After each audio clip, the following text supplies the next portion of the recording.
Resident Evil, The Umbrella Conspiracy. Written by S.D. Perry. Read to you by Mike Johnson. Prologue. Latham Weekly, June 2nd, 1998. Bizarre murders committed in Raccoon City. The mutilated body of 42-year-old Anna Mataki was discovered late yesterday in an abandoned lot not far from her home in northwest Raccoon City, making her the fourth victim of the supposed cannibal killers to be found in or near the Victory Lake district in the last month.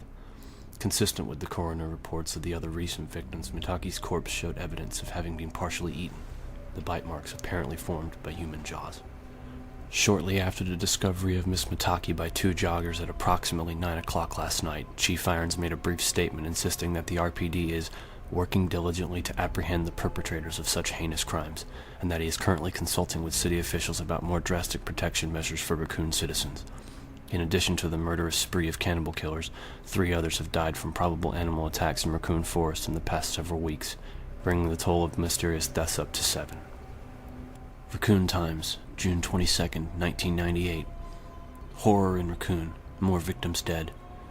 The bodies of a young couple were found early Sunday morning in Victory Park, making Deanne Roosh and Christopher Smith the 8th and 9th victims in the reign of violence that has terrorized the city since mid-May of this year. Both victims, age 19, were reported as missing by concerned parents late Saturday night and were discovered by police officers on the west bank of Victory Lake at approximately 2 a.m. Although no formal statement has been issued by the police department, witnesses to the discovery confirmed that both youths suffered wounds similar to those found on prior victims. Whether or not the attackers were human or animal has yet to be announced. According to friends of the young couple, the two had talked about tracking down the rumored wild dogs recently spotted in the heavily forested park and had planned to violate the citywide curfew in order to see one of the alleged nocturnal creatures. Mayor Harris has scheduled a press conference for this afternoon and is expected to make an announcement regarding the current crisis, calling for a stricter enforcement of the curfew. Cityside, July 21st, 1998. S.T.A.R.S, Special Tactics and Rescue Service sent to save Raccoon City. With the reported disappearance of 3 hikers in Raccoon Forest earlier this week, city officials have finally called for a roadblock on rural Route 6 at the foothills of the Arklay Mountains. Police Chief Brian Irons announced yesterday that the S.T.A.R.S will participate full-time in the search for the hikers, and will also be working closely with the RPD until there is an end to the rash of murders and disappearances that are destroying the community.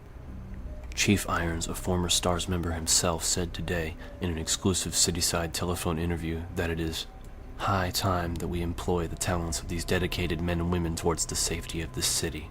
We've had 9 brutal murders here in less than 2 months, and at least 5 disappearances now, and all of these events have taken place in a close proximity to Raccoon Forest. This leads us to believe that the perpetrators of these crimes may be hiding somewhere in the Victory Lake district, and the S.T.A.R.S had just the kind of experience we need to find them.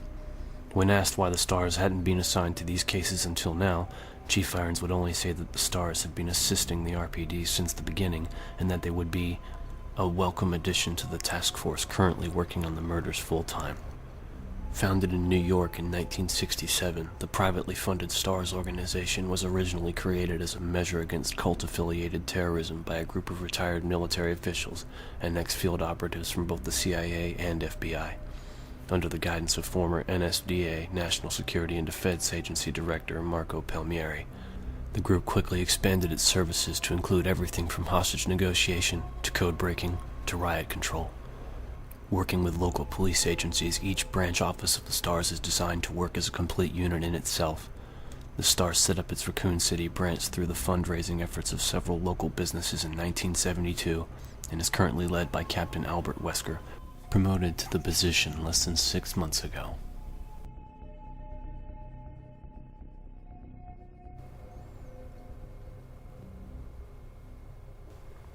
Chapter 1.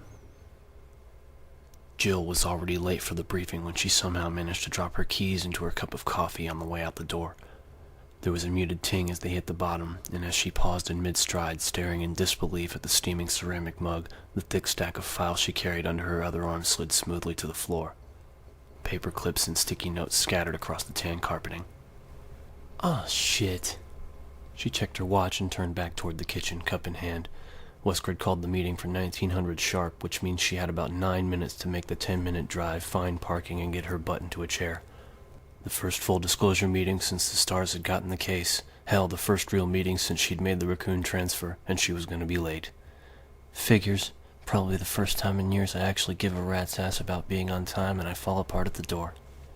Muttering darkly, she hurried to the sink, feeling tense and angry with herself for not getting ready earlier. It was the case. The goddamn case. She'd picked up her copies of the files right after breakfast and spent all day digging through the reports, searching for something the cops had somehow missed, and feeling more and more frustrated as the day slipped past and she failed to come up with anything new. She dumped the mug and scooped up the warm, wet keys, wiping them against her jeans as she hurried back to the front door. She crouched down to gather the files and stopped, staring down at the glossy color photo that ended up on top. Oh, girls. She picked it up slowly, knowing that she didn't have time, and yet unable to look away from the tiny, blood-splattered faces. She felt the knots of tension that had been building all day intensify, and for a moment it was all she could do to breathe as she stared at the crime scene photo. Becky and Priscilla McGee, ages 9 and 7. She'd flipped past it earlier, telling herself that there was nothing there she needed to see.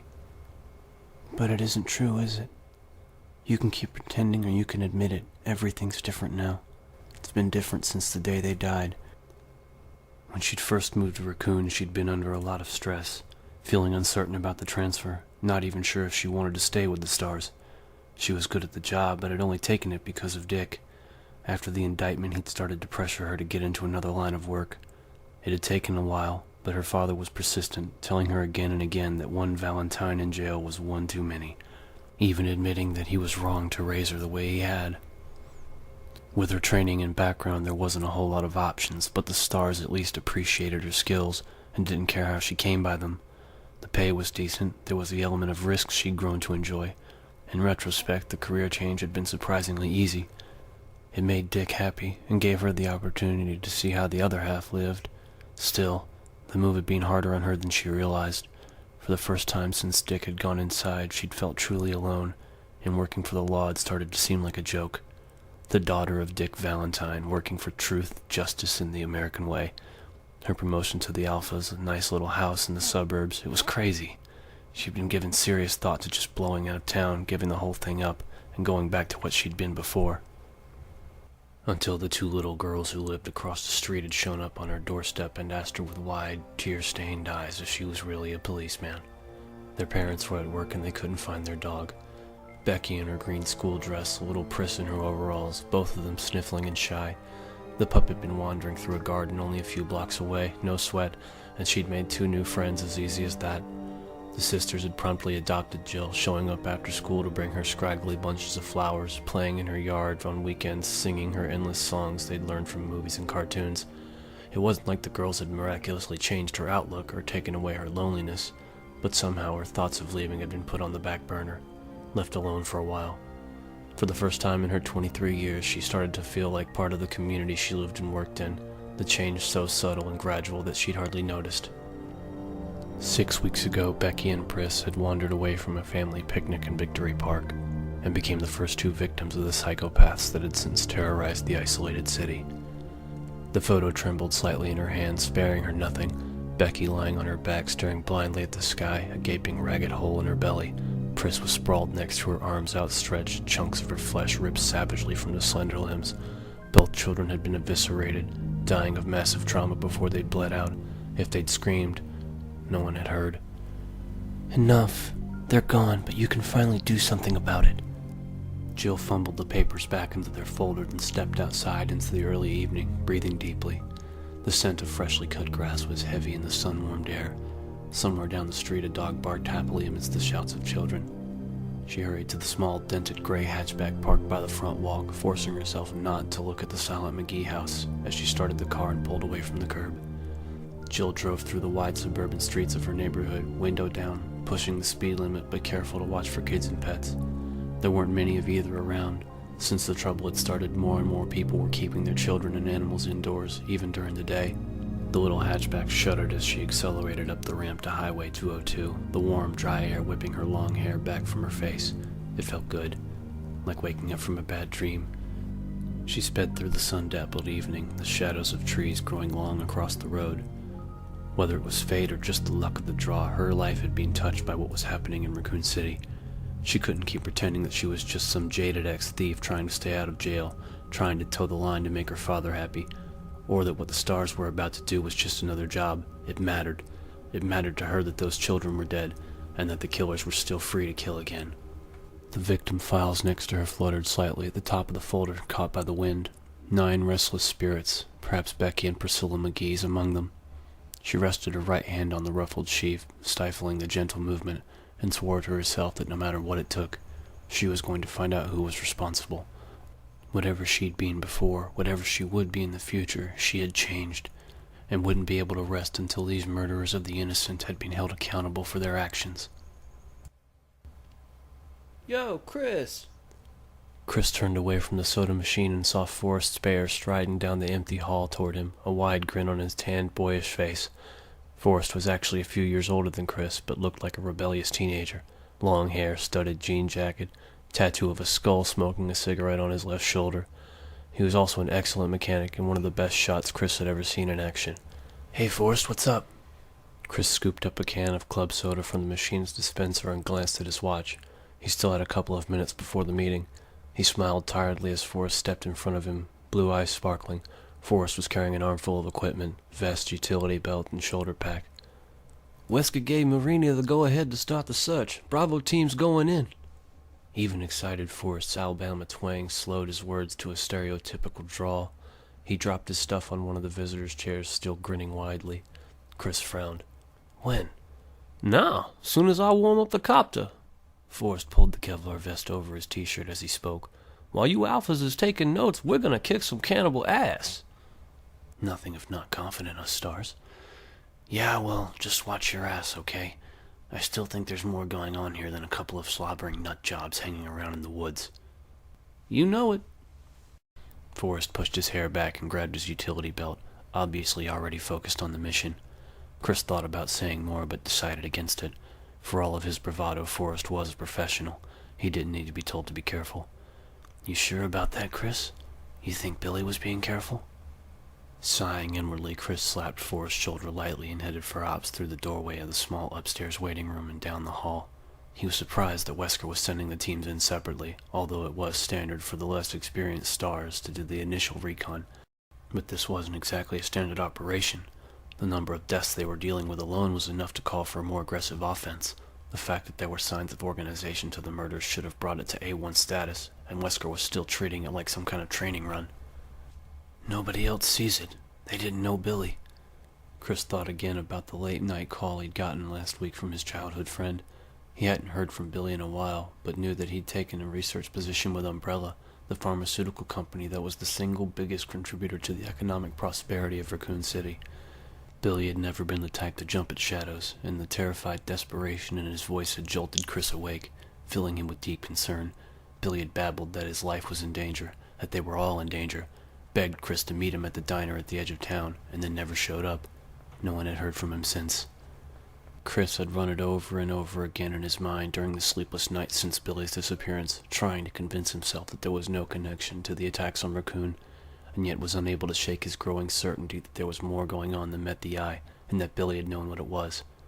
The cops had checked out Billy's apartment and found nothing to indicate foul play, but Chris's instincts told him that his friend was dead, and that he had been killed by somebody who wanted to keep him from talking. "And I seem to be the only one. Irons doesn't give a shit, and the team just thinks I'm torn up over the loss of an old friend." He pushed the thoughts aside as he turned the corner, his boot heels sending muted echoes through the arched second-floor corridor. He had to focus, to keep his mind on what he could do to find out why Billy had disappeared, but he was exhausted, running on a minimum of sleep and almost constant anxiety that had plagued him since Billy's call. Maybe he was losing his perspective, his objectivity dulled by recent events. He forced himself not to think about anything at all as he neared the S.T.A.R.S office, determined to be clear-headed for the meeting. The buzzing fluorescence above seemed like overkill in the blazing evening light that filled the tight hallway. The Raccoon Police Building was a classic, if unconventional, piece of architecture, lots of inlaid tile and heavy wood, but it had too many windows designed to catch the sun. When he'd been a kid, the building had been the Raccoon City Hall. With the population increase a decade back, it had been renovated into a library, and 4 years ago, turned into a police station. It seemed like there was always some kind of construction going on. The door to the S.T.A.R.S office stood open, the muted sounds of gruff male voices spilling out into the hall. Chris hesitated a moment, hearing Chief Irons among them. Just call me Brian. Irons was a self-centered and self-serving politician masquerading as a cop. It was no secret that he had his sweaty fingers in more than a few local pies. He'd even been implicated in the Cider District land scam back in '94, and although nothing had been proved in court, anyone who knew him personally didn't harbor any doubt. Chris shook his head, listening to Irons' greasy voice. Hard to believe he'd once led the Raccoon Stars, even as a paper pusher. Maybe even harder to believe that he'd probably end up as mayor someday. Of course, it doesn't help much that he hates your guts, does it, Redfield? Yeah, well, Chris didn't like to kiss ass, and Irons didn't know how to have any other kind of relationship. At least Irons wasn't a total incompetent. He had some military training. Chris pasted on a straight face and stepped into the small, cluttered office that served as the S.T.A.R.S filing cabinet and base of operations. Barry and Joseph were over by the rookie desk, going through a box of papers and talking quietly.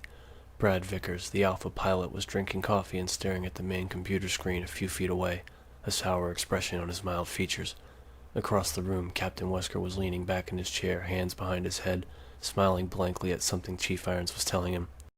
Irons' bulk was leaned against Wesker's desk, one pudgy hand brushing at his carefully groomed mustache as he spoke. So I said, you're gonna print what I tell you to print, Bertolucci, and you're gonna like it, or you'll never get another quote from this office. And he says, Chris! Wesker interrupted the chief, sitting forward. Good, you're here. Looks like we can stop wasting time. Irons scowled in his direction, but Chris kept his poker face. Wesker didn't care much for Irons either, and didn't bother trying to be any more than polite in his dealings with the man. From the glint in his eyes, it was obvious he didn't care who knew it either. Chris walked into the office and stood by the desk he shared with Ken Sullivan, one of the Bravo team. Since the teams usually worked different shifts, they didn't need much room. He sat the unopened can of soda on the battered desktop and looked at Wesker. You're sending Bravo in. The captain gazed back at him impassively, arms folded across his chest. Standard procedure, Chris. Chris sat down, frowning. Yeah, but with what we talked about last week, I thought... Irons interrupted. I gave the order, Redfield. I know you think there's some kind of cloak and dagger going on here, but I don't see any reason to deviate from policy. Sanctimonious prick. Chris forced a smile, knowing it would irritate Irons. Of course, sir. No need to explain yourself on my behalf. Irons glared at him for a moment, his piggy little eyes snapping, then apparently decided to let it drop. He turned back to Wesker. I'll expect a report when Bravo returns. Now, if you'll excuse me, Captain. Wesker nodded. Chief? Irons stalked past Chris and out of the room. He'd been gone less than a minute before Barry started in. Think the chief took a shit today? Maybe we all ought to chip in for Christmas and get him some laxatives. Joseph and Brad laughed, but Chris couldn't bring himself to join in. Irons was a joke, but his mishandling of the investigation wasn't all that funny. The S.T.A.R.S should have been called in at the beginning instead of acting as RPD backup. He looked back at Wesker, the man's perpetually composed expression hard to read. Wesker had taken over the Raccoon Stars only a few months ago, transferred by the home office in New York, and Chris still didn't have any real insight into his character. The new captain seemed to be everything he was reputed to be, smooth, professional, cool, but there was a kind of distance to him, a sense that he was often far removed from what was going on. Wesker sighed and stood up. Sorry, Chris. I know you wanted things to go different, but Irons didn't put a whole lot of stock into your misgivings. Chris nodded. Wesker could make recommendations, but Irons was the only one who could upgrade a mission status. Not your fault. Barry walked toward them, scruffing at his short reddish beard with one giant fist. Barry Burton was only 6 feet tall, but built like a truck. His only passion outside of his family and his weapons collection was weightlifting, and it showed. Don't sweat it, Chris. Marini will call us in the second he smells trouble. Irons is just pulling your chain. Chris nodded again, but he didn't like it. Hell, Enrico Marini and Forrest Speyer were the only experienced soldiers in Bravo. Ken Sullivan was a good scout and a brilliant chemist, but in spite of his S.T.A.R.S training, he couldn't shoot the broadside of a barn. Richard Aiken was a top-rate communications expert, but he also lacked field experience. Rounding out Bravo team was Rebecca Chambers, who'd only been with the S.T.A.R.S for 3 weeks, supposed to be some kind of medical genius. Chris had met her a couple of times and she seemed bright enough, but she was just a kid. It's not enough. Even with all of us, it might not be enough. He cracked open his soda but didn't drink any, wondering instead what the stars were going up against, Billy's pleading, desperate words echoing through his mind yet again. They're gonna kill me, Chris. They're gonna kill everyone who knows. Meet me at Emmy's now. I'll tell you everything. Exhausted, Chris stared off into space, alone in the knowledge that the savage murders were only the tip of the proverbial iceberg. Barry stood by Chris's desk for a minute, trying to think of something else to say, but Chris didn't look like he was in the mood for conversation. Barry shrugged inwardly and headed back to where Joseph was going through files.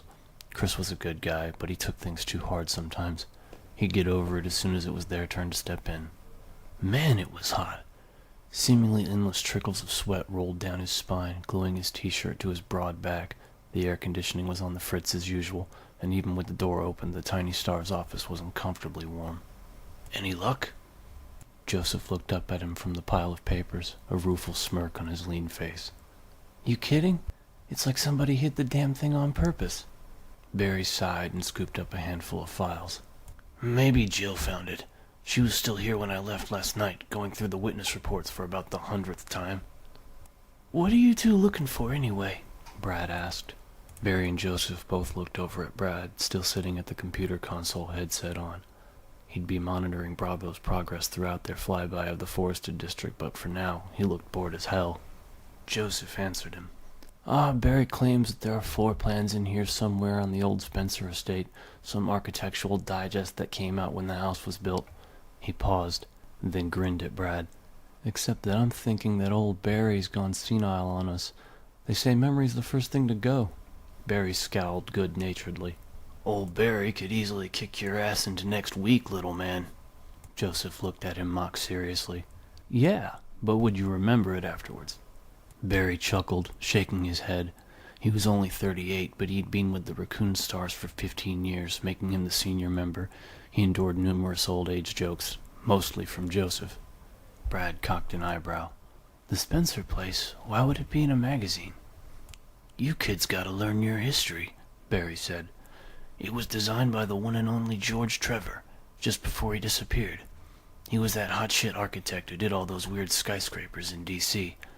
In fact, Trevor's disappearance may have been the reason that Spencer shut the mansion down. Rumor has it that Trevor went crazy during the construction when it was finished. He got lost and wandered the halls until he starved to death. Brad scoffed, but suddenly looked uneasy. That's bullshit. I never heard anything like that. Joseph winked at Barry. No, it's true. Now his tortured ghost roams the estate each night, pale and emaciated, and I've heard tell that sometimes you can hear him calling out, Brad Vickers. Bring me Brad Vickers. Brad flushed slightly. Yeah, ha, you're a real comedian, Frost. Barry shook his head, smiling, but wondered again how Brad had ever made it to Alpha. He was undoubtedly the best hacker working for S.T.A.R.S and a decent enough pilot, but he wasn't so hot under pressure. Joseph had taken to calling him Chicken Heart Vickers when he wasn't around, and while the S.T.A.R.S generally stuck up for one another, nobody disagreed with Joseph's assessment. So is that why Spencer shut it down? Brad addressed this to Barry, his cheeks still red. Barry shrugged. I doubt it. It was supposed to be some kind of guest house for Umbrella's top execs. Trevor did disappear right after the time of completion, but Spencer was wacko anyway. He decided to move Umbrella's headquarters to Europe. I forget where exactly. Just boarded up the mansion. Probably a couple $1,000,000 straight into the crapper. Joseph sneered. Right, like Umbrella would suffer. True enough. Spencer may have been crazy, but he'd had enough money and business savvy to hire the right people. Umbrella was one of the biggest medical research and pharmaceutical companies on the planet. Even 30 years ago, the loss of a few $1,000,000 probably hadn't hurt. Anyway, Joseph went on, the Umbrella people told Irons they'd sent someone out to check the place over, and that it was secure, no break-ins. So why look for blueprints? Brad asked. It was Chris who answered, startling Barry. He'd walked back to join them, his youthful face fixed with a sudden intensity that almost bordered on obsessive. Because it's the only place in the woods that hasn't been checked out by the police, and it's practically in the middle of the crime scenes, and because you can't always trust what people say. Brad frowned. But if Umbrella sent somebody out... Whatever Chris was going to say in response was cut short by Wesker's smooth voice rising from the front of the room. Alright, people, since it appears that Miss Valentine isn't planning on joining us, why don't we get this started? Barry walked to his desk, worried about Chris for the first time since this whole thing had started.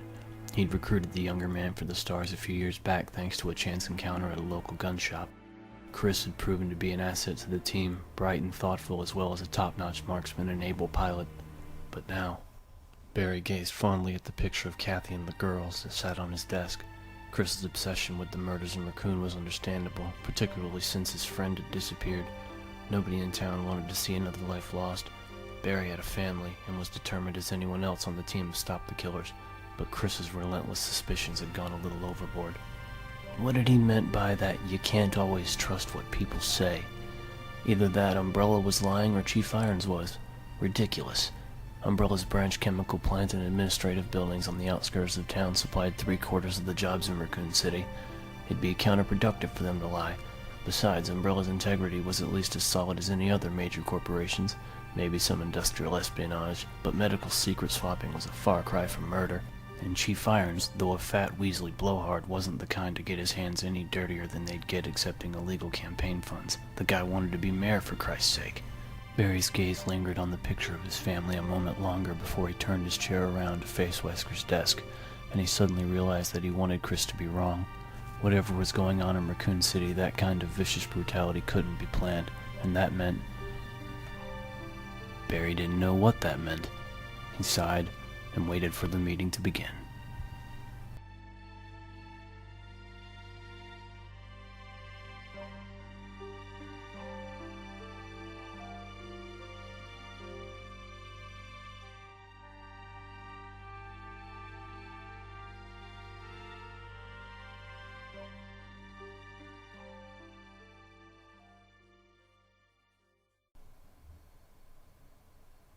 Chapter 2.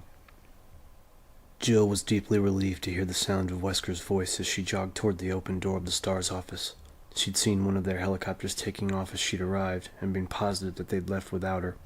The S.T.A.R.S were a fairly casual outfit in some respects, but there also wasn't any room for people who couldn't keep up, and she wanted very much to be in on this case from the beginning. The RPD has already established a perimeter search, spanning sectors 1, 4, 7, and 9. It's the central zones we're concerned with, and Bravo will sit down here. At least she wasn't too late. Wesker always ran meetings the same way. Update speech, theory, then Q&A. Jill took a deep breath and stepped into the office. Wesker was pointing to a posted map at the front of the room, dotted with colored tags where the bodies had been found.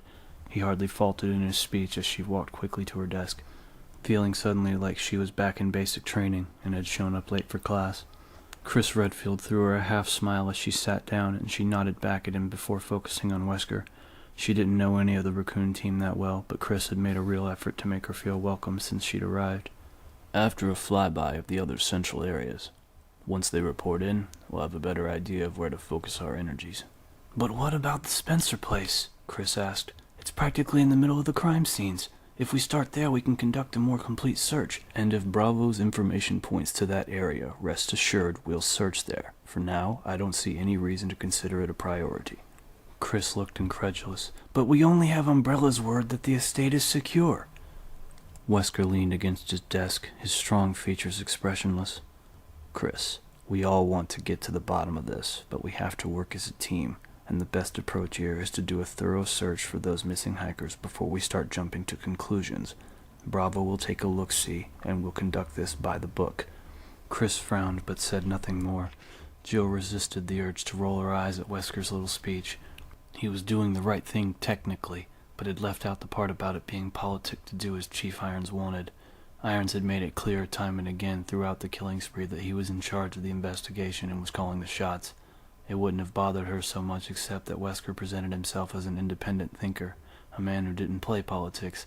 She had joined the S.T.A.R.S because she couldn't stand the bullshit red tape that dominated so much of law enforcement, and Wesker's obvious deferral to the chief was irritating.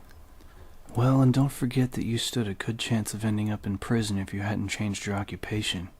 Jill, I see that you managed to find the time to come in. Illuminate us with your brilliant insight. What have you got for us? Jill met Wesker's sharp gaze evenly, trying to seem as cool and composed as he was. Nothing new, I'm afraid. The only obvious pattern is location. She looked down at the notes she had on the stack of files in front of her, scanning them for reference. The tissue samples from underneath both Becky McGee's and Chris Smith's fingernails were an exact match. We got that yesterday. And Tanya Lipton, the third victim, had definitely been hiking in the foothills. That'd be Sector 7B. She looked back up at Wesker and made her pitch. My theory at this point is that there's a possible ritualistic cult hiding in the mountains, 4 to 11 members strong, with guard dogs trained to attack intruders in their territory. Extrapolate. Wesker folded his arms, waiting. At least no one had laughed. Jill plunged forward, warming to the material. The cannibalism and dismemberment suggest ritualistic behavior, as does the presence of decomposed flesh found on some of the victims, like the killers are carrying parts of previous unknown victims to their attacks. We've got saliva and tissue samples from 4 separate human assailants, though eyewitness reports suggest up to 10 or 11 people, and those killed by animals were all found to be attacked in the same vicinity, suggesting that they are wandering into some kind of off-limits area. The saliva traces appear to be canine, though there's still some disagreement. She trailed off, finished. Wesker's face betrayed nothing, but he nodded slowly. Not bad. Not bad at all. Disprove. Jill sighed. She hated having to shoot her own theory down, but that was part of the job, and in all honesty, the part that most encouraged clear, rational thinking. The S.T.A.R.S trained their people not to fixate on any single path to the truth. She glanced at her notes again. It's highly unlikely that a cult that big would move around much, and the murders started too recently to be local. The RPD would have seen signs before now, some escalation to this kind of behavior. Also, the level of post-mortem violence indicates disorganized offenders, and they usually work solo. Joseph Frost, the Alpha Team's vehicle specialist, piped up from the back of the room. The animal attack part works, though, protecting their territory and all that.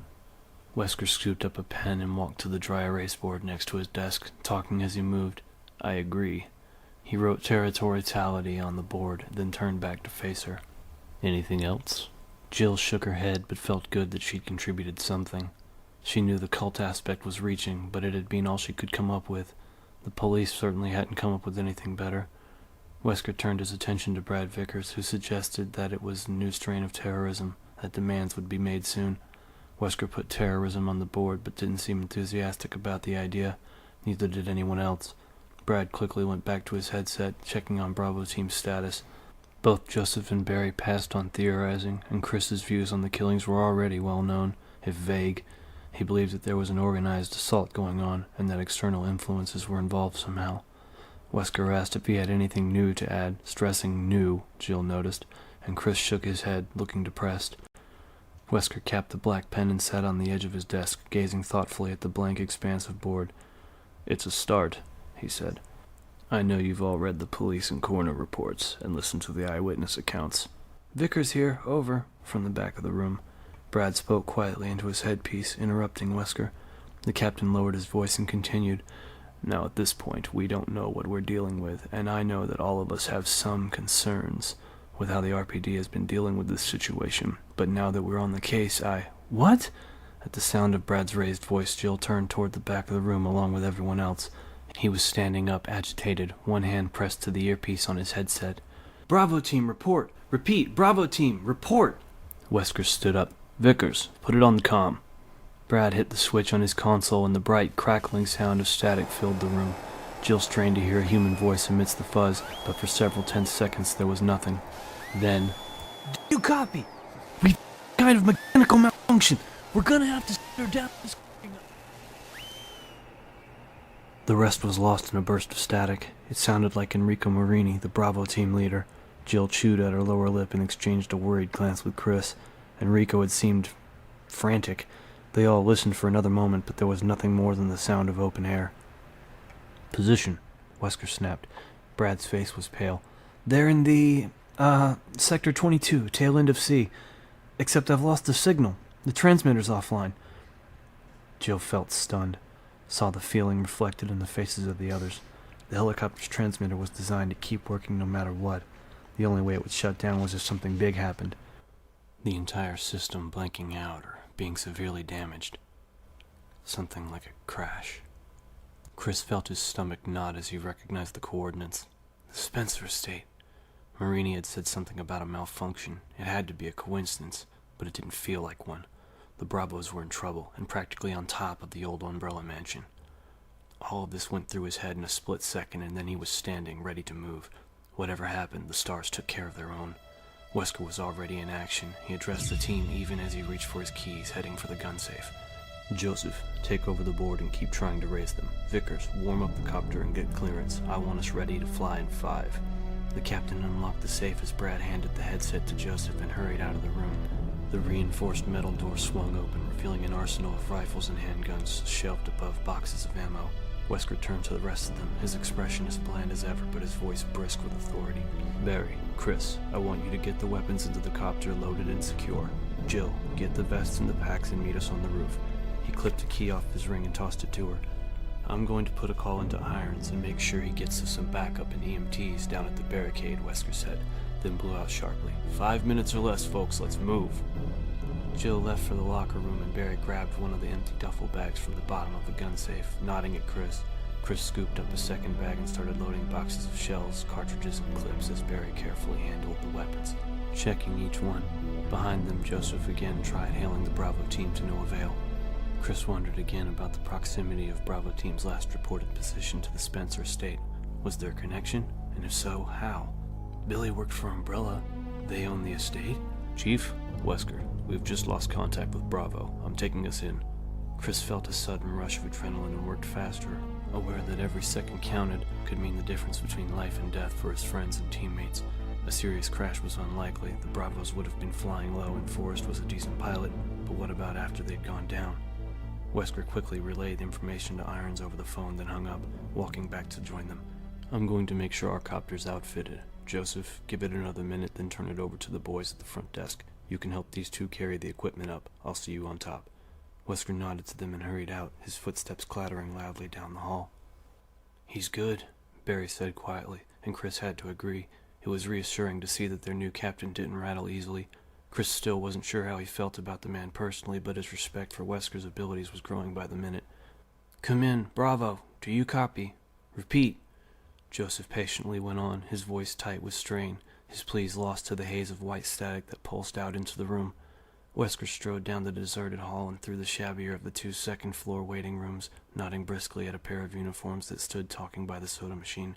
The door to the outside landing was chalked open, a faint, humid breeze cutting through the stickiness of the air inside. It was still daylight, but not for much longer. He hoped that wouldn't complicate matters, although he figured it probably would. Wesker took a left and started down the winding corridor that led to the helipad, absently running through a mental checklist. Hailing, open procedure, weapons, gear, report. He already knew that everything was in order, but he went through it again anyway. It didn't pay to get sloppy, and assumptions were the first step down that path. He liked to think of himself as a man of precision, one who had taken all possibilities into account and decided on the best course of action after thoroughly weighing all factors. Control was what being a competent leader was all about. But to close this case, he shut the thought down before it could get any further. He knew what had to be done, and there was still plenty of time. All he needed to concentrate on now was getting the Bravos back safe and sound. Wesker opened the door at the end of the hall and stepped out into the bright evening, the rising hum of the copter's engines and the smell of machine oil filling his senses. The small rooftop helipad was cooler than inside, partly draped by the shadow of an aging water tower, and empty except for the gunmetal gray Alpha helicopter. For the first time, he wondered what had gone wrong with Bravo. He'd had Joseph and the rookie check both birds out yesterday, and they'd been fine, all systems go. He dismissed that train of thought as he walked toward the copter, his shadow falling long across the concrete. It didn't matter why, not anymore. What mattered was what came next. Expect the unexpected. That was the S.T.A.R.S motto, although that basically meant to prepare for anything. Expect nothing. That was Albert Wesker's motto. A little less catchy maybe, but infinitely more useful. It virtually guaranteed that nothing would ever surprise him. He stepped up to the open pilot door to get a shaky thumbs up from Vickers. The man looked positively green, and Wesker briefly considered leaving him behind. Chris was licensed to fly, and Vickers had a reputation for choking under the gun. The last thing he needed was for one of his people to freeze up if there was trouble. Then he thought about the lost Bravos and decided against it. This was a rescue mission. The worst Vickers could do would be to throw up on himself if the copter had crashed badly, and Wesker could live with that. He opened the side door and crouched his way into the cabin, doing a quick inventory of the equipment that lined the walls. Emergency flares, ration kits. He popped the lid on the heavy, dented footlocker behind the benches and looked through the basic medical supplies, nodding to himself. they were as ready as they were going to be. Wesker grinned suddenly, wondering what Brian Irons was doing right now. Shitting his pants, no doubt. Wesker chuckled as he stepped back out onto the sun-baked asphalt, getting a sudden clear mental image of Irons' pudgy cheeks red with anger and crap dribbling down his leg. Irons liked to think he could control everything and everyone around him, and lost his temper when he couldn't, and that made him an idiot. Unfortunately for all of them, he was an idiot with a little bit of power. Wesker had checked him out carefully before taking the position in Raccoon City, and knew a few things about the chief that didn't paint him in a particularly positive light. He had no intention of using that information, but if Irons attempted to screw things up one more time, Wesker had no qualms about letting the information get out. Or at least telling him I have access to it. It would certainly keep him out of the way. Barry Burton stepped out onto the concrete, carrying the ammo cache, his giant biceps flexing as he shifted his hold on the heavy canvas bag and started for the copter. Chris and Joseph followed, Chris with the sidearms and Joseph lugging a satchel of RPGs, the compact grenade launcher slung over one shoulder. Wesker marveled at Burton's brute strength as the Alpha climbed in and casually set the bag down as though it didn't weigh over 100 pounds. Barry was bright enough, but in the S.T.A.R.S, muscle was a definite asset. Everyone else in his squad was in good shape, but compared to Barry, they were pencil necks. As the three of them stored the equipment, Wesker turned his attention back to the door, watching for Jill. He checked his watch and frowned. It had been just under 5 minutes since their last contact with Bravo. They'd made excellent time, so where the hell was Valentine? He hadn't interacted with her much since she'd come to Raccoon, but her file was a rave review. She'd gotten high recommendations from everyone she'd worked with, praised by her last captain as highly intelligent and unusually calm in a crisis. She'd have to be with her history. Her father was Dick Valentine, the best thief in the business a couple decades back. He'd trained her to follow in his footsteps, and word had it that she'd actually done quite well until Daddy had been incarcerated. Prodigy or no, she could stand to buy a decent watch. He silently urged Jill to get her ass into gear, and motioned for Vickers to start the blades turning. It was time to find out how bad things were out there. Chapter 3. Jill turned toward the door of the dim and silent S.T.A.R.S locker room, her arms full with 2 bulging duffel bags. She set them down and quickly pulled her hair back, tucking it into a well-worn black beret. It was really too hot, but it was her lucky hat. She glanced at her watch, hefting the bags, pleased to note that it had only taken her 3 minutes to load up. She'd gone through all of the Alpha lockers, grabbing utility belts, fingerless gloves, Kevlar vest shoulder packs, noting that the lockers reflected their users' personalities. Barry's had been covered with snapshots of his family and a pin-up from a gun magazine, a rare .45 Luger shining against red velvet. Chris had pictures of his Air Force buddies up, and the shelves were a boyish mess. Crumpled t-shirts, loose papers, even a glow-in-the-dark yo-yo with a broken string.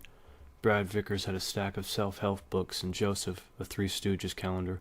Only Wesker's had been devoid of personal effects. Somehow it didn't surprise her. The captain struck her as too tightly wound to place much value on sentiment. Her own locker held a number of used paperback true crime novels, a toothbrush, floss, breath mints, and 3 hats. On the door was a small mirror and an old frayed photo of her father, taken when she was a child and they'd gone to the beach one summer. She'd quickly thrown the Alpha gear together. She decided that she'd redecorate when she had free time. Anyone looking through her locker would think that she was some kind of dental freak. Jill crouched a bit and fumbled at the latch to the door, balancing the awkward bags on one raised knee. She'd just grasped it when someone coughed loudly from behind her. Startled, Jill dropped the bags and spun, looking for the cougher as her mind reflexively assessed the situation. The door had been locked. The small room held 3 banks of lockers and had been quiet and dark when she came in. There was another door at the back of the room, but no one had come through it since she'd entered. Which means that someone was already here when I came in the shadows behind the last bank. A cop grabbing a nap? Unlikely. The department's lunchroom had a couple of bunks in the back, and a lot more comfortable than a narrow bench over cold concrete. Then maybe it's someone enjoying a little leisure time with a magazine, her brain snarled. Does it matter? You're on the clock here. Get moving. Right. Jill scooped up the bags and turned to leave. Miss Valentine, isn't it? A shadow separated itself from the back of the room and stepped forward. A tall man with a low musical voice, early 40s, a thin frame, dark hair, and deep-set eyes. He was actually wearing a trench coat, and an expensive one at that. Jill readied herself to move quickly if the need arose. She didn't recognize him. That's right, she said warily. The man stepped toward her, a smile flickering across his face. I have something for you, he said softly. Jill narrowed her eyes and shifted automatically into a defensive position, balancing her weight on the balls of her feet. Hold it, asshole. I don't know who the hell you think you are, what you think I want, but you're in a police station. She trailed off as he shook his head, grinning broadly, his dark eyes twinkling with mirth. You mistake my intentions. Miss Valentine, excuse my manners, please. My name is Trent, and I'm a friend to the stars. Jill studied his posture and position and eased her own stance slightly, watching his eyes for even a flicker of movement. She didn't feel threatened by him exactly. But how did he know my name? What do you want? Trent grinned wider. Ah, straight to the point. But of course, you're on a rather tight schedule. He slowly reached into a pocket of his coat and pulled out what looked like a cell phone. Though it's not what I want that's important. It's what I think you should have. Jill glanced at the item he held, frowning. That? Yes. I've assembled a few documents you should find interesting. Compelling, in fact. As he spoke, he held out the device. She reached for it carefully, realizing as she did that it was a mini-disc reader, a very complicated and costly microcomputer. Trent was well-financed, whoever he was. Jill tucked the reader into her hip pack, suddenly more than a little curious. Who do you work for? He shook his head. That's not important, not at this juncture. Although I will say that there are a lot of very important people watching Raccoon City right now. Oh? And are these people friends of the stars too, Mr. Trent? Trent laughed, a soft, deep chuckle. So many questions, so little time. Read the files, and if I were you, I wouldn't mention this conversation to anyone. It could have rather serious consequences. He walked toward the door in the back of the room, turning to her as he reached for the knob. Trent's lined, weathered features suddenly lost all traces of humor, his gaze serious and intense.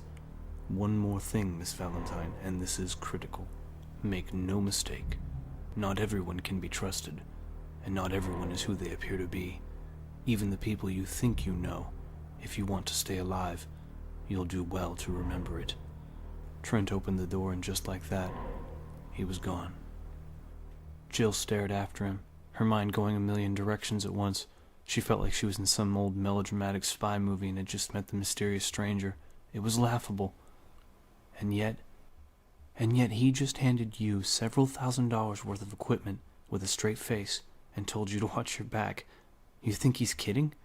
She didn't know what to think, and she didn't have time to think. The Alpha team was probably assembled, waiting, wondering where the hell she was. Jill shouldered the heavy bags and hurried out the door. They'd gotten the weapons loaded and secured, and Wesker was getting impatient. Although his eyes were hidden by dark aviator sunglasses, Chris could see it in the captain's stance and in the way he kept his head cocked toward the building. The helicopter was prepped and ready, the blades whipping warm, humid air through the tight compartment. With the doors open, the sound of the engine drowned out any attempt at conversation. There was nothing to do but wait. Come on, Jill, don't slow us up here. Even as Chris thought it, Jill emerged from the building and jogged toward them with the Alpha gear, an apologetic look on her face. Wesker jumped down to help her, taking one of the stuffed bags as she climbed aboard. Wesker followed, closing the double hatches behind them. Instantly, the roar of the turbine engine was muted to a dull thrum. Problems, Jill? Wesker didn't sound angry, but there was an edge to his voice that suggested he wasn't all that happy either. Jill shook her head. One of the lockers was stuck. I had a hell of a time getting the key to work. The captain stared at her for a moment, as if deciding whether or not to give her a hard time, then shrugged. I'll call maintenance when we get back. Go ahead and distribute the gear. He picked up a headset and put it on, moving up to sit next to Brad as Jill started passing out the vests. The helicopter lifted slowly, the RPD building falling away as Brad positioned them to head northwest. Chris crouched down next to Jill after donning his vest, helping her sort through the gloves and belts as they sped over the city toward the Arklay Mountains. The busy urban streets below quickly gave way to the suburbs. Wide streets and quiet houses set amidst the squares of browning grass and picket fences. An evening haze had settled over the sprawling but isolated community, fuzzing the edges of the picturesque view and giving it an unreal, dreamlike quality. Minutes passed in silence as the Alphas prepared themselves and belted in, each team member preoccupied with his or her own thoughts. With any luck, the Bravo team's helicopter had only suffered minor mechanical failure. Forrest would have set it down in one of the scraggly open fields that dotted the forest and was probably up to his elbows in grease by now, cursing at the engine as they waited for the Alphas to show.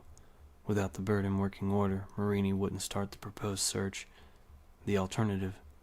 Chris grimaced, not wanting to consider any alternatives. He'd once seen the aftermath of a serious copter crash back in the Air Force. Pilot error had led to the fall of a Huey carrying 11 men and women to a training mission. By the time the rescuers had arrived, there'd be nothing but charred, smoking bones amidst the fiery debris. The sweet, sickly smell of gasoline, roasted flesh, heavy in the blackened air. Even the ground had been burning, and that was the image that had haunted his dreams for months afterwards. The earth on fire, the chemical flames devouring the very soil beneath his feet. There was a slight dip in their altitude as Brad adjusted the rotor pitch, jolting him out of the unpleasant memory. The ragged outskirts of Raccoon Forest slipped by below, the orange markers of the police barricade standing out against the thick, muted green of the trees. Twilight was finally setting in, the forest growing heavy with shadows. "ETA 3 minutes," Brad called back, and Chris looked around the cabin, noting the silent, grim expressions of his teammates. Joseph had tied a bandana over his head and was intently relacing his boots. Barry was gently rubbing a soft cloth over his beloved Colt Python, staring out the hatch window. He turned his head to look at Jill and was surprised to find her staring back at him thoughtfully. She was sitting on the same bench as him, and she smiled briefly, almost nervously, as he caught her gaze. Abruptly she unhooked her belt and moved to sit next to him. He caught a faint scent of her skin, a clean, soapy smell. "Chris, what you've been saying about external factors in these cases." Her voice was pitched so low that he had to lean in to hear her over the throbbing of the engine. She glanced quickly around at the others as if to make sure that no one was listening, then looked into his eyes, her own carefully guarded.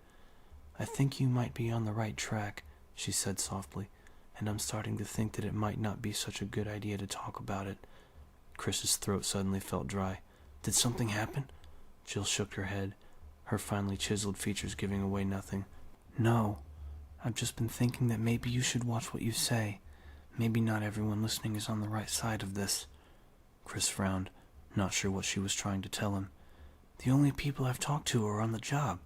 Her gaze didn't falter, and he realized suddenly what she was implying. "Jesus, I thought I was paranoid. Jill, I know these people. Even if I didn't, the S.T.A.R.S have psych profiles on every member. History checks, personal references. There's no way it could happen." She sighed. "Look, forget I said anything. I just watch yourself, that's all." All right, kids, look lively. We're coming up on Sector 22. They could be anywhere." At Wesker's interruption, Jill gave him a final sharp glance and then moved to one of the windows. Chris followed, Joseph and Barry taking the search up on the other side of the cabin. Looking out the small window, he scanned the deepening dusk on automatic, thinking about what Jill had said. He supposed he should be grateful that he wasn't the only one who suspected some kind of cover-up, but why hadn't she said anything before? And to warn him against the S.T.A.R.S. She knows something. She must. It was the only explanation that made any sense. He decided that after they picked up Bravo, he'd talk to her again, try to convince her that going to Wesker would be their best bet. With both of them pushing, the captain would have to listen. He stared out at the seemingly endless sea of trees as the helicopter skimmed lower, forcing his full attention to the search. The Spencer estate had to be close, though he couldn't see it in the fading light. Thoughts of Billy and Umbrella, and now Jill's strange warning, circled through his exhaustion, trying to break his focus, but he refused to give in. He was still worried about the Bravos, though as the trees swept by, he became more and more convinced that they weren't in any real trouble. It was probably nothing worse than a crossed wire. Forrest had just shut it down to make repairs. And then he saw it less than a mile away. Even as Joe pointed and spoke, and his concern turned to cold dread. "Look, Chris!" An oily plume of black smoke boiled up through the last remnants of daylight, staining the sky like a promise of death. Oh no. Barry clenched his jaw, staring at the stream of smoke that rose up from the trees, feeling sick. "Captain, 2 o'clock sharp," Chris called, and then they were turning, heading for the dark smudge that could only mean a crash. Wesker moved back into the cabin, still wearing his shades. He stepped to the window and spoke quietly, his voice subdued. Let's not assume the worst. There's a possibility that a fire broke out after they landed, or that they started the fire on purpose as a signal. Barry wished they could believe him, but even Wesker had to know better. With the copter shut down, a fire starting on its own was unlikely, and if the Bravos wanted to signal, they would have used flares. Besides which, wood doesn't make that kind of smoke. But whatever it is, we won't know till we get there. Now, if I could have your full attention, please." Barry turned away from the window and saw the others do the same. Chris, Jill, and Joseph all wore the same look as he imagined he did. Shock. S.T.A.R.S sometimes got hurt in the line of duty. It was part of the job, but accidents like this... Wesker's only visible sign of distress was the set of his mouth, a thin, grim line against his tanned skin. "Listen up. We've got people down in a possibly hostile environment. I want all of you armed, and I want an organized approach. A standard fan as soon as we set down. Barry, you'll take point." Barry nodded, pulling himself together. Wesker was right. Now was not the time to get emotional. "Brad's going to set us down as close to the site as he can, what looks like a small clearing about 50 meters south of their last coordinates. He'll stay with the copter and keep it warm in case of trouble. Any questions?"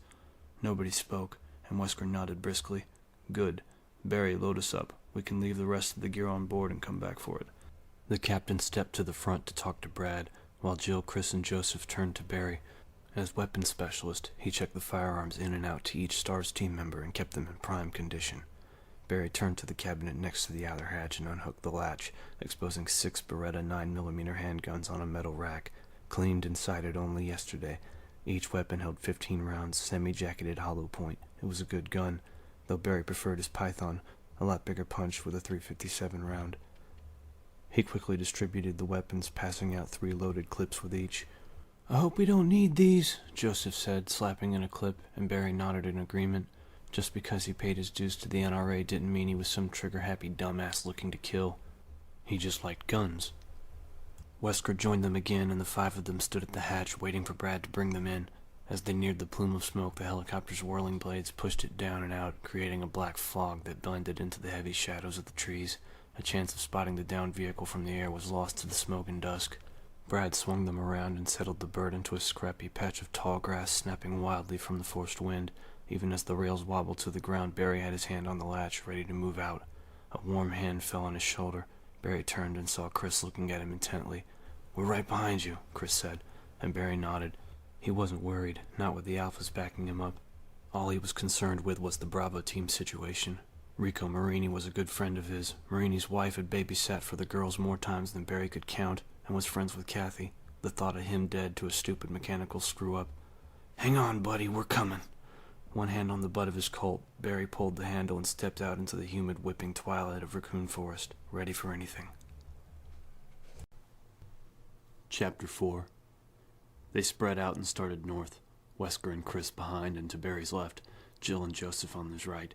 Directly in front of them was a sparse stand of trees, and as the Alpha's copter blades revved down, Jill could smell burning fuel and see wisps of smoke curling through the foliage. They moved quickly through the wooded area, visibility dropping off sharply beneath the needled branches. The warm scents of pine and earth were overshadowed by the burning smell, the acrid odor growing stronger with each step. From the dim light filtering toward them, Jill saw that there was another clearing ahead with high, brittle grasses. "I see it! Dead ahead!" Jill felt her heart speed up at Barry's shout, and then they were all running, hurrying to catch up to their point man. She emerged from the corpse of trees, Joseph next to her. Barry was already at the downed copter, Chris and Wesker right behind. Smoke was still rising from the silent wreck, but it was thinning. If there had been a fire, it had died out. She and Joseph reached the others and stopped, staring. No one speaking as they surveyed the scene. The long, wide body of the copter was intact, not a single scratch visible. The port landing rail looked bent, but besides that and the dying haze of smoke from the rotor, there seemed to be nothing wrong with it. The hatches stood open, the beam from Wesker's pen light showing them an undamaged cabin. From what she could see, most of the Bravo's gear was still on board. So where are they? It didn't make any sense. It hadn't been 15 minutes since their last transmission. If anyone had been injured, they would have stayed. And if they decided to leave, why had they left their equipment behind? Wesker handed the light to Joseph and nodded towards the cockpit. "Check it out. The rest of you, spread out. Look for clues, tracks, shell casings, signs of a struggle. You find anything, let me know, and stay alert." Jill stood a moment longer, staring at the smoking copter, and wondering what could have happened. Enrico had said something about a malfunction, so okay, the Bravos had sat down. What happened next? What would have made them abandon their best chance of being found, leaving behind emergency kits, weaponry? Jill saw a couple of bulletproof vests crumpled next to the hatch and shook her head, adding it to the growing list of seemingly irrational actions. She turned to join the search as Joseph stepped out of the cockpit, looking as confused as she felt. She waited to hear his report as he handed the light back to Wesker, shrugging nervously. I don't know what happened. The bent rail suggests a forced landing, but except for the electrical system, everything looks fine. Wesker sighed, then raised his voice so the others could hear. Circle out, people. 3 meters apart, widen as we go. Jill moved over to stand between Chris and Barry, both men already scanning the ground at their feet as they slowly moved east and northeast of the helicopter. Wesker stepped into the cabin, probing the darkness with his penlight, and Joseph headed west. Dry weeds crackled underfoot as they widened their circle, the only sound in the still, warm air except for the distant hum of the Alpha helicopter engine. Jill used her boots to search through the thick ground cover, brushing the tall grass aside with each step. In another few moments it'd be too dark to see anything. They'd need to go break out the flashlights. Bravo had left theirs behind. Jill stopped suddenly, listening. The sighing, crackling steps of the others, the faraway drone of the helicopter. And nothing else. Not a chirp, a chitter, nothing. They were in the woods in the middle of summer. Where were the animals? The insects? The forest was unnaturally still, the only sounds human. For the first time since they'd sat down, Jill was afraid. She was about to call out to the others when Joseph shouted from somewhere behind them, his voice high and cracking. Hey! Over here! Jill turned and started jogging back, saw Chris and Barry do the same. Wesker was still by the helicopter and had drawn his weapon at Joseph's cry, pointing it up as he broke into a run. In the murky light, Jill could just make out Joseph's shadowy form, crouched down in the high grass near some trees 100 feet past the helicopter. Instinctively, she pulled her own sidearm and double-timed, suddenly overwhelmed by a sense of encroaching doom. Joseph stood up, holding something, and let out a strangled scream before dropping it, his eyes wide with horror. For a split second, Jill's mind couldn't accept what it had seen in Joseph's grasp. A S.T.A.R.S handgun, a Beretta. Jill ran faster, catching up to Wesker, and a disembodied hand curled around it, hacked off at the wrist. There was a deep, guttural snarl from behind Joseph, from the darkness of the trees, an animal growling, joined by another raspy, throating shriek. And suddenly dark, powerful shapes erupted from the woods, lunging at Joseph and taking him down. Joseph! Jill's scream ringing in his ears. Chris drew his weapon and stopped in his tracks, trying to get a clear shot at the raging beasts that were attacking Joseph. Wesker's penlight sent a thin beam dancing over the writhing creatures, illuminating a nightmare. Joseph's body was all but hidden by the 3 animals that tore at him, ripping at him with gnashing, dripping jaws. They were the size and shape of dogs, as big as German shepherds maybe, except that they seemed to have no fur, no skin. Wet, red sinew and muscle flashed beneath Wesker's wavering light, the dog creatures shrieking and snapping in a frenzy of bloodlust. Joseph cried out, a burbling liquid sound as he flailed weakly at the savage attackers, blood pouring from multiple wounds. It was the scream of a dying man. There was no time to waste. Chris targeted and opened fire. 3 rounds smacked wetly into one of the dogs, a 4th shot going high. There was a single high-pitched yelp and the beast went down, its sides heaving. The other 2 animals continued their assault, indifferent to the thunderous shots. Even as Chris watched in horror, one of the slavering hellhounds lunged forward and ripped out Joseph's throat, exposing bloody gristle and glistening slickness of bone. The stars opened up, sending a rain of explosive fire at Joseph's killers. Red spatters burst into the air, the dog things still trying to get at the spasming corpse while bullets riddled their strange flesh. With a final series of harsh, barking mules, they fell and didn't rise again. Hold your fire! Chris took his finger off the trigger but continued to point the handgun at the fallen creatures, ready to blow apart the first one that so much as twitched. 2 of them were still breathing, growling softly through panting gasps. The 3rd sprawled lifelessly next to Joseph's mutilated body. They should be dead. Should have stayed down at the first shots. What are they? Wesker took a single step towards the slaughter in front of them, when all around deep echoing howls filled the warm night air, shrill voices of predatorial fury coming at the stars from all directions. Back to the copter, now! Wesker shouted. Chris ran, Barry and Jill in front of him and Wesker bringing up the rear, the 4 of them sprinting through the dark trees, unseen branches slapping at them as the howls grew louder, more insistent. Wesker turned and fired blindly into the woods as they stumbled toward the waiting helicopter, its blades already spinning. Chris felt relief sweep through him. Brad must have heard the shots. They still had a chance. Chris could hear the creatures behind them now, the sharp rustling of lean, muscular bodies tearing through the trees. He could also see Brad's pale, wide-eyed face through the glass front of the copter, the reflected lights of the control panel casting a greenish glow across his panicked features. He was shouting something, but the roar of the engine drowned out everything now, the blast of wind churning the field into a rippling sea. Another 50 feet, almost there. Suddenly the helicopter jerked into the air, accelerating wildly. Chris caught a final glimpse of Brad's face and could see the blind terror there, the unthinking panic that had gripped him as he clawed at the controls. No, don't go! Chris screamed, but the wobbling rails were already out of reach, the copter pitching forward and away from them through the thundering darkness. They were going to die. Damn you, Vickers! Wesker turned and fired again and was rewarded with the squeal of pain from one of their pursuers. There were at least 4 more close behind, gaining on them rapidly. Keep going! He shouted, trying to get his bearings as they stumbled on, the piercing shrieks of the mutant dogs urging them forward. The sound of the helicopter was dying away, the cowardly Vickers taking their escape with him. Wesker fired again, the shot going wide, and saw another shadowy form join the hunt. The dogs were brutally fast. They didn't stand a chance, unless... the mansion. Veer right, 1 o'clock, Wesker yelled, hoping that his sense of direction was still intact. They couldn't outrun the creatures, but maybe they could keep them at bay long enough to reach cover. He spun and fired the last round in his clip. Ejecting the spent magazine, he fumbled for another one tucked in his belt as both Barry and Chris took up the defense, firing past him and into the closing pack. Wesker slapped in a fresh clip as they reached the edge of the overgrown clearing and plunged into another dark stand of trees. They stumbled and dodged through the woods, tripping on uneven ground as the killer dogs came on, lungs aching for air. Wesker imagined that he could smell the fetid, rotting meat stench of the beasts as they narrowed the distance, and he somehow found the capacity to run faster. We should be there by now. Gotta be close. Wesker saw it first through the thinning shadows of the trees, the looming monstrosity backlit by an early moon. There! Run for that house! It looked abandoned from the outside, the weathered wood and stone of the giant mansion crumbling and dark. The full size of the structure was cloaked by the shadowy, overgrown hedges that surrounded it, isolating it from the forest. A massive outset front porch presenting double doors, their only option for escape.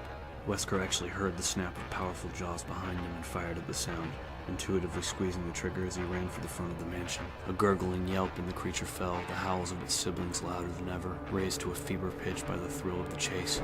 Jill reached the doors first, slamming into the heavy wood with one shoulder as she snatched at the handles. Amazingly, they crashed open. Brightness spilled out across the stone steps of the porch, lighting their path. She turned and started firing, providing cover as the 3 gasping men ran for the opening in the darkness. They piled into the mansion, Jill diving in last, and Barry throwing his considerable bulk against the door, wedging it closed against the snarls of the creatures. He collapsed against it, face red and sweating, as Chris found the entry's steel deadbolt and slid it home. They'd made it. Outside, the dogs howled and scrabbled uselessly at the heavy doors. Wesker took a deep breath of the cool, quiet air that filled the well-lit room and exhaled sharply. As he'd already known, the Spencer house wasn't abandoned, and now that they were here, all his careful planning was for nothing. Wesker silently cursed Brad Vickers again and wondered if they were any better off inside than out. Chapter 5. Jill took in their new surroundings as she caught her breath, feeling like she was a character in a nightmare that had just taken a turn into grand fantasy. Wild howling monsters, Joseph's sudden death, a terrifying run through the dark woods, and now this. Deserted. It was a palace, pure and simple, what her father would have called a perfect score. The room they had escaped into was the epitome of lavish. It was huge, easily bigger than Jill's entire house, tiled in gray-flecked marble and dominated by a wide, carpeted staircase that led to the second-floor balcony. Arched marble pillars lined the ornate hall, supporting the dark, heavy wood balustrade of the upper floor. Fluted wall sconces cast funnels of light across walls of cream, trimmed in oak and offset by the deep, burnt ochre of the carpeting. In short, it was magnificent. "What is this?" Barry muttered. No one answered him. Jill took a deep breath and decided immediately that she didn't like it. There was a sense of wrongness to the vast room, an atmosphere of vague oppression. It felt haunted somehow, though by who or what she couldn't say. Beats the hell out of getting eaten by mutant dogs, though. Gotta give it that much. And on the trail of that thought, God, poor Joseph. There hadn't been time to mourn him, and there wasn't time now, but he would be missed.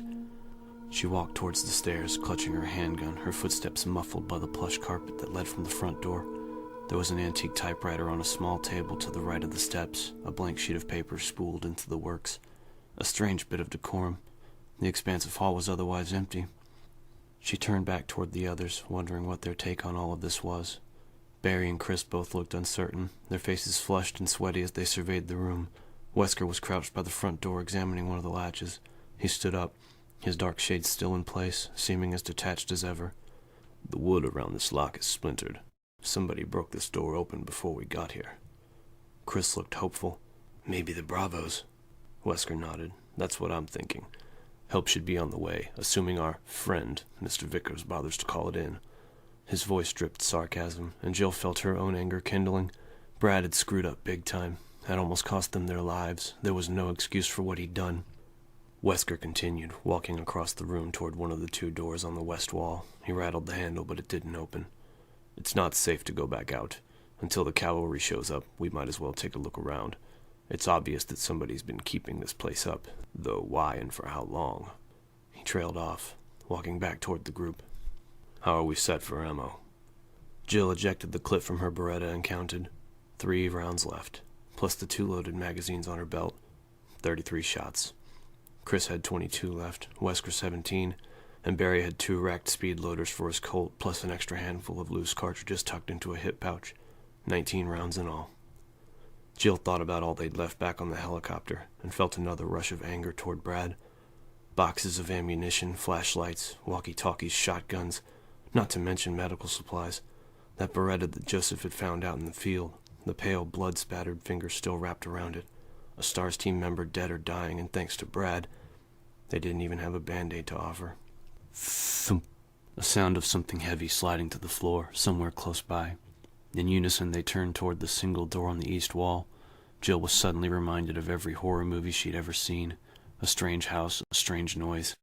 She shivered and decided that she was most definitely going to kick Brad's narrow ass when they got out of here. Chris, check it out and report back ASAP, Wesker said. We'll wait here in case the RPD comes knocking. You run into any trouble, fire your weapon, and we'll find you. Chris nodded and started toward the door, his boots clacking loudly against the marble floor. Jill felt that sense of foreboding wash over her again. Chris? His hand on the knob, he turned back and she realized that there was nothing she could tell him that made any sense. Everything was happening so fast. There was so much wrong with this situation that she didn't know where to start. And he's a trained professional, and so are you. Start acting like it. Take care, she said finally.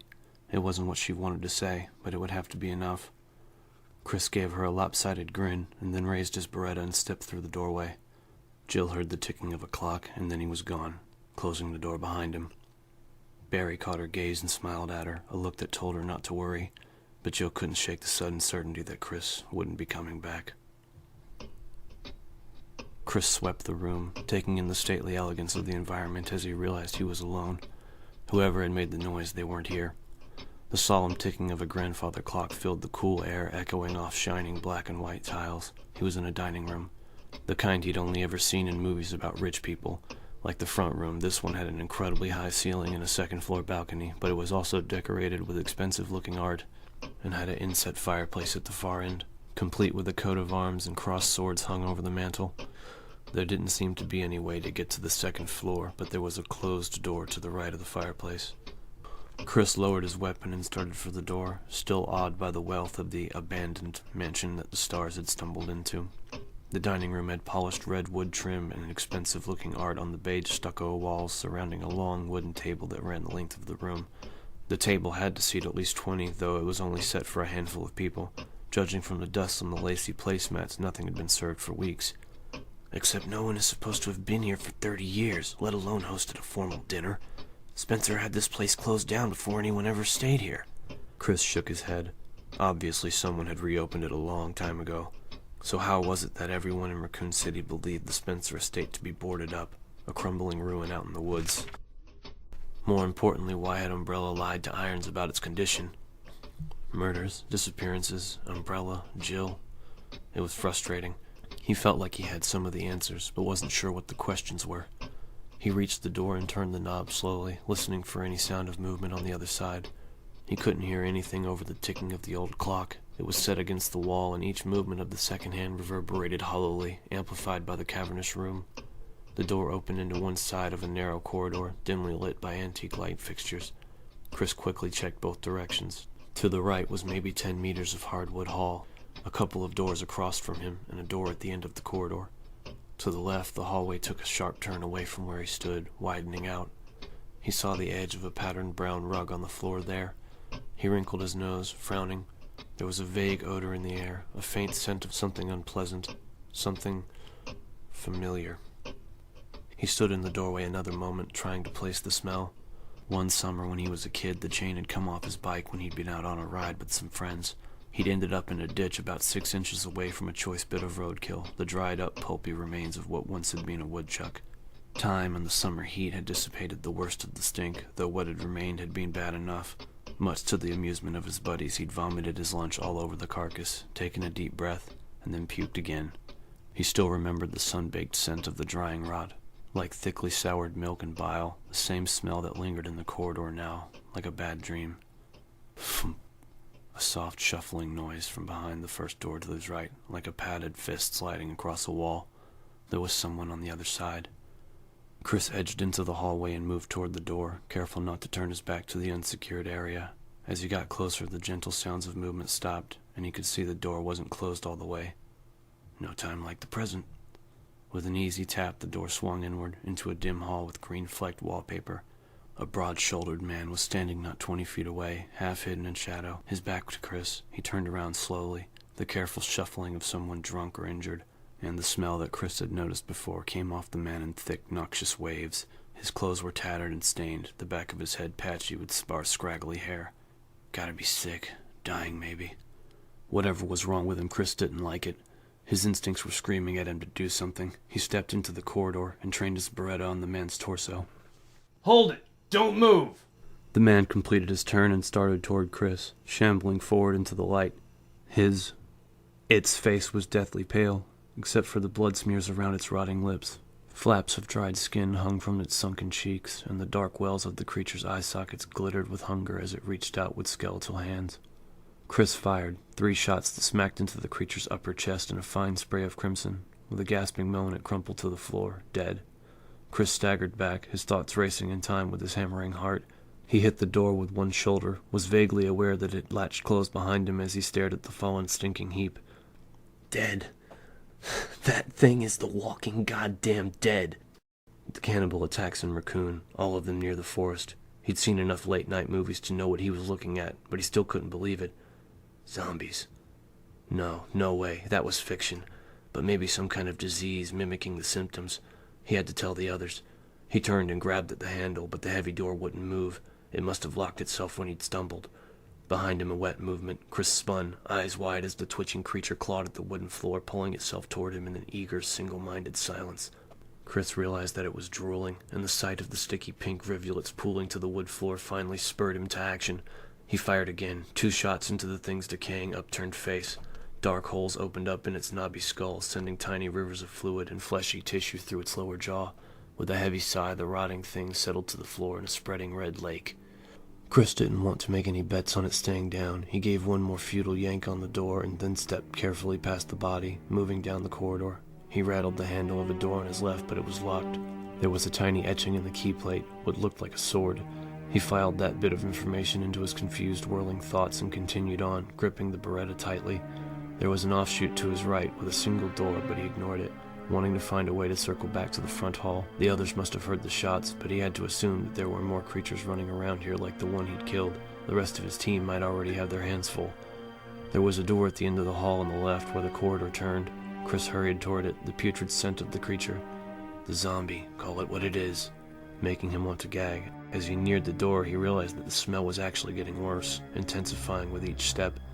He heard the soft, hungry moan as his hand touched the knob, even as it registered that he only had 2 bullets left in his clip. In the shadows to his right, movement. Gotta reload, get somewhere safe.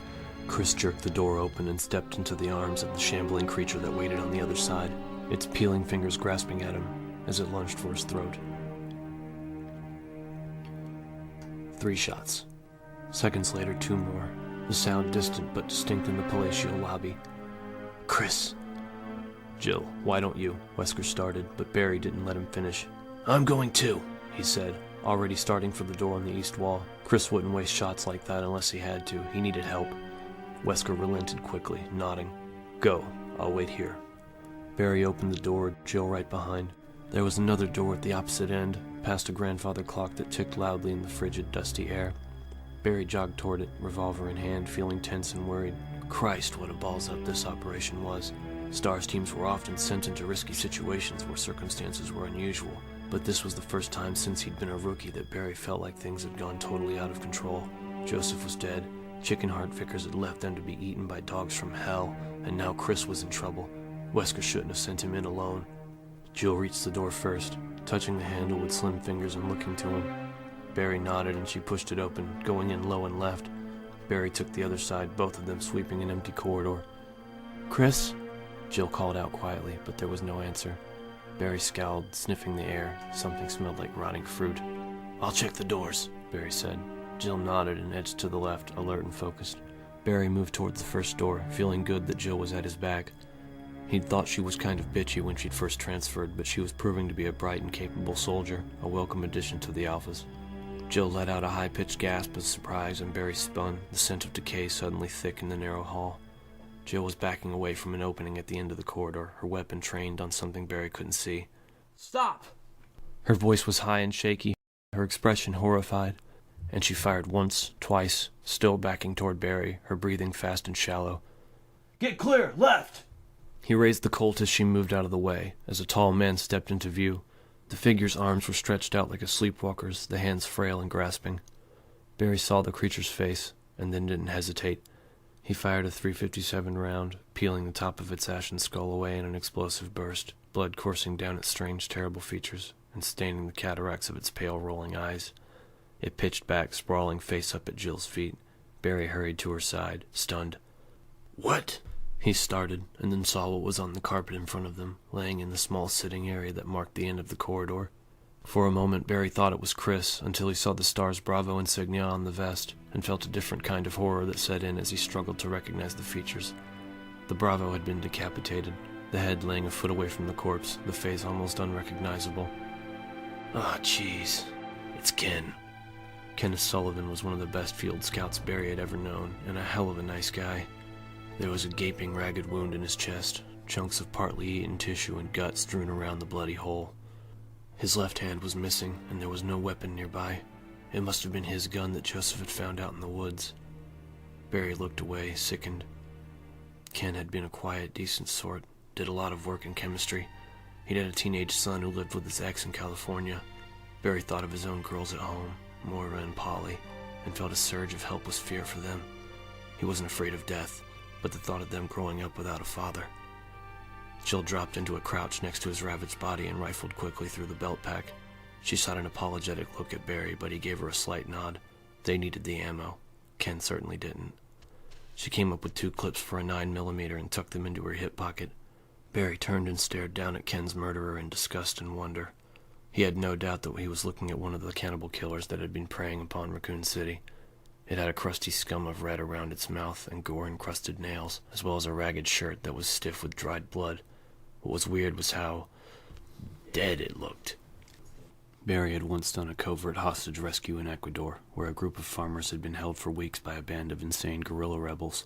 Several of the hostages had been killed early in the siege, and after the S.T.A.R.S managed to capture the rebels, Barry had gone with one of the survivors to record the deaths. The 4 victims had been shot, their bodies dumped behind the small wooden shack that the rebels had taken over. After 3 weeks in the South American sun, the skin on their faces had shriveled, the cracking lined flesh pulling away from sinew and bone. He still remembered those faces clearly, and saw them again now as he looked down at the fallen creatures. It wore the face of death. Besides which, it smells like a slaughterhouse on a hot day. Somebody forgot to tell this guy that dead people don't walk around.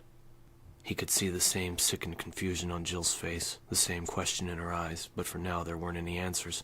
They had to find Chris and regroup. Together they moved back down the corridor and checked all 3 doors, rattling handles and pushing at the heavy wooden frames. All were securely locked. But Chris had to have gone through one of them. There's nowhere he could have gone. It didn't make sense, and short of breaking down the doors, there was nothing they could do about it. "We should report this to Wesker," Jill said, and Barry nodded agreement. If they'd stumbled into the hiding place of the killers, they were going to need a plan of attack. They ran back through the dining room, the stale air of relief after the corridor's reek of blood and decay. They reached the door back to the main hall and hurried through. Barry wondered what the captain would make of all this. It was downright... Barry stopped short, searching the elegant, empty hall and feeling like the butt of some practical joke that simply wasn't funny. Wesker was gone. Chapter 6. Wesker! Barry shouted, his deep voice echoing through the chilly room. Captain Wesker! He jogged toward a row of arches at the back of the hall, calling to Jill over his shoulder as he ran. Don't leave the room! Jill walked to the stairs, feeling almost dizzy. First Chris, now the captain. They hadn't been gone 5 minutes, and he'd said he was going to stay put. Why would he have left? She looked around for a sign of a struggle. A spent cartridge, a spot of blood. But there was nothing to indicate what might have happened. Barry appeared on the other side of the giant staircase, shaking his head and walking slowly to join her. Jill bit her lower lip, frowning. You think Wesker ran into one of those things? Barry sighed. I don't think the RPD showed and snuck him out. Though if he did run into trouble, we would have heard the shots. Not necessarily. He could have been ambushed, dragged away. They stood silently for a moment, thinking. Jill was still a bit shaken from the face-to-face with the walking corpse, but thought she'd accepted the facts pretty well. The woods bordering Raccoon City had become infested with zombies. After a lifetime of reading trashy novels about serial killers, is a cannibal zombie so hard to swallow? Somehow it wasn't, and neither were the murderous dogs or the secretly kept estate. There was no question that it all existed. The question was why. Did the mansion have anything to do with the murders? Or had the zombies simply overrun it like they'd overrun Raccoon Forest? And was that creature the last thing Becky and Pris saw? She rejected that thought almost violently. Thinking about the girls now would be a mistake. So do we go looking, or do we wait? Jill said finally. Go looking. Ken made it here. The rest of the Bravos could be somewhere in the house. It'd be easy enough to get lost. Chris... He half smiled, though Jill could see the worry in his eyes. Chris and Wesker got sidetracked, but we'll find them. It'd take more than a couple of walking stiffs to cause either of them any grief. He reached into a pocket in his vest and pulled out something wrapped in a handkerchief, handing it to her. She felt the thin metal objects beneath the light fabric and recognized them instantly. It's the set you gave me to practice with last month, he said. I figure you'll have better luck with them. Jill nodded, tucking the lockpicks into her hip pouch. Barry had taken an interest in her former career, and she'd given him a few pieces from her old set, several picks and torsion bars. They could come in handy. The small bundle settled on top of something hard and smooth. Trent's computer! In all the excitement, she'd totally forgotten about her strange encounter in the locker room. She opened her mouth to tell Barry, then shut it, remembering Trent's cryptic warning. I wouldn't mention this conversation to anyone. Screw that. She'd almost risked it anyway with Chris. And where is Chris now? Who's to say that Trent's dire consequences haven't already occurred? Jill realized what she was thinking and had to fight off an urge to laugh at herself. What had happened with Trent probably wasn't even relevant to their predicament. And whether or not she could trust Barry, she knew she didn't trust Trent.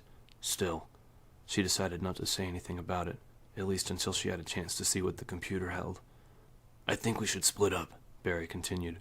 I know it's dangerous, but we need to cover a lot of ground. We find anybody, we meet back here. Use this room as base. Rubbing at his beard, he fixed her with a serious gaze. You up for this, Jill? We could search together.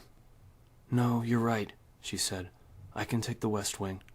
Unlike cops, S.T.A.R.S seldom partnered. They were trained to watch their own backs in dangerous situations. Barry nodded. Okay. I'll go back and see if I can persuade one of those doors to open. Keep an eye out for a back exit, conserve ammo, and be careful. You too. Barry grinned, holding up his Colt Python. I'll be fine. There was nothing left to say. Jill headed straight for the set of doors on the west wall that Wesker hadn't tried earlier. Behind her, Barry hurried back to the dining room. She heard the door open and close, leaving her alone. Here goes nothing. The painted blue doors opened smoothly, revealing a small, shadowy room as cool and silent as the main hall, all in shades of blue. Muted track lighting illuminated framed paintings on dusky walls, and in the center of the room was a large statue of a woman holding an urn on one shoulder. Jill closed the door behind her and let her eyes adjust to the gloom, noting the two doors opposite the one she'd come through. The one on the left was open, though a small chest was pushed in front of it, blocking access. It was unlikely that Wesker had gone that way. She walked to the one on the right and tried the knob. Locked. Sighing, she reached into her pack for the picks, and then hesitated, feeling the smooth weight of the mini-disc reader. Let's see what Mr. Trent thinks is so important. She slipped it out and studied it a moment, and then tapped at a switch. A screen the size of a baseball card flickered to life, and with a few more taps, small lines of type scrolled across the monitor. She scanned the material, recognizing names and dates from local newspapers. Trent had apparently compiled every article he could find about the murders and disappearances in Raccoon, plus the pieces on the stars. Nothing new here. Jill skipped along and wondered what the point was. After the articles was a list of names. William Birkin, Steve Keller, Michael Dees, John Howe, Martin Crackhorn, Henry Sarton, Ellen Smith, and Bill Rabbitson. She frowned. None of the names were familiar, except, wasn't Bill Rabbitson Chris's friend, the one who had worked for Umbrella? She couldn't be sure. She'd have to ask Chris. Assuming we find him. This was a waste of time. She needed to start looking for the other stars. She pressed the forwarding key to get to the end of the data, and a picture appeared. Tiny lines set into patterns. There were squares and long rectangles, cross-hatched with smaller marks that connected the empty boxes. Beneath it was a single line. A message as enigmatic as she could have expected from Mr. Trent. Night Keys, Tiger Eyes, Four Crests, Gate of New Life, East Eagle, West Wolf. Gee, how illuminating. That just clears up everything, doesn't it? The picture was some kind of map, she decided. It looked like a floor plan. The biggest area was at the center, a slightly smaller one extending off to the left. Jill suddenly felt her heart skip a beat. She stared down at the small screen, wondering how Trent had known. It was the mansion's first floor. She tapped at the forwarding button again and saw what could only be the second floor, the shapes corresponding to the first map. There was nothing after the second map, but it was enough. As far as she was concerned, there was no longer any question that the Spencer estate was the source of the terror in Raccoon City, which meant that the answers were here, waiting to be uncovered. The zombie groaned as Chris fired point-blank into its gut twice. The shots were muffled by its rancid flesh, and it fell against him, expelling a rush of foul, stinking air across his face. Chris pushed it away, the back of his throat locking. His hands on the barrel of his weapon were dripping with sticky fluid. The creature collapsed to the floor, its limbs spasming. Chris backed away, wiping the Beretta against his vest as he took deep breaths, trying desperately not to vomit. The zombie out in the hall had been a desiccated mess, shriveled and dry. This one was fresh, if that was the right word. Festering, necrotic, wet. He swallowed hard, and the urge to throw up slowly passed. He didn't have a particularly weak stomach, but that smell, God. Keep it together, could be more of them. The hall he'd entered was all dark wood and dim light. For the moment there was no sound except the pulse of blood in his ears. He looked down at the body, wondering exactly what it was, what it had been. He had felt its hot, fetid breath against his face. It wasn't a reanimated corpse, no matter what it looked like. He decided it didn't matter. For all intents and purposes, it was a zombie. It had tried to bite him, and creatures like it had already chowed down on some of Raccoon's populace. He needed to find his way back to the others, and they had to get out, get help. They didn't have the firepower to handle the situation alone. He ejected the empty clip from the gummy weapon and quickly reloaded, his chest tightening with stress. 15 rounds left. He had a Bowie knife, but the thought of going up against a zombie with only a knife wasn't all that appealing. There was a plain-looking door to his left. Chris pulled at the knob, but it was locked. He squinted at the key plate and wasn't all that surprised to see an etching of what looked like armor. Sword, armor. There was a definite theme developing. He moved down the wide hall, listening for any sound, and taking frequent deep breaths through his nose. The goo on his vest and hands made it hard to tell if there were any more of them around. The smell was all over him, but it could be his only chance to avoid another close encounter. The hall turned to the left. He took the corner fast, sweeping the Beretta across the wide wooden expanse. There was a support pillar partially blocking his view, but he could see the back of a man just past it, the slumped shoulders and stained clothes of one of the creatures. Chris quickly edged to the right, trying to get a clear shot. The zombie was maybe 40 feet away, and he didn't want to waste his last rounds. At the sound of his boots against the hardwood floor, it turned, shuffling slowly. So slowly that Chris hesitated, watching the way it moved. This one seemed to have been dipped in a thin layer of slime, dull light reflecting off its glistening skin as it stumbled almost blindly toward Chris. It slowly raised its arms, its pale, hairless skull wobbling on its emaciated neck. Silently, it shuffled forward. Chris took a sliding step back to his left, and the zombie changed direction, veering toward him eagerly, closing the distance between them at a slow walk. Just like in the movies. Dangerous, but dumb, and easy to outrun. He had to save ammo in case he got cornered. There were stairs at the end of the hall, and Chris took a deep breath, readying himself. He stepped back, giving himself enough room to maneuver, and heard a gasping moan behind him, a fresh wave of rancid stink assaulting his senses. He spun, the realization hitting him even before he saw it. The festering zombie was only a few feet away, reaching for him. Bits of its putrid gut spilled out across its shattered abdomen. He hadn't killed it, hadn't waited long enough to make sure, and his stupidity was about to cost him. "Aw, shit!" Chris sprinted away and down the corridor, dodging both of them and cursing himself. He passed the thick support beam, almost to the stairs, and stopped cold, seeing what waited at the top. He caught only a glimpse of the ragged creature standing at the head of the stairs, and spun away, raising his weapon to face the attackers that shambled toward him hungrily. From the shadows beneath the steps came a heavy, gurgling sigh, and the scuffing of wood. Another one. He was trapped, and there was no way he could kill them all. Door! It faced the side of the stairs, the dark wood blending so well with the shadows that he almost hadn't seen it. Chris ran for it, grabbing at the handle, praying that it would open as around him the creatures closed in. If it was locked, he was dead. Rebecca Chambers had never been more afraid, not once in her 18 years.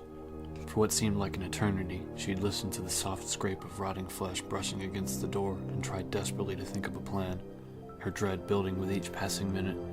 There was no lock on the door, and she'd lost her handgun on the run for the house. The small storage room, though well stocked with chemicals and stacks of paper, had offered nothing to use as a defense except a half-empty can of insect repellent. It was the can she gripped now, standing behind the door of the tiny room. If or when the monsters finally figured out how to use a doorknob, she'd planned on spraying it in their eyes and then making a run for it. Maybe they'll be laughing so hard I'll have a chance to slip past. Bug spray. Great weapon. She'd heard what could have been shots somewhere close by, but they weren't repeated. Her hope that it was one of the team faded as the seconds ticked past, and she was starting to give serious consideration to the concept that she was the only one left when the door burst open and a gasping figure hurled inside. Rebecca didn't hesitate. She leapt forward and pressed the button, releasing a cloud of chemical mist into its face, tensing herself to run past it. "Ah!" It yelled, and fell back against the door, slamming it shut. It covered its eyes, spluttering. It wasn't a monster. She'd just maced one of the alphas. Oh no. Rebecca was already reaching into her field medical kit, her immense relief at seeing another of the stars battling with the monumental embarrassment. She fumbled out a clean cloth and a tiny squeezed bottle of water, stepping toward him. "Keep your eyes closed. Don't rub at them." The alpha dropped his hands, face red, and she finally recognized him. It was Chris Redfield, only the most attractive guy in the stars, not to mention her superior. She felt herself blush and was suddenly glad that he couldn't see her. "Nice going, Rebecca. Way to make a good impression on your first operation. Lose your gun, get lost, blind a teammate." She led him over to the small cot in the corner of the room and sat him down, letting her training take over. "Lean your head back. This is going to sting a little, but it's just water, okay?" She dabbed at his eyes with the damp cloth, relieved that she hadn't sprayed him with anything worse. "What was that stuff?" he said, blinking rapidly, tears and water streaming down his face, but there didn't seem to be any damage. Bug repellent. The label's been ripped off, but the active ingredient is permethrin. It's an irritant, but the effect shouldn't last long. I lost my gun, and when you came in I thought you were one of those things, though if they haven't figured out how to use a doorknob by now, they probably won't." She realized she was babbling and shut up, finishing the crude irrigation and stepping back. Chris wiped at his face and peered up at her with bloodshot eyes. "Rebecca Chambers, right?" She nodded miserably. "Yeah, look, I'm really sorry." "Don't worry about it," he said, and smiled. "Not a bad weapon, actually." He stood up and looked around the small room, frowning. There wasn't much to see. An open trunk full of papers, a shelf lined with bottles of mostly unlabeled chemicals, a cot, and a desk. Rebecca had been through it all in her search for something to use against the creatures. "What about the rest of your team?" he asked. Rebecca shook her head. "I don't know. Something went wrong with the helicopter and we had to set down. We were attacked by animals, some kind of dogs." and Enrico told us to run for cover. She shrugged, suddenly feeling like she was about 12 years old. I got turned around in the woods and ended up at the front door of this place. I think one of the others broke it down. It was open. She trailed off, looking away from his intense gaze. The rest was probably obvious. She had no weapon. She'd gotten lost. She ended up here. All in all, a pretty poor showing. "Hey," he said softly. "There's nothing else you could have done. Enrico said run. You ran. You followed orders. Those creatures out there, the zombies, they're all over the place. I got lost too, and the rest of the alphas could be anywhere. Trust me. The fact that you made it this far." Outside, one of the monsters let out a low, plaintive wail, and Chris stopped talking, his expression grim. Rebecca shuddered. "So what do we do now?" "We look for the others and we try to find a way out," he sighed, looking down at his weapon. "Except you don't have a gun and I'm almost out of ammo." Rebecca brightened and reached into her hip pack. She pulled out 2 full magazines and handed them over, pleased that she had something to offer him. "Oh, and I found this on the desk," she said, and produced a silver key with a sword on it. She didn't know what it unlocked, but thought it might be useful. Chris stared at it thoughtfully, then slipped it into a pocket. He walked to the open trunk and looked down at the stack of papers. He rifled through them, frowning. "Your background's in biochemistry, right? Have you looked through these?" Rebecca joined him, shaking her head. "Barely. I've been kind of busy watching the door." He handed her one of the papers and she scanned it quickly. It was a list of neurotransmitters and level indicators. "Brain chemistry," she said. "But these numbers are all screwed up. The serotonin and norepinephrine are too low. But look here, the dopamine is off the chart. We're talking big-time schizo—" She noticed the incredulous look on his face and smiled a little. Being an 18-year-old college grad, she got a lot of that. The S.T.A.R.S had recruited her right after graduation, promising her a whole team of researchers in a lab of her own to study molecular biology, her real passion. Provided, of course, that she went through basic training and got some field experience. No one else had shown much interest in hiring a whiz kid. There was a soft thump at the door, and her smile faded. She was getting experience, all right. Chris fished the sword key out of his pocket and looked at her seriously. "I passed a door with a sword engraved over the keyhole. I'm gonna go check it out, see if it leads back to the main hall. I want you to stay here and go through those files. Maybe there's something we can use." Her uncertainty must have shown in her face. He smiled gently, his voice low and soothing. "I've got plenty of ammo, thanks to you, and I won't be gone long." She nodded, making a conscious effort to relax. She was scared, but letting him see it wasn't going to help matters. He was probably scared too. He walked to the door, still talking. "The RPD should be here any time, so if I don't come back right away, just wait here." He raised the weapon, putting his other hand on the knob. "Get ready. As soon as I'm out, move the trunk in front of the door. I'll give you a yell when I get back." Rebecca nodded again, and with a final quick smile, Chris opened the door and looked both ways before moving out into the hall. She closed the door and leaned against it, listening. After a long seconds of silence, she heard the rattle of gunfire not far away. 5 or 6 shots, then nothing. After a few minutes, she moved the trunk to block part of the door, edging it in front of the hinges so she could push it out of the way easily. She knelt in front of it, trying to clear her thoughts as she started looking through the papers, trying not to feel as young and unsure as she actually felt. Sighing, she pulled out a handful of papers and started to read.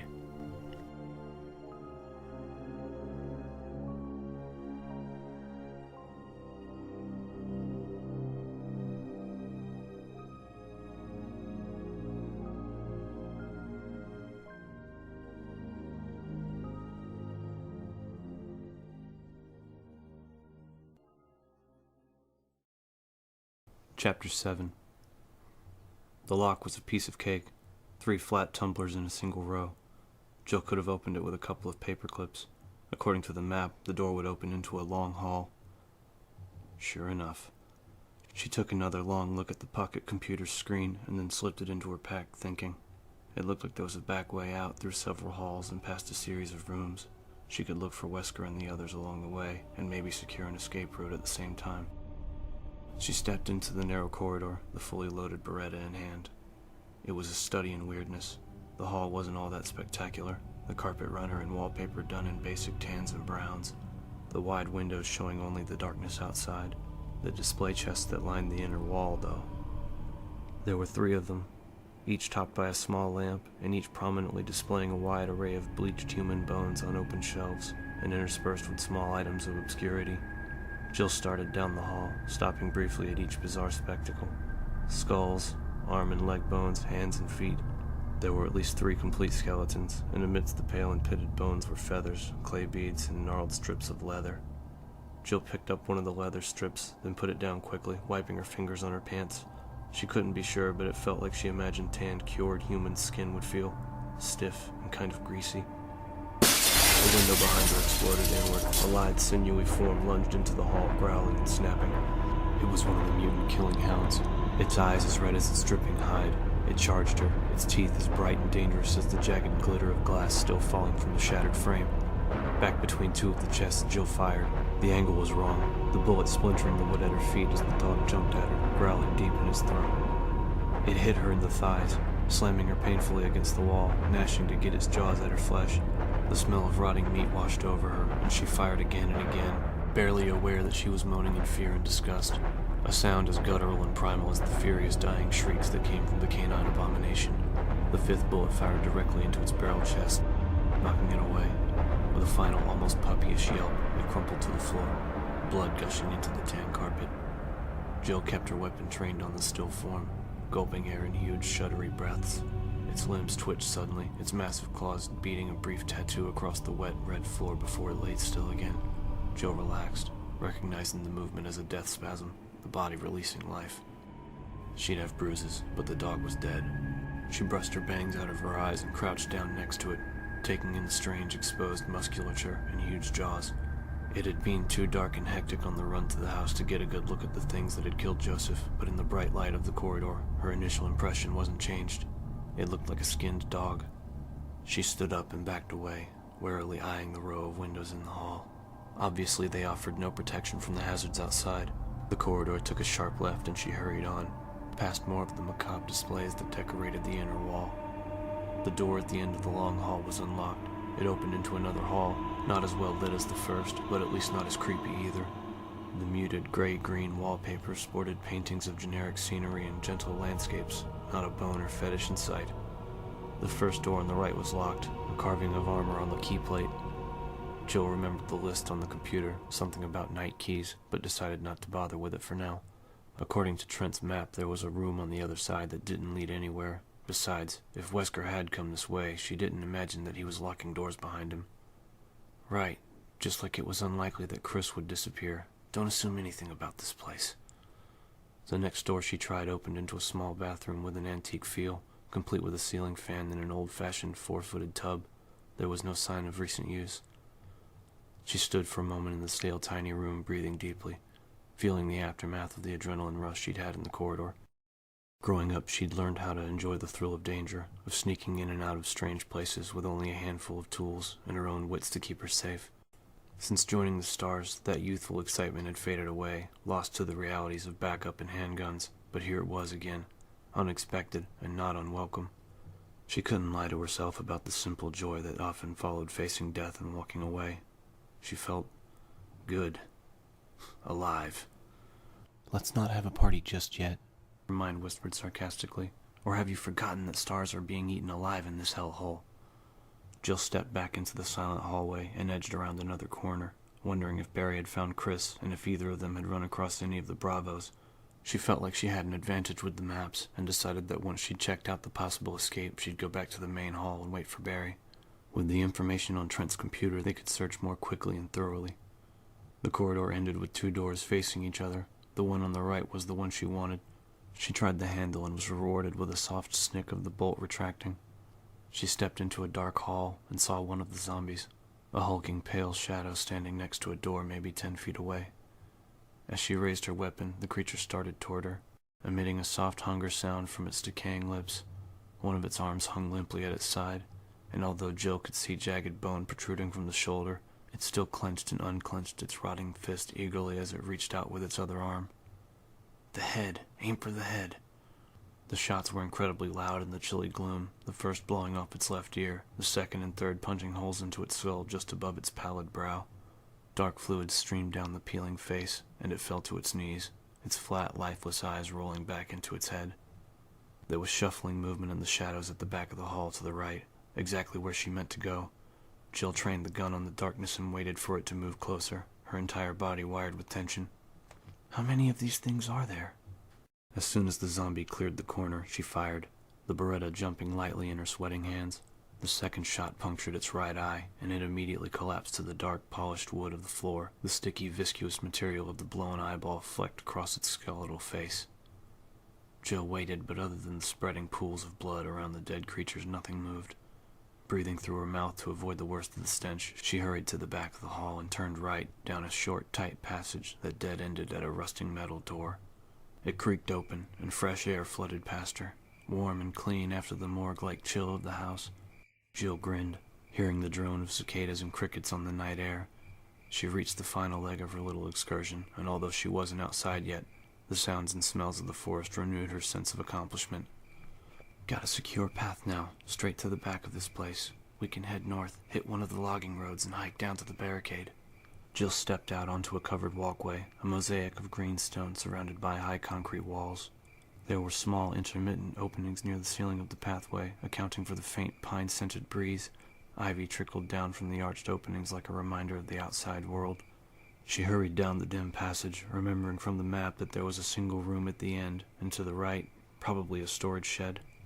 She turned the corner and stopped at another heavy-looking metal door, her smile fading as she reflexively reached for the handle.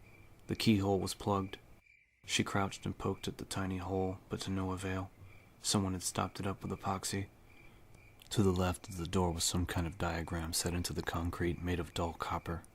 There were 4 hexagonal depressions in the flat metal plate, each fist-sized hole connecting to the next by a thin line. Jill squinted at the legend etched beneath, wishing that she had a flashlight as she struggled to make out the words. She brushed a thin layer of dust off of the indented letters and tried again. When the sun sets in the west and the moon rises in the east, stars will begin to appear in the sky, and wind will blow toward the ground. Then the gate of new life will open. She blinked. 4 holes. Trent's list. 4 crests, and something about a gate of new life. It's a combination mechanism for the lock. Place the 4 crests, the door opens. Except that means I have to find them first. Jill pushed against the door and felt her hope fizzle out completely. Not even a rattle. No give at all. They were going to have to find another way out, unless the crests could be found, which in this place could take years. A lone howl rose in the distance and was joined by the echoing cries of the dogs near the mansion, the strange yodeling sounds piercing the gentle quiet of the woods. There had to be dozens of them out there, and Jill realized suddenly that escaping out the back door probably wasn't such a hot idea. She had limited ammunition for her handgun, and no doubts that there were more ghoulish creatures wandering the halls, shuffling about in hungry, mindless silence as they searched for their next grisly meal.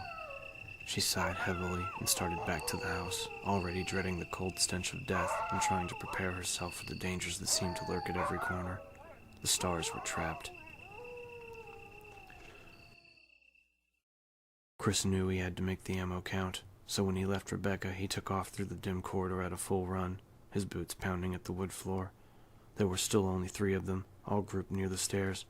He dodged past them easily and sprinted down the hall and around the corner. As soon as he got to the door that led back to the other hall, he turned and assumed a classic shooter's stance, supporting his gun hand at the wrist, his finger on the trigger. One by one, the zombies reeled around the corner, groaning and stumbling. Chris took careful aim, breathing evenly, keeping his focus. He squeezed the trigger, sending 2 bullets through the gangrenous nose of the first. Without pausing, he sent a 3rd shot into the center of the next zombie's forehead. Fluid and soft matter sprayed the walls behind them as the bullets slapped into the wood. Even as they crumpled to the floor, he found his mark on the 3rd creature. 2 more muted explosions and the zombie's brow caved inward, dropping it like the bag of bones that it was. Chris lowered the Beretta, feeling a flush of pride. He was a high-ranked marksman, even had a couple of awards to show for it, but it was still good to see what he could do when given enough time to aim. His quick draw wasn't nearly as strong. That was Barry's forte. He reached for the door handle, urged into action by the thought of all that was at stake. He figured the Alphas could take care of themselves. They had as much of a chance as he did, but this was Rebecca's first operation, and she didn't even have a gun. He needed to get her out. He stepped back into the soft light of the hall with green wallpaper, quickly checking both directions. Straight ahead, the corridor was in heavier shadow, no way to tell if it was clear. To his right was the door with the sword on the key plate, and the first zombie he'd shot, still sprawled lifelessly across the floor. Chris was gratified to see that it hadn't moved. Apparently headshots were the best way to kill a zombie. Just like in the movies. Chris edged toward the sword door, training his weapon left, then right, then left again. He'd had enough surprises for one day. He checked the small offshoot across from the door, and seeing that it was clear, quickly inserted the slender key into the lock. It turned smoothly. Chris stepped into a small bedroom, only slightly better lit than the corridor, a single bright lamp on a desk in one corner. It was all clear, unless there was something hiding under the narrow cot, or maybe in the closet across from the desk. He shuddered, closing the door behind him. It was every kid's first set of fears, and had been his too. Monsters in the closet, and the thing that lived under the bed, waiting for the careless child's ankles to come within reach. "And you're how old now?" Chris shook off the case of nerves, embarrassed at his imaginative wanderings. He walked slowly around the room, looking for anything that might be helpful. There was no other door, no path back to the main hall, but maybe he could find a better weapon for Rebecca than a can of bug spray. Besides an oak table and a bookshelf, there was a small, unmade bed and a study desk in the room. Nothing more. He quickly rifled through the books, then moved around to the foot of the bed to the desk. There was a slim volume next to the desk lamp, the fabric cover untitled, a journal. And although the desktop was coated in dust, the diary had been moved recently. Intrigued, Chris picked it up and flipped to the last few pages. Maybe there was a clue as to what the hell was going on. He sat on the edge of the cot and started to read. May 9, 1998. Played poker tonight with Scott and Alias from security, and Steve from research. Steve was the big winner, but I think he was cheating. Scumbag. Chris smiled a little at that. He skipped down to the next entry, and his smile froze, his heart seeming to pause in mid-beat. May 10, 1998. One of the higher-ups assigned me to take care of a new experiment. It looked like a skinned gorilla. Feeding instructions were to give it live animals. When I threw in a pig, the creature seemed to be playing with it, tearing off the pig's legs and pulling out the guts before it actually started eating. Experiment? Could the writer be talking about the zombies? Chris read on, excited by the find. The diary obviously belonged to someone who worked here. Had to be. Meaning that the cover-up was even bigger than he'd suspected. May 11, 1998. At around 5 a.m., Scott woke me up, scared the shit out of me too. He was wearing a protective garment that looked like a spacesuit. He handed me another one and told me to put it on. Said there'd been an accident in the basement lab. I just knew something like this would happen. Those assholes in research never rest, even at night. May 12, 1998. I've been wearing the damn spacesuit since yesterday. My skin's getting grimy and feels itchy all over. The goddamn dogs have been looking at me funny, so I decided not to feed them today. Screw them. May 13, 1998. Went to the infirmary because my back is all swollen and itchy. They put a big bandage on it and told me I didn't need to wear the suit anymore. All I want to do is sleep. May 14, 1998. Found another blister on my foot this morning. Ended up dragging my foot all the way to the dog's pen. They were quiet all day, which is weird. Then I realized some of them had escaped. If anyone finds out, I'll have my head handed to me. May 15, 1998. My first day off in a long time, and I feel like shit. Decided to go visit Nancy anyway, but when I tried to leave the estate, I was stopped by the guards. They said the company's ordered that no one leave the grounds. I can't even make a phone call. All the phone lines have been ripped out. What kind of bullshit is this? May 16, 1998. Rumors going around that a researcher who tried to escape the estate last night was shot. My entire body feels hot and itchy, and I'm sweating all the time now. I scratched the swelling on my arm and a piece of rotten flesh just dropped off. Wasn't until I realized that the smell was making me hungry that I got violently sick. The writing had become shaky. Chris turned the page and could barely read the last few lines, the words scrawled haphazardly across the page. May 19. Fever gone, but itchy. Hungry and eat doggy food. Itchy, itchy. Scott came, ugly face, so killed him. Tasty. / itchy, tasty. The rest of the pages were blank. Chris stood up and slipped the journal inside his vest, his thoughts racing. Some of the pieces were finally fitting into place. Secret research at a secretly kept estate, An accident in a hidden lab, an escaped virus or infection of some kind that altered the people working here, changing them into ghouls. And some of them got out. The murders and attacks on Raccoon started in late May, coinciding with the effects of the accident. The chronology made sense, but exactly what kind of research was being done here, and how deeply involved was Umbrella? How involved was Billy? He didn't want to think about that, but even as he tried to clear his mind of the thought, a new one occurred to him. What if it was still contagious? He hurried to the door, suddenly desperate to get back to Rebecca with the news. With her training, maybe she could figure out what had been unleashed in the secret lab on the estate. Chris swallowed heavily. Even now, he and the other stars could be infected.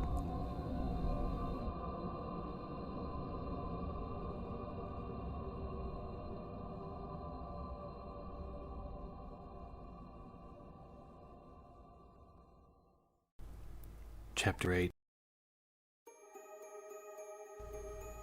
After Jill and Barry went their separate ways, Wesker stayed crouched on the balcony in the main hall, thinking. He knew that time was of the essence, but he wanted to outline a few possible scenarios before he acted. He'd already made mistakes, and didn't want to make any more of them. The Raccoon Alphas were a bright group, making his margin for error very slim. He'd received his orders a couple of days ago, but hadn't expected to be in a position to carry them out so soon. The Bravo team's copter going down had been a fluke, as had Brad Vickers' sudden display of cowardice. Still, he should have been more prepared. Being caught with his pants down like this went against his grain. It was so unprofessional. He sighed, putting the thoughts aside. There'd be time for self-reclamation later. He hadn't expected to end up here, but here he was, and kicking himself for the lack of foresight wasn't going to change anything. Besides, there was too much to do. He knew the grounds of the estate fairly well, and the labs like the back of his hand, but he'd only been inside the mansion a few times, and not at all since he'd been officially transferred to Raccoon City. The place was a maze, designed by a genius architect at the bidding of a madman. Spencer was bats, no two ways about it, and he'd had the house built with all kinds of tricky little mechanisms. A lot of that silly spy crap that had been so popular in the late 60s. Spy crap. That's going to make this job twice as hard as it needs to be. Hidden keys, secret tunnels. It's like I'm trapped in an espionage thriller, complete with mad scientists and a ticking clock. His original plan had been to lead both the Alpha and Bravo teams to the estate and clear the area before he proceeded to the lower labs and wrap things up. He had the master keys and codes, of course. They had been sent along with his orders and would open most of the doors on the estate. The problem was there was no key to the door that led to the garden. It had a puzzle lock, and was currently the only way to get to the labs outside of walking through the woods. Which isn't going to happen.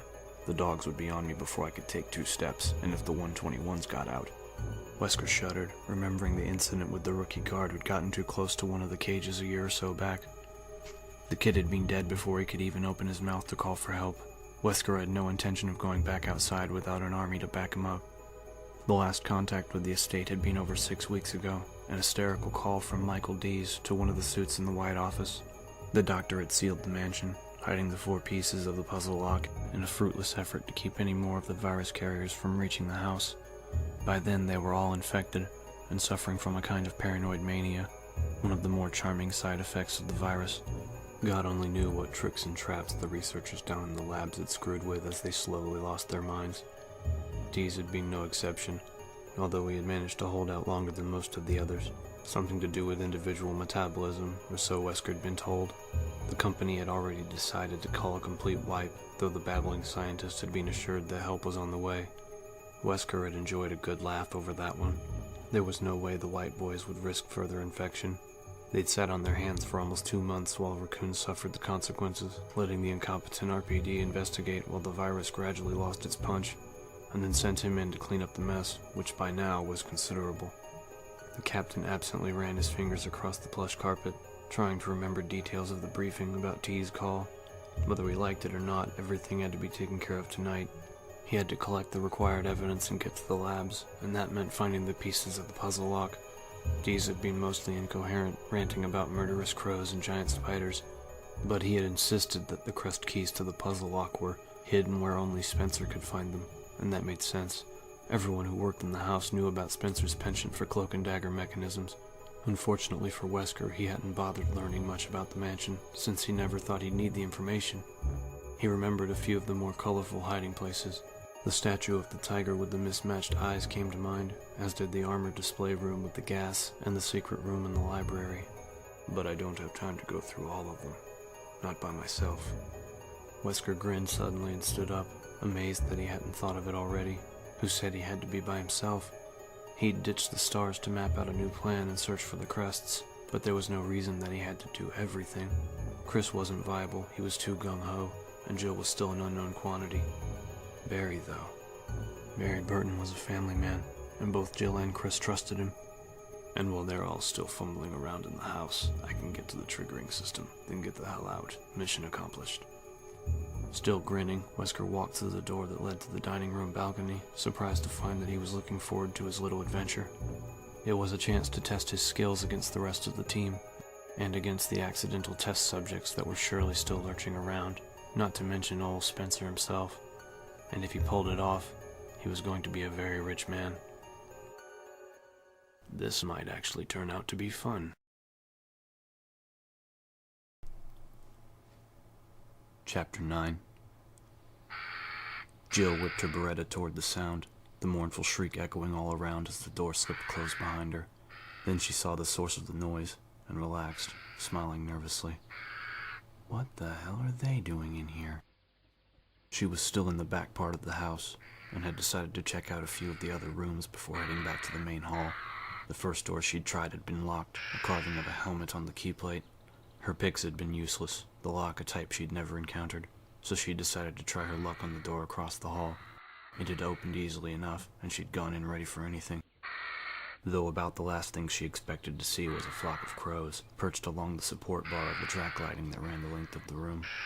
Another of the large black birds let out its morose shriek, and Jill shivered at the sound.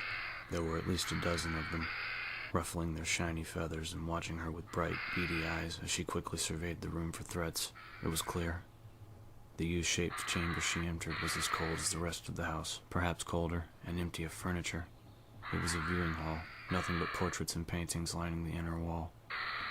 Black feathers lay scattered across the worn wooden floor amidst dried mounds of bird droppings, and Jill wondered again how the crows had gotten inside, and how long they'd been there. There was definitely something strange about their appearance.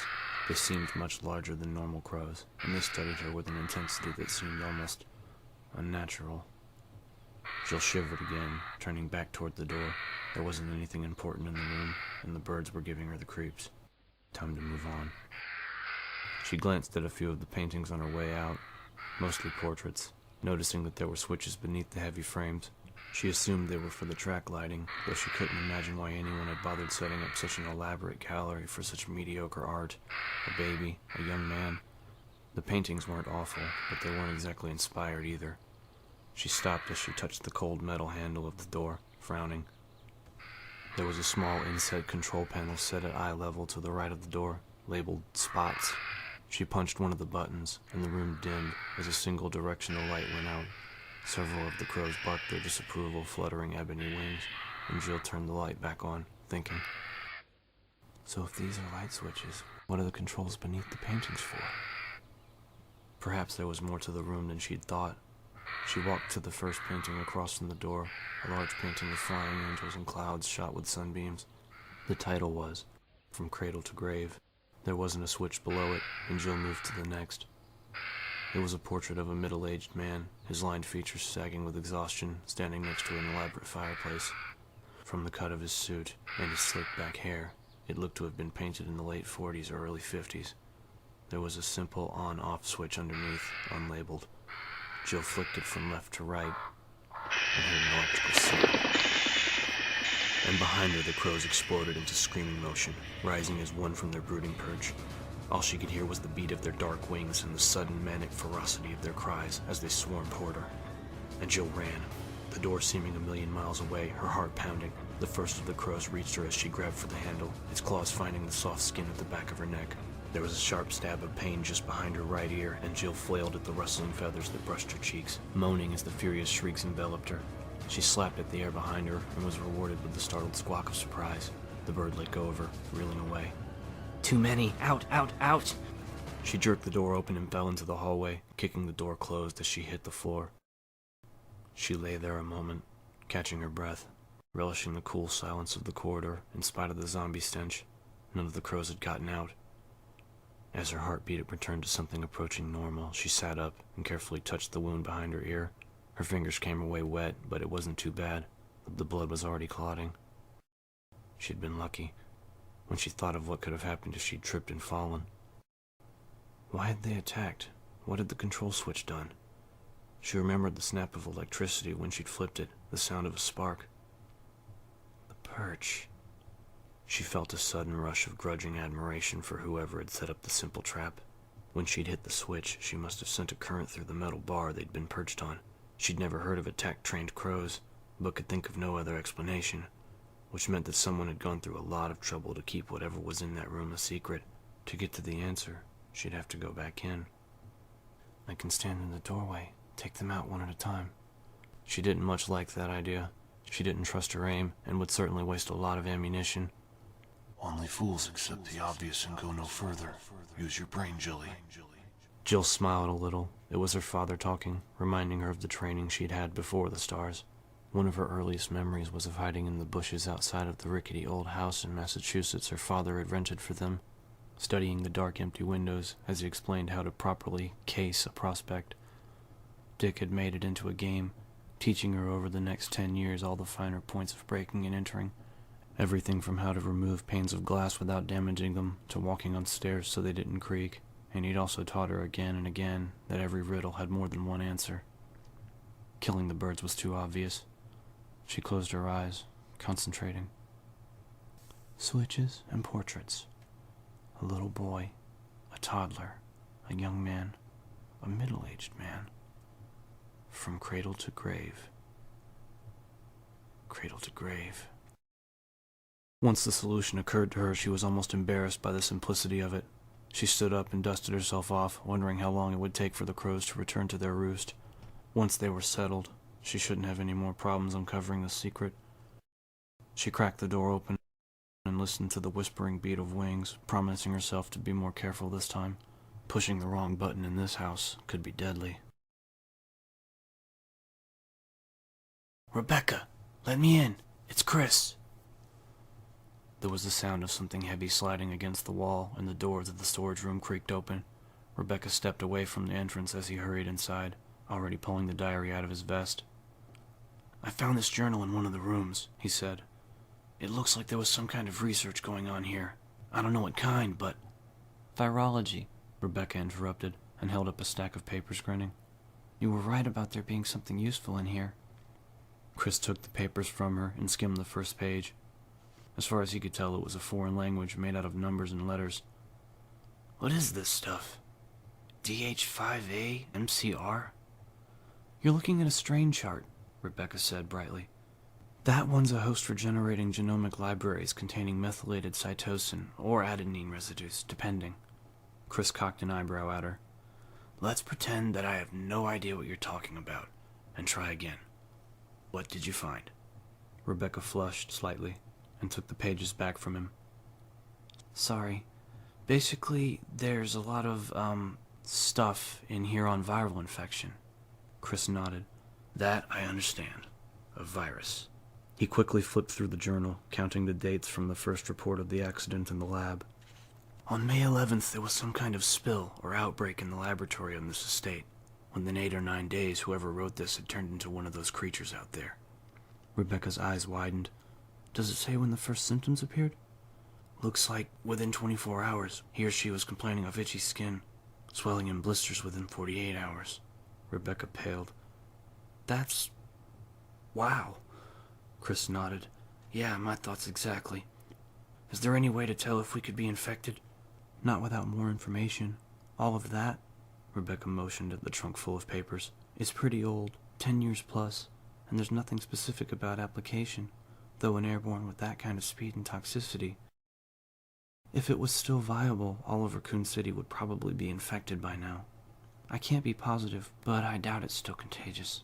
Chris was relieved for himself and the rest of the team, but the fact that the zombies were all victims of a disease. It was depressing, whether it was a disaster of their own making or not. We have to find the others, he said. If one of them should stumble across the lab without knowing what's there.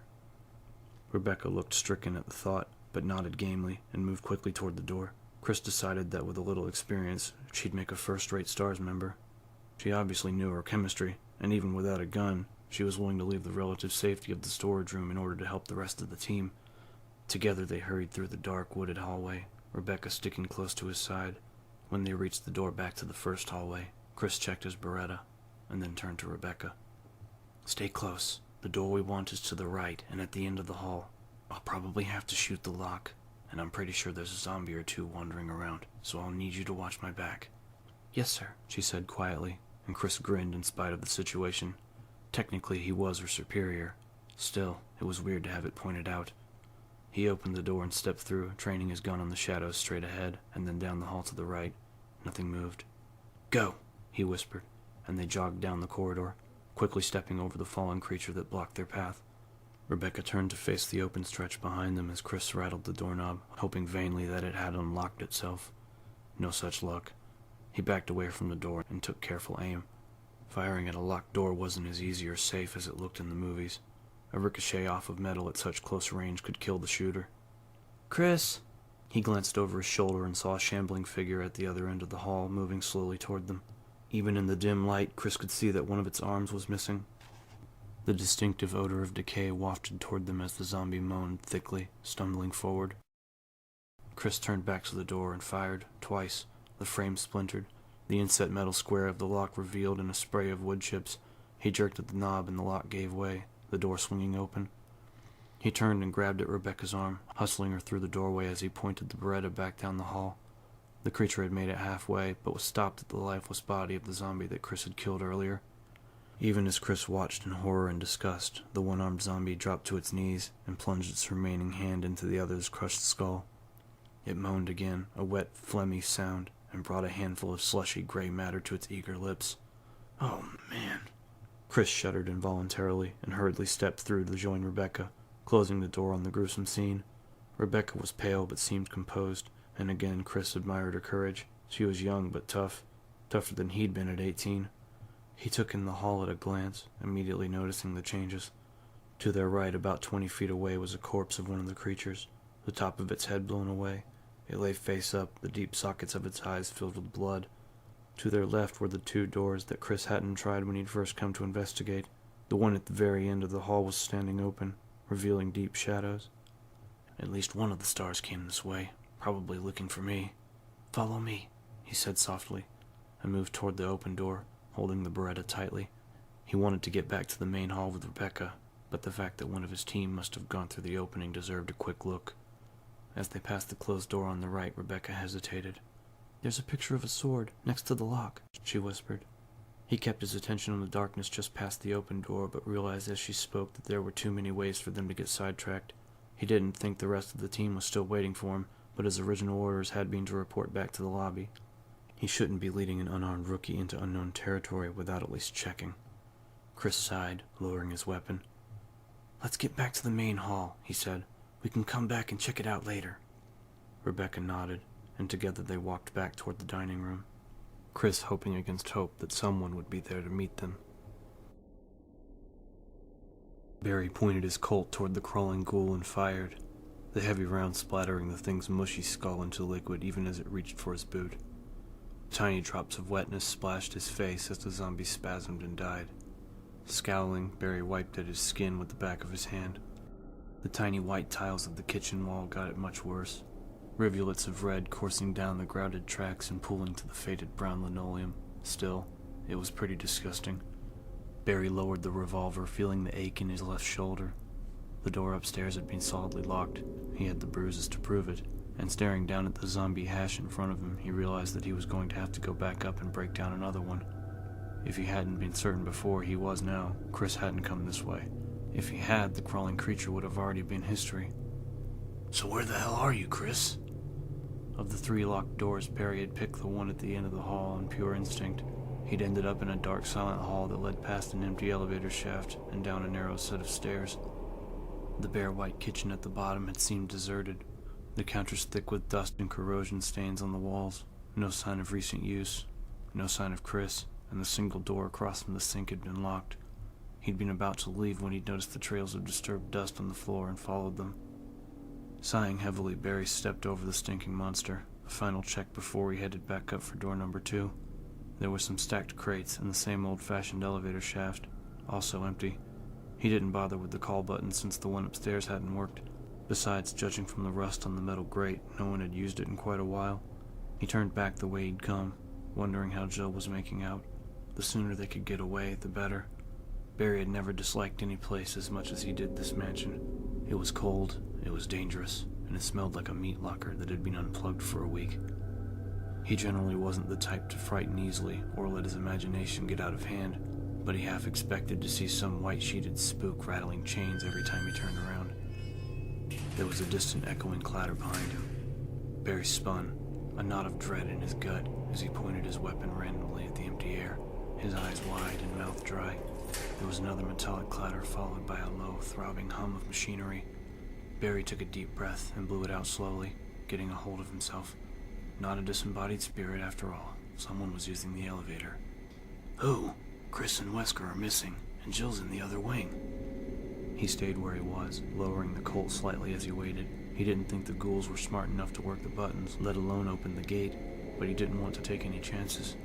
He was a good 20 feet from where the booth would open, assuming it stopped in the basement, and would have a clear shot at whoever stepped around the corner.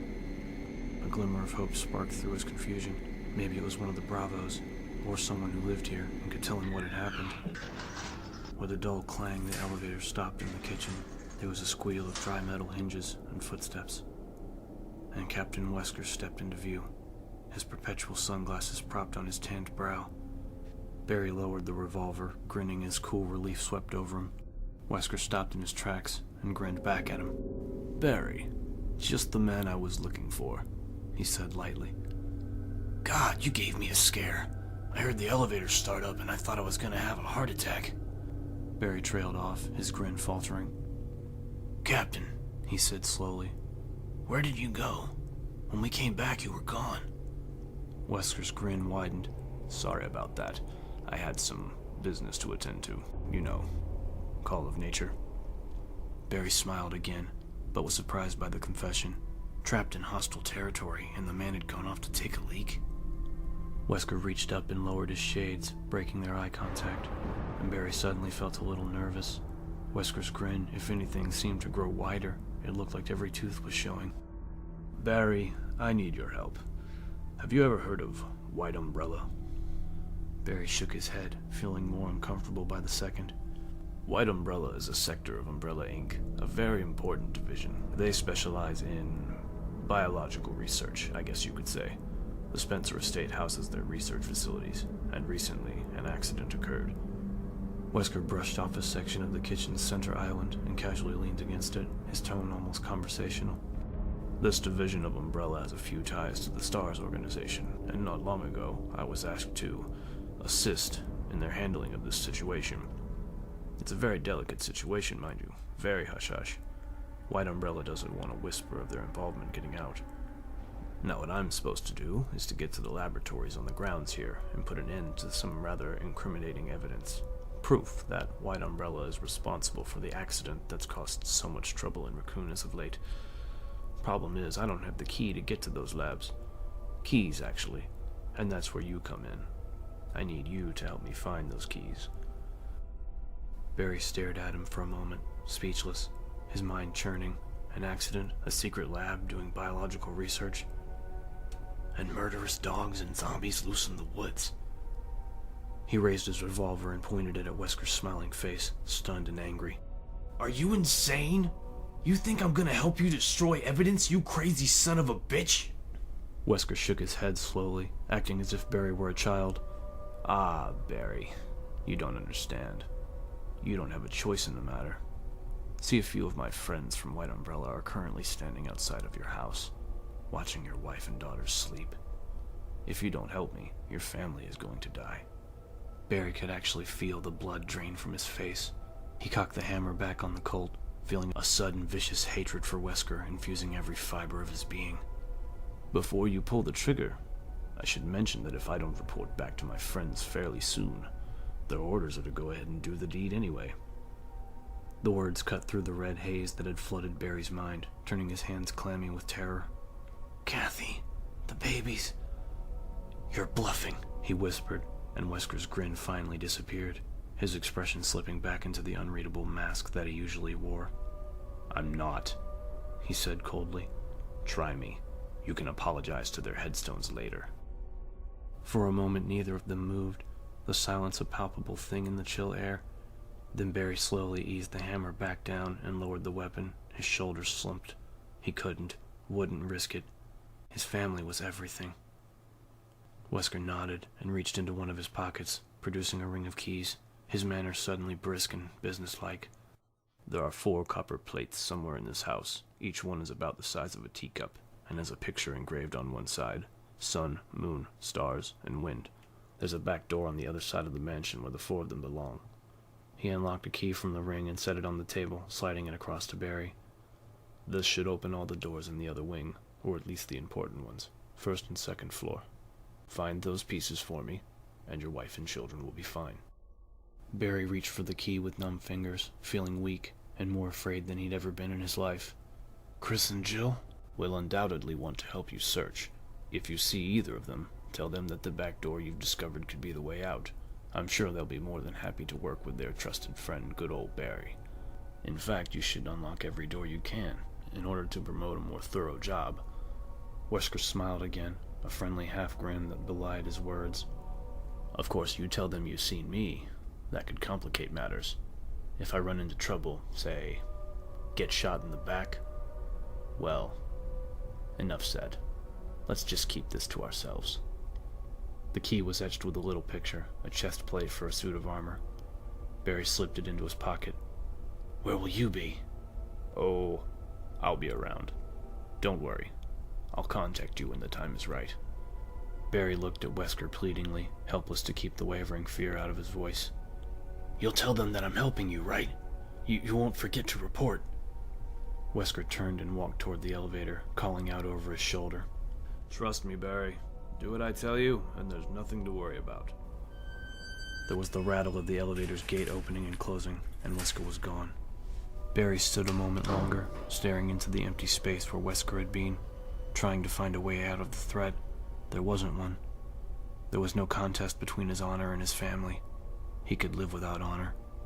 He set his jaw and walked back toward the stairs, determined to do what he had to do to save Kathy and the girls. Though when this was over, when he could be sure they were safe, there won't be any place for you to hide, Captain. Barry clenched his giant fists, knuckles whitening, and promised himself that Wesker would pay for what he was doing, with interest.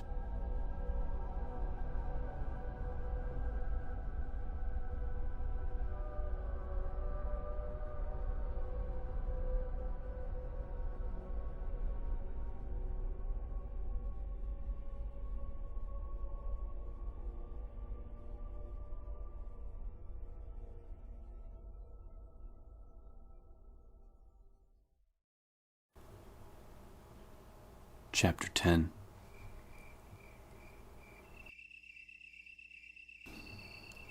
Jill slid the heavy copper crest with the engraved star into its position on the diagram above the other 3 openings. It settled into place with a light click. 1 down. She stepped back from the puzzle lock, smiling triumphantly. The crows had watched her walk through the hall of paintings without moving from their perch, crying out occasionally as she solved the simple puzzle. There had been 6 portraits in all, cradle to grave. From a newborn baby to a rather stern-looking old man. She'd assumed they were all of Lord Spencer, though she'd never seen a photo. The final painting had been a death scene, a pale man laying in state, surrounded by mourners. When she'd flipped the switch on that one, the painting had actually fallen off the wall, pushed out by tiny metal pegs at each corner. Behind it had been a small, velvet-lined opening that held the copper crest. She'd left the hall without any more trouble. If the birds had been disappointed, she couldn't say. She took a final deep breath of the pleasant night air before going back into the mansion, pulling Trent's computer from her pack as she went. Stepping carefully over the crumpled corpse in the dim hall, she studied the map, deciding where to try next. Back the way she'd come, it looked like. She went back through the double doors that connected the corridor into the winding, mild gray-green hall with the landscape paintings. According to the map, the single door just across from her led to a small, square-shaped room, which opened into a larger one. Tensing, she grabbed the knob and pushed it open, crouching and pointing her Beretta at the same time. The small room was indeed square-shaped and totally empty. Straightening, Jill stepped into the chamber, briefly appraising its simple elegance as she walked toward the door on her right. It had a high light ceiling, and the walls were a creamy marble flecked with gold. Beautiful and expensive, to say the least. She felt a vague wistfulness for the old days with Dick, all their grand plans and hopes for each score. This was what real money could buy. She readied herself, grasping the cold, flowing metal of the latch and pushing the door open. A quick sweep with the Beretta, and she felt herself relax. She was alone. There was a molded fireplace to her right, beneath an ornate red and gold tapestry. A low, modern couch and oval coffee table sat atop a burnt orange carpet of oriental design. And against the back wall, a pump-action shotgun was mounted on dual hooks, shining in the light from the antique light fixtures overhead. Jill grinned and hurried across the room, unable to believe her luck. Please be loaded. Please be loaded. As she stopped in front of it, she recognized the make. Guns weren't her strong suit, but it was the same as the S.T.A.R.S used, a Remington M870. 5 shots. She holstered the Beretta and lifted the shotgun with both hands, still grinning. And the smile dropped away as both mounting hooks clicked upward, released from the weight of the gun. At the same time, there was a heavier sound behind the wall, a sound like balanced metal changing position. Jill didn't know what it was, but she didn't like it. She turned around quickly, searching the room for movement. It was as still as when she'd entered. No screaming birds, no sudden alarms or flashing lights. None of the pictures fell off the wall. There was no trap. Relieved, she quickly checked the weapon and found it fully loaded. Someone had taken care of it. The barrel clean and smelling faintly of cleaner and oil. Right now, it was about the best smell she could imagine. The solid weight of it in her hands was reassuring, the weight of power. She searched the rest of the room and was disappointed not to find any more shells. Still, the Remington was a find, and although she wasn't that hot with an over-the-shoulder draw, at least she could carry it without tying up her hands. There was nothing else of interest in the room. Jill walked to the door, excited to get back to the main hall and share her discoveries with Barry. She'd checked out every room that she could open on this side of the first floor. If he'd managed the same, they could head upstairs to finish their search for the Bravos and their missing teammates. And then, hopefully, get the hell out of this morgue. She closed the door behind her and strode across the slate-colored tiles of the classy marble room, hoping as she grasped the knob that Barry had found Chris and Wesker. They sure didn't come this way. The door was locked. Jill frowned, turning the small gold knob back and forth. It rattled a little, but it wouldn't give at all. She peered at the crack where the door met the frame, suddenly a little anxious. There it was, by the handle, the thick sliver of steel that indicated a deadbolt, and a very solid one. The entire area surrounding it was reinforced. But only one keyhole, and that's for the knob. Dust rained down from above as the sound of gears turning filled the room, a deep rhythmic clatter of metal from somewhere behind the stone walls. What? Startled, Jill looked up and felt her stomach shrivel in on itself, her breath catching in her throat. The high ceiling that she'd admired earlier was moving, the marble at the corners powdering into dust with the heavy grind of stone against stone. It was coming down. In a flash, she was back to the door to the shotgun room. She snatched at the handle, pushing it down, and found it locked as solidly as the first. Holy shit. Bad thing! Bad thing! Panic rising through her system, Jill ran back to the other door, her frightened gaze drawn back to the lowering ceiling. At 2 to 3 inches each second, it had hit the floor in less than a minute. Jill raised the shotgun and aimed at the door to the hall, trying not to think about how many shots it would take to blow apart a reinforced steel deadbolt. It was all she had. The picks wouldn't work on that kind of lock. The first round exploded against the door, and splinters flew, revealing exactly what she'd feared. The metal plate that supported the bolt extended across half the door. Her mind raced for an answer and came up blank. She didn't have the shells to blow through it, and the Beretta carried hollow points. They'd flatten on impact. Maybe I can weaken it, break it down. She fired again, targeting the frame itself. The thunderous shot tore apart wood and chipped marble, but not enough, not even close. The ceiling continued its clattering descent, now less than 10 feet above her head. She was going to be crushed to death. God, don't let me die like this. Jill, is that you? A muffled voice called from the corridor, and she felt a sudden, desperate hope course through her at the sound. Barry! Help! Barry, break it down now! Jill shouted, her voice high and shaking. Get back! Jill stumbled away as she heard a heavy blow strike the door. The wood shuddered, but held. Jill let out a low cry of helpless frustration, her terrified gaze jumping between the door and the ceiling. Another solid shaking hit to the door, 5 feet overhead. Come on, come on! The third pounding blow was joined by the crunch and splinter of wood. The door flew open, Barry framed in the entry, his face red and sweating, his hand reaching for hers. Jill lunged forward and he grabbed her wrist, literally jerking her off her feet and into the corridor. They crashed to the floor as behind them the door was crushed off its hinges. Wood and metal squealed as the ceiling continued smoothly down, the door snapping in a series of harsh cracks. With a final resonating boom of impact, the ceiling met the floor. It was over. The house again as silent as a tomb. They staggered to their feet, Jill staring at the doorway. The entire frame was filled with the solid block of stone that had been the ceiling. At least a couple tons of rock. Are you all right? Barry asked. Jill didn't answer for a moment. She looked down at the shotgun. She still held it in her trembling hands, remembering how confident she'd been that there'd been no trap. And for the first time, she wondered how they were ever going to make it out of this hellish place.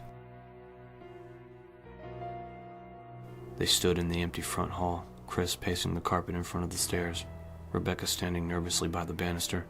The massive lobby was as cold and ominous as when Chris had first seen it, the mute walls giving away none of their secrets.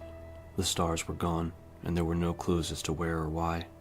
From somewhere deep in the mansion there was a heavy rumbling sound, like a giant door being slammed. They both cocked their heads listening, but it wasn't repeated. Chris couldn't even tell from what direction it had come from. Terrific. That's just great. Zombies, mad scientists, and now things that go bump in the night. Priceless. He smiled at Rebecca, hoping that he looked less rattled than he felt. Well, no forwarding message. I guess that moves us to Plan B. What's Plan B? Chris sighed. Hell if I know. But we can start by checking out that room with the sword key. Maybe we can dig up some more information while we wait for the team to reassemble. A map or something. Rebecca nodded, and they headed back through the dining room, Chris leading the way. He didn't like the idea of exposing her to further danger, but he didn't want to leave her alone either, at least not in the main hall. It didn't feel safe. As they passed the ticking grandfather clock, something small and hard cracked beneath Chris's boot. He crouched down and scooped up a dark gray chunk of plaster. There were 2 or 3 other fragments nearby. Did you notice these when we came through before? He asked. Rebecca shook her head, and Chris ducked down, looking for more of them. He didn't remember if they'd been there before either. On the other side of the table, there was a broken pile of the fragments. They hurried around the end of the long table, past the elaborately decorated fireplace, stopping in front of the shattered pile. Chris nudged at the gray pieces with the tip of his boot. From the angle and shapes, it appeared to have been a statue of some kind. Whatever it was, it's garbage now. Is it important? Rebecca asked. Chris shrugged. Maybe, maybe not. Worth a look anyway. In a situation like this, you never know what might turn out to be a clue. The echoing tick of the old clock followed them back to the hall door and into the smell of decay that filled the tight corridor. Chris pulled the silver key out of his pocket as they headed right, and stopped, quickly drawing his Beretta and moving closer to Rebecca. The door at the end of the hall was closed.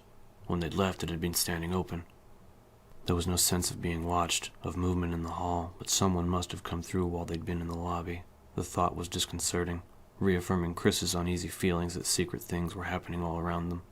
The dead creature to their left was in the same position as before, its blood-filled eyes staring blindly at the low ceiling, and Chris wondered again who had killed it. He knew he should examine the corpse and the unsecured area beyond it, but didn't want to go off on his own until he got Rebecca somewhere safe. Come on, he whispered, and they edged to the locked door, Chris handing the key to Rebecca so that he could watch the hall for attackers. With a soft click, the intricately paneled door was unlocked, and Rebecca gently pushed it open. Chris could feel that the room was okay, even as he did a quick check and motioned for Rebecca to step inside. It was set up like a piano bar, a baby grand dominating the floor across from a built-in counter, complete with stools bolted along its length. Perhaps it was the soft lighting or the muted colors that gave it such an atmosphere of calm stillness.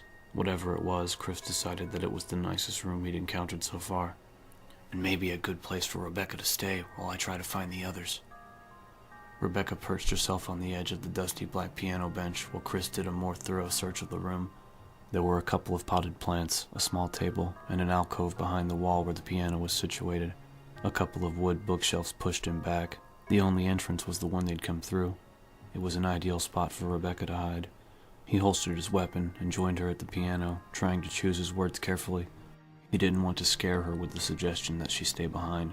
She smiled up at him hesitantly, looking even younger than she was, her spiky red bangs adding to the impression that she was only a child. A child who got through college in less time than it took you to get your pilot's license. Don't patronize her. She's probably a lot smarter than you are. Chris sighed inwardly and smiled back at her. How would you feel about staying here while I take a look around the house? Her smile faltered a little, but she met his gaze evenly. Makes sense, she said. I don't have a gun, and if you ran into trouble, I'd just slow you down. She grinned wider and added, though if you get your ass kicked by a mathematical theorem, don't come crying to me. Chris laughed, as much at his own faulty assumptions as at her joke. She wasn't to be underestimated. He walked to the door, pausing as his hand touched the knob. I'll be back as soon as I can, he said. Lock the door behind me, and don't go wandering off, okay? Rebecca nodded, and he stepped back into the hall, closing the door firmly behind him. He waited until he heard the bolt drawn and drew his Beretta, the last trace of a smile falling away as he started briskly down the corridor. The closer he got to the rotting creature, the worse the smell. He took shallow sips of air as he reached the body, stepping past it to see if the hall continued on before he examined it for bullet holes. And he stopped cold, staring at the second corpse stretched out in the alcove, headless and covered in blood. Chris studied the slack, lifeless features of the face that lay a foot away, recognizing them as Kenneth Sullivan's, and felt a surge of anger and renewed determination sweep through him at the sight of the dead Bravo. This is wrong. All wrong. Joseph, Ken, probably Billy. How many others have died? How many more have to suffer because of a stupid accident?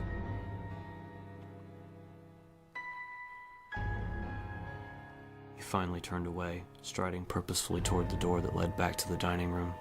He'd start from the main hall, checking every possible path that the S.T.A.R.S could have taken and killing every creature that got in the way of his search. His teammates weren't going to have died for nothing. Chris would see to it if it was the last thing he ever did. Rebecca locked the door after Chris left, silently wishing him good luck before walking back to the dusty piano and sitting down.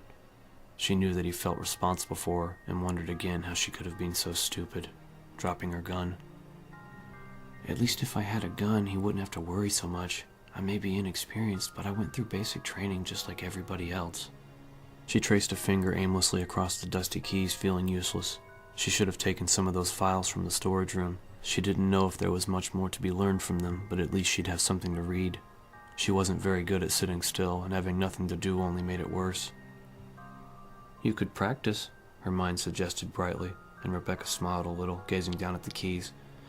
No thanks. She'd suffered through 4 long years of lessons as a child before her mother had finally let her quit. She stood up, looking randomly around the silent room for something to keep her occupied. She walked to the bar and leaned over it, but saw only a few shelves of glasses and a stack of napkins, all thinly coated with dust. There were several liquor bottles, most of them empty, and a few unopened bottles of expensive-looking wine on the counter behind the bar. Rebecca dismissed the thought even as it occurred to her. She wasn't much of a drinker, and now wasn't exactly the best time to tie one on. Sighing, she turned and surveyed the rest of the room. Besides the piano, there wasn't much to see. There was a single small painting of a woman on the wall to her left, a bland portrait in a dark frame, a slowly dying plant on the floor next to the piano, the leafy kind she always saw in nice restaurants, a table that extended out from the wall with an overturned martini glass on top. Considering what she had to work with, the piano was starting to look pretty interesting. She walked past the baby grand and peered into the small opening to her right. There were 2 empty bookshelves pushed to one side. Nothing interesting. Frowning, she stepped closer to the shelves. The smaller one on the outside was empty, but the one behind it... She placed her hand on either side of the end piece and pushed, sliding the outer shelf forward. It wasn't heavy and moved easily, leaving a track in the dust on the wood floor. Rebecca scanned the hidden shelves, feeling disappointed. A dented old bugle, a dusty glass candy dish, a couple of knick-knack vases, and some piano sheet music propped up on a tiny holder. She peered down at the title and felt a sudden rush of warm nostalgia for when she used to play. It was Moonlight Sonata, one of her favorite pieces. She'd picked up the yellowing sheets, remembering the hours she'd put in trying to learn it when she was 10 or 11. In fact, it had been this very piece of music that had made her realize she wasn't cut out to be a pianist. It was a beautiful, delicate tune, and she pretty much butchered it every time she took the bench. Still holding the composition, she walked back around the corner and gazed at the piano thoughtfully. It wasn't like she had anything better to do. And besides, maybe one of the other team members will hear it and come knocking, trying to track down the source of the terrible noise. Grinning, she dusted the bench off and sat down, propping the sheets open on the music holder. Her fingers found the correct positions almost automatically as she read the opening notes, like she'd never given it up. It was a comforting feeling, a welcome change from the horrors inside the mansion. Slowly, hesitantly, she started to play. As the first melancholy sounds rose into the stillness, Rebecca found herself relaxing, letting tension and fear slip away. She still wasn't very good, her tempo was off as ever, but she hit all the right notes, and the strength of the melody more than made up for her lack of finesse. If only the keys weren't so stiff. Something moved behind her. Rebecca jumped up, knocking the bench over as she spun around, searching wildly for the attacker. What she saw was so unexpected that she froze for a few seconds, unable to comprehend what her senses were telling her. The wall is moving. Even as the last notes lingered in the cool air, a 3-foot panel of the bare wall to her right slid upward into the ceiling, rumbling to a gentle halt. For a moment she didn't move, waiting for something terrible to happen. But as the seconds ticked past in silence, nothing else moved. The room was as quiet and non-threatening as before. Hidden sheet music, a strange stiffness to the keys, like maybe they were connected to some kind of mechanism. The narrow opening revealed a hidden chamber about the size of a walk-in closet, as softly lit as the rest of the room. Except for a bust and pedestal in the back, it was empty. She stepped toward the opening, and then paused, thoughts of death traps and poisoned darts whirling through her mind. What if she walked in and triggered some kind of catastrophe? What if the door closed and she was trapped there, and Chris didn't come back? What if you were the only member of the S.T.A.R.S who didn't accomplish jack shit on this entire mission? Show some backbone. Rebecca steeled herself against the consequences and stepped inside, looking around cautiously. If there was a threat here, she didn't see it. The plain stucco walls were the color of coffee with cream, offset by dark wood trim. The light in the small chamber was provided by a window into a tiny greenhouse on her right, a handful of dying plants behind the dirty glass. She moved closer to the pedestal at the back, noting that the stone bust on top was of Beethoven. She recognized the stern countenance and the heavy brow of the Moonlight Sonata's composer. The pedestal itself boasted a thick gold emblem, shaped like a shield or coat of arms, about the size of a dinner plate. Rebecca crouched down next to the simple pillar, gazing at the emblem. It looked solid and thick, with a vaguely royal design in a paler gold set across the top. It looked familiar. She'd seen the same design somewhere else in the house. In the dining room over the fireplace. Yes, that was it. Only the piece over the mantel was made out of wood. She was sure of it. She'd noticed it when Chris was looking at the broken statue. Curious, she touched the emblem, tracing the pattern across the front, and then grasped the slightly raised edges with both hands and lifted. The heavy emblem came away easily, almost as if it didn't belong there, and behind her, the secret door rumbled down, sealing her inside. Without hesitating, she turned and placed the emblem back in its hollow, and the section of wall rose again, sliding up smoothly on hidden tracks. Relieved, she stared down at the heavy gold emblem, thinking. Someone had rigged all this up in order to keep the metal hidden, so it had to be important. But how was she supposed to remove it? Did the one over the fireplace also reveal a secret passage? Or is the one over the fireplace the same size? She couldn't be positive, but she thought it was, and she knew instinctively that it was the right answer. If she switched the two of them, using the wood emblem to keep the door open, and placing the gold one over the mantel. Rebecca headed back into the room, smiling. Chris told her to stay put, but she wouldn't be gone more than a minute or two, and perhaps when he got back, she'd have something to show him, a real contribution towards solving the secrets of the mansion, and proof that she wasn't so useless after all.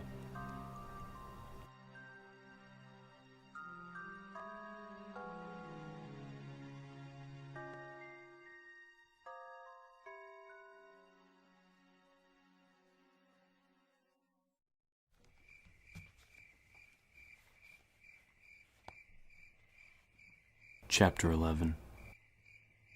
Barry and Jill stood in the covered walkway by the puzzle lock, breathing the clean night air. Beyond the high walls, the crickets and cicadas hummed their ceaseless song, a soothing reminder that there was still a sane world outside. Jill's brush with disaster had left her lightheaded and somewhat nauseous, and Barry had gently led her to the back door, suggesting that the fresh air would do her good. He hadn't found Chris or Wesker, though he seemed certain they were still alive. He brought her up to speed quickly, retracing his meandering path through the house as Jill leaned against the wall, still taking deep breaths of the warm night air. And when I heard the shots, I came running. Barry rubbed absently at his short beard. He smiled at her, a somewhat hesitant grin. Lucky for you. Another couple of seconds, and you'd have been a Jill sandwich. Jill smiled back gratefully, nodding, but noticed that he seemed a little strained, the humor forced, odd. She wouldn't have figured Barry as the type to tense up in the face of danger. Is it any wonder? We're trapped here, we can't find the team, and this entire mansion is out to get us. Not exactly a laugh riot. I hope I can return the favor if you ever get into a tight spot, she said softly. Really? You saved my life. Barry looked away, flushing slightly. Glad I could help, he said gruffly. Just be more careful. This place is dangerous. She nodded again, thinking of how close she'd come to dying. She shivered slightly, then forced the thoughts away. They needed to be concentrating on Chris and Wesker. So you think they're still alive? Yeah. Besides the shell casings, there was a whole trail of those ghouls in the other wing, all with clean headshots. Gotta be Chris. Though I had to splatter a couple more of them upstairs. So I figure he's holed up somewhere along the way. Barry nodded toward the copper diagram set into the wall. So was this star crest here already? Jill frowned, a little surprised at the abrupt change of topic. Chris was one of Barry's closest friends. No, I found it in another room with a trap. This place seems to be full of them. In fact, maybe we should look for Wesker and Chris together. No telling what they might have stumbled into, or what else could happen to either of us. Barry shook his head. I don't know. I mean, you're right, we should watch our step, but there are a lot of rooms, and our first priority ought to be securing an escape. If we split up, we can try to find the rest of those crests, and look for Chris at the same time, and Wesker.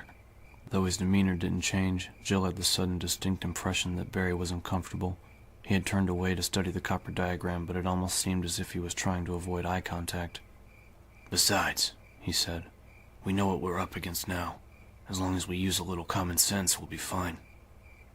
Barry, are you okay? You seem tired.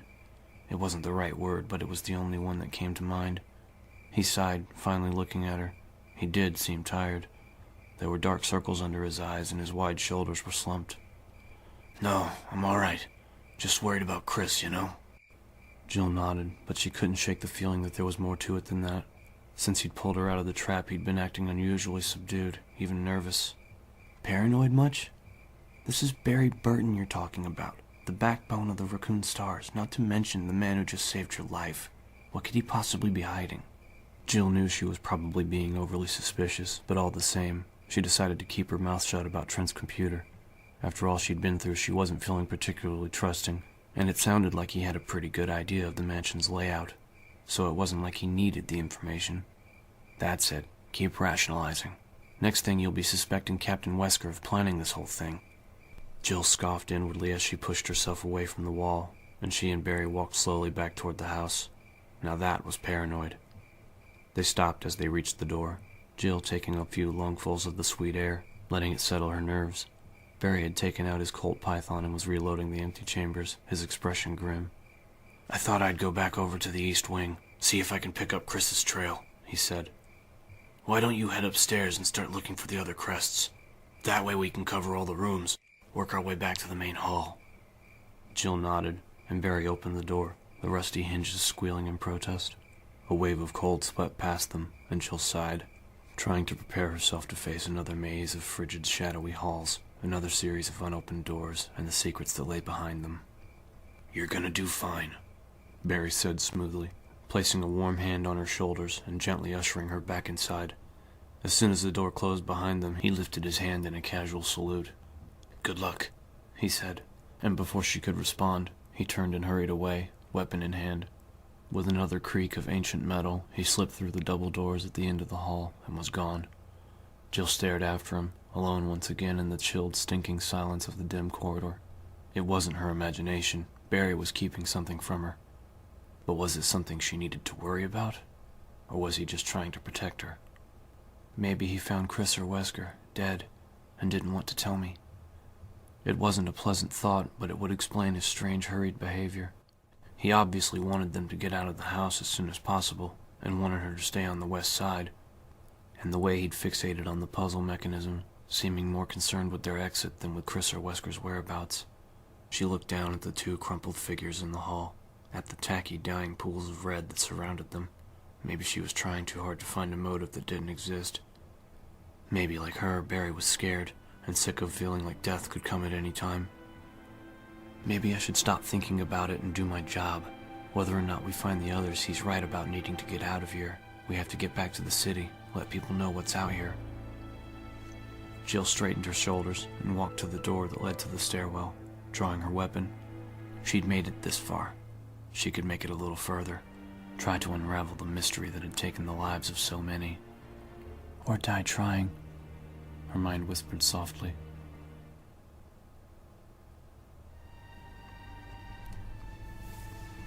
Forrest Speyer was dead. The laughing southern good old boy with his ratty clothes and easy grin was no more.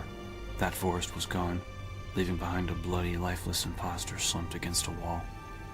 Chris stared down at the imposter, the distant sounds of the night lost to a sudden gust of wind that whipped around the eaves, moaning through the railing of the second-story patio.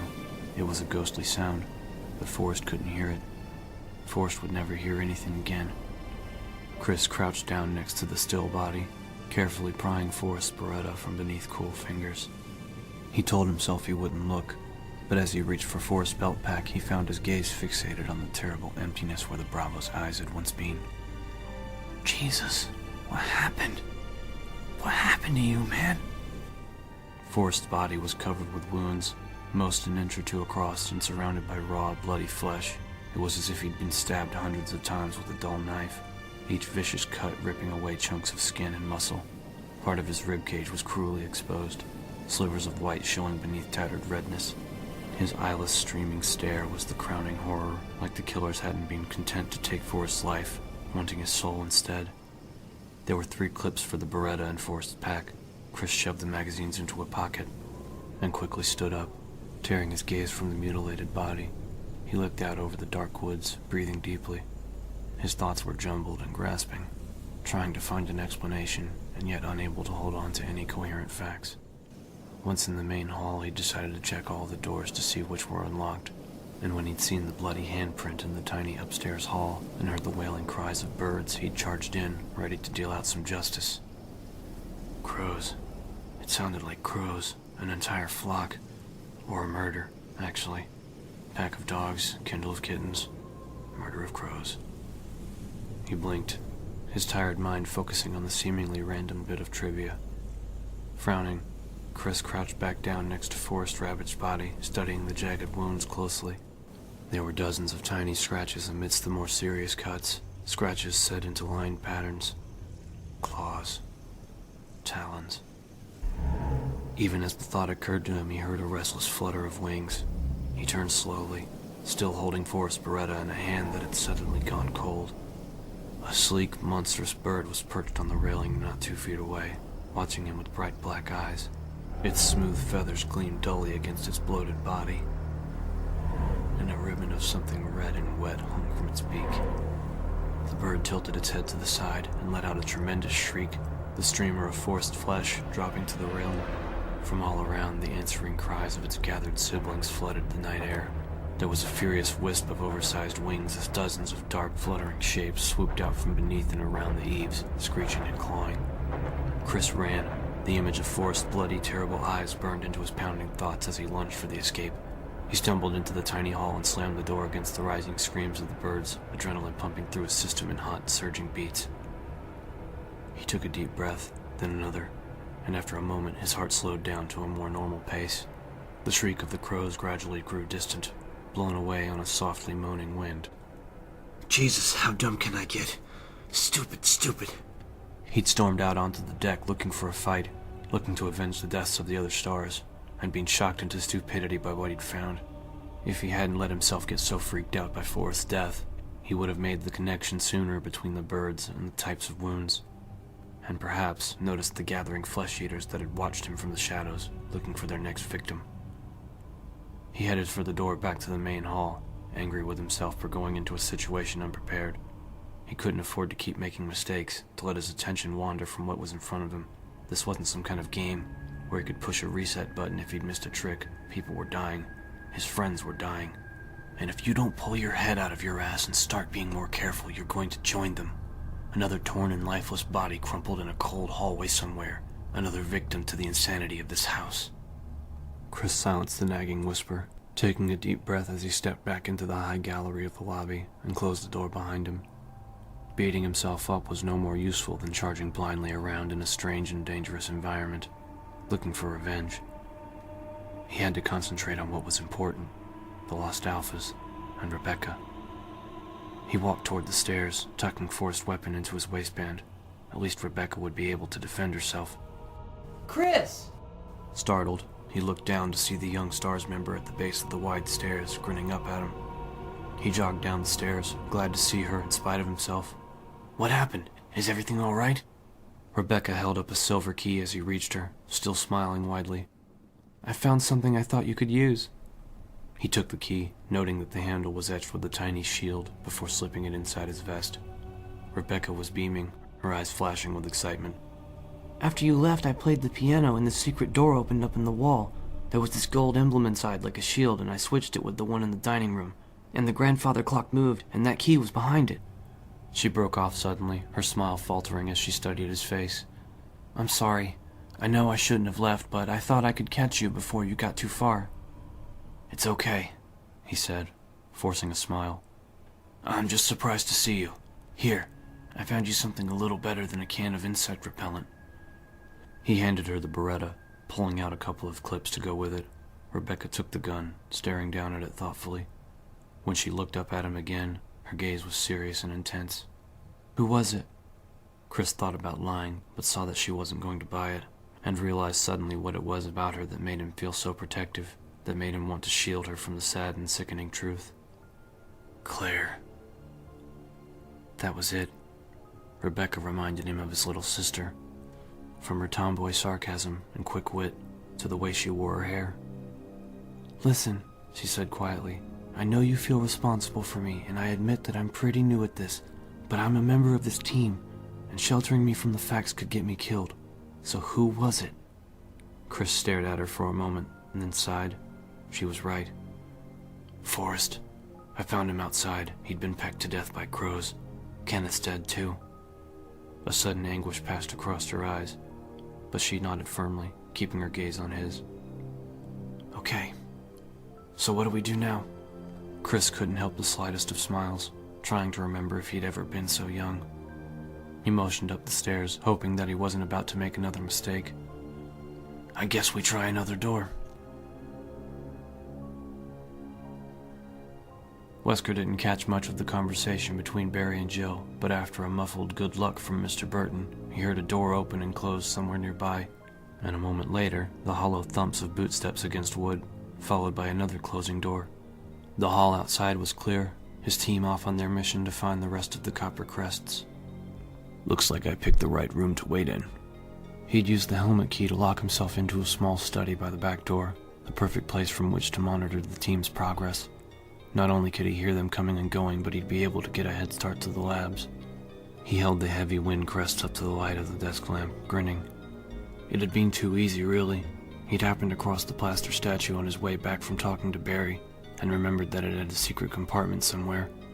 Rather than waste valuable time searching, he'd simply pushed the hideous thing off the dining room balcony. It hadn't been hiding one of the crests, but the sparkle of the blue jewel amidst the rubble had been almost as good. There was a room just off the dining room that held a statue of a tiger with one red eye and one blue, one of the few mechanisms he'd remembered from an earlier visit. A quick visit to the statue had confirmed his suspicions. Both eyes had been missing, and when he'd placed the gaudy blue jewel into the proper socket, the tiger had turned to one side and presented him with the crest. Just like that, he was one step closer to completing his mission. When the other three are in place, I'll wait until they're off looking for the final piece, and then slip right out the door. He'd considered going to check the diagram, but decided against it.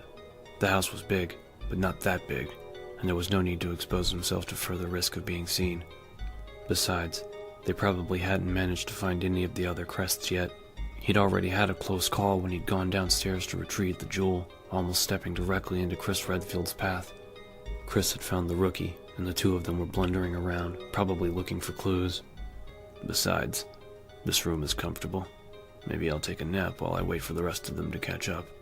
He leaned back in the desk chair, pleased with himself for all he'd accomplished so far. What could have been a disaster was turning out quite nicely, thanks to some quick thinking on his part. He had already found one of the crests, he had Barry and Jill working for him, and he'd had the good fortune to run into Ellen Smith while he'd been in the library. Oops, scratch that. It's Dr. Ellen Smith, thank you very much. After fetching the wind crest, he'd gone to the library to check the small side room that overlooked the estate's heliport, the entrance concealed behind a bookcase.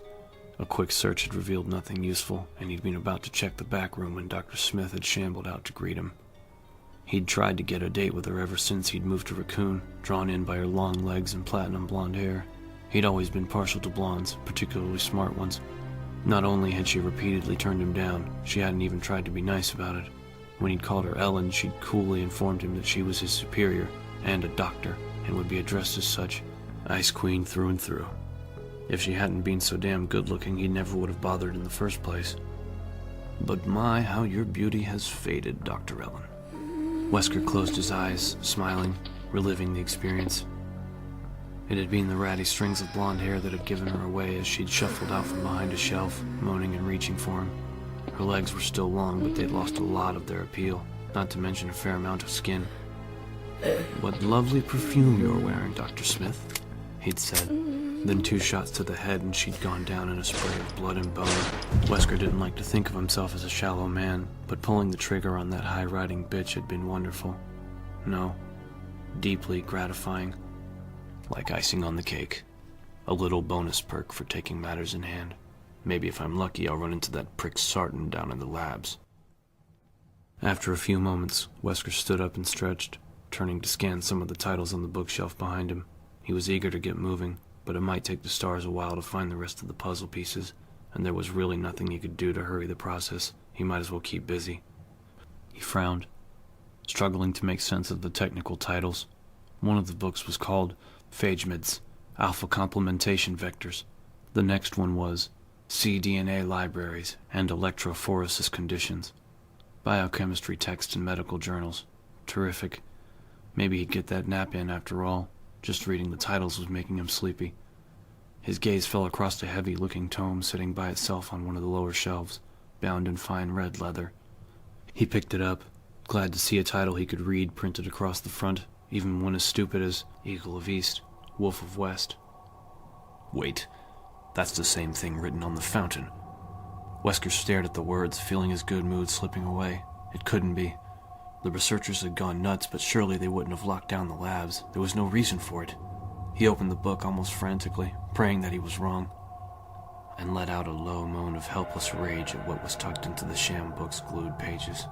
A brass medallion with an eagle engraved on it lay in the cutaway compartment, part of a key to yet another of Spencer's insane locks. It was like the punchline to a cruel joke. To get out of the house, he had to find the crests. Once out in the courtyard, he'd have to make his way through a winding maze of tunnels that ended in a hidden section of the garden, where there was an old stone fountain that marked the entrance to the underground labs. The fountain was one of Spencer's fanciful creations, a marvel of engineering that could be opened and closed to hide the facility underneath, provided, of course, that you had the keys. 2 medallions made out of brass, an eagle on one and a wolf on the other. Finding the eagle meant that the gate was closed, and that meant that the wolf could be anywhere at all, and that his chance of even getting to the labs had just dropped down to somewhere near 0. Unable to control his fury, he snatched up the metal and threw the book against the desk, knocking the lamp over with a crash and plunging the room into sudden blackness. There was no longer any point in holding on to the wind crest. His perfect plan was ruined. He'd have to give up his edge and hope that one of the others would inadvertently stumble across the wolf metal form, secreted away somewhere on the massive sprawling estate. Which means more risk, more searching, and a chance that one of them will reach the labs before I do. Seething, Wesker stood in the dark silence with his fists clenched, trying not to scream.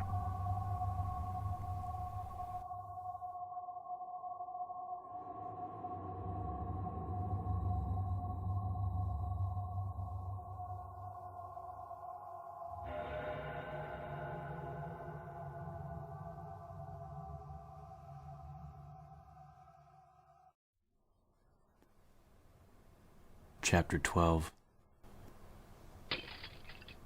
Jill heard something like breaking glass and held perfectly still, listening. The acoustics of the mansion were strange, the long corridors and unusual floor plan making it hard to tell where sounds were coming from. Or if you even heard them at all. She sighed, taking a last look around the quiet book-lined sitting room at the top of the stairs. She'd already checked the 3 other rooms along the gallery railing and found exactly nothing of interest. A sparse bedroom with 2 bunks, an office, an unfinished den with a locked door and a fireplace inside. The only switches she'd found were light switches, though she had gotten excited over a rather sinister-looking black button on the wall of the office until she'd pushed it, and found that she'd managed to discover the drainage control for an empty fish tank in the corner. She'd found some ammo for the Remington. She supposed she should be grateful for that. A dozen shells in a metal box underneath one of the bunks in the bedroom, but if there'd been any hidden crests, she'd missed them. Jill took out Trent's computer and checked the map, finding her position at the top of the stairs. Just past the sitting room's second door was a wide U-shaped corridor that angled back around to the front hall balcony. The corridor also connected to 2 rooms, one a dead end and the other leading through several more. She put the computer away and drew her Beretta, taking a moment to clear her mind before stepping into the corridor. It wasn't easy. Between trying to figure out what had happened in the house to create monsters and her concerns for and about her team, her thoughts were distinctly messy. Should have looked closer at those papers. The office had been simple, a desk, a bookshelf, but there was a rack of lab coats by the door, and the papers strewn across the desk had mostly been lists of numbers and letters.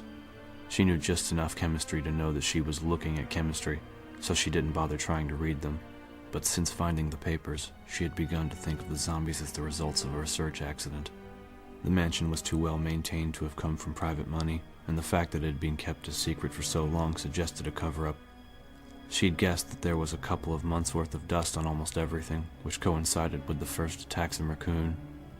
If the people in the house had been conducting some kind of experiment, and something had gone wrong, something that transformed them into flesh-eating ghouls, that's a bit far-fetched. But it made more sense than anything else she could come up with, although she'd keep her mind open to other possibilities. As to her concerns about the team, Barry was acting weird, and Chris and Wesker were still missing. No new developments there.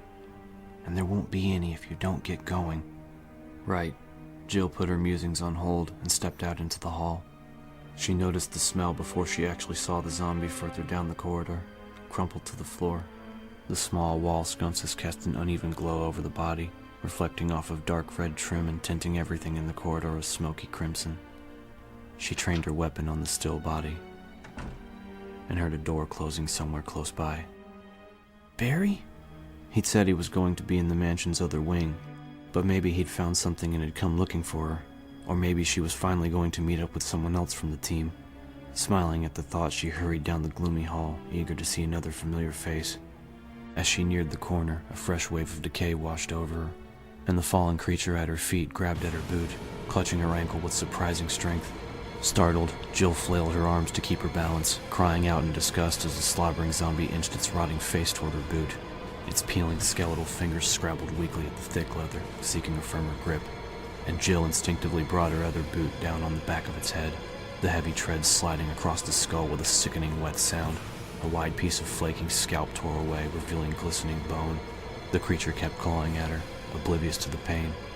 The second and third kick hit the back of its neck, and on the fourth, she felt as much as heard the dull snap of vertebrae giving out, crushed beneath her heel. The pale hands fluttered with a choking liquid sigh, and the zombie settled to the musty carpet. Jill stepped over the limp body and ran around the corner, swallowing back bile. She was convinced that the pitiful creatures roaming the hall were victims somehow, just as much as Becky and Pris had been, and releasing them to death was a kindness, but they were also a menace, not to mention morbidly unwholesome. She had to be more cautious. There was a door to her right, heavy wood overlaid with twining metal designs. There was a picture of armor over the keyplate, but like the other doors she'd come across upstairs, it was unlocked. There was no one inside the well-lit room, but she hesitated, suddenly reluctant to continue her search for whoever was wandering the area. 2 walls of the large chamber were lined with full suits of armor, 8 to a side, and there was a small display case at the back. not to mention a large red switch set into the middle of the gray tiled floor. Another trap? Or a puzzle? Intrigued, she walked into the room and headed for the glass-fronted display, the silent, lifeless guards seeming to watch her every move. There were a couple of mysterious, grated holes in the floor, one on either side of the red switch, for ventilation perhaps, and she felt her heart speed up a little, suddenly sure that she'd found another one of the mansion's traps. A quick inspection of the dusty display case decided it for her. There wasn't any way that she could see to open it, the glass front a single thick piece, and something in one shadowy niche at the bottom glinted like dull copper.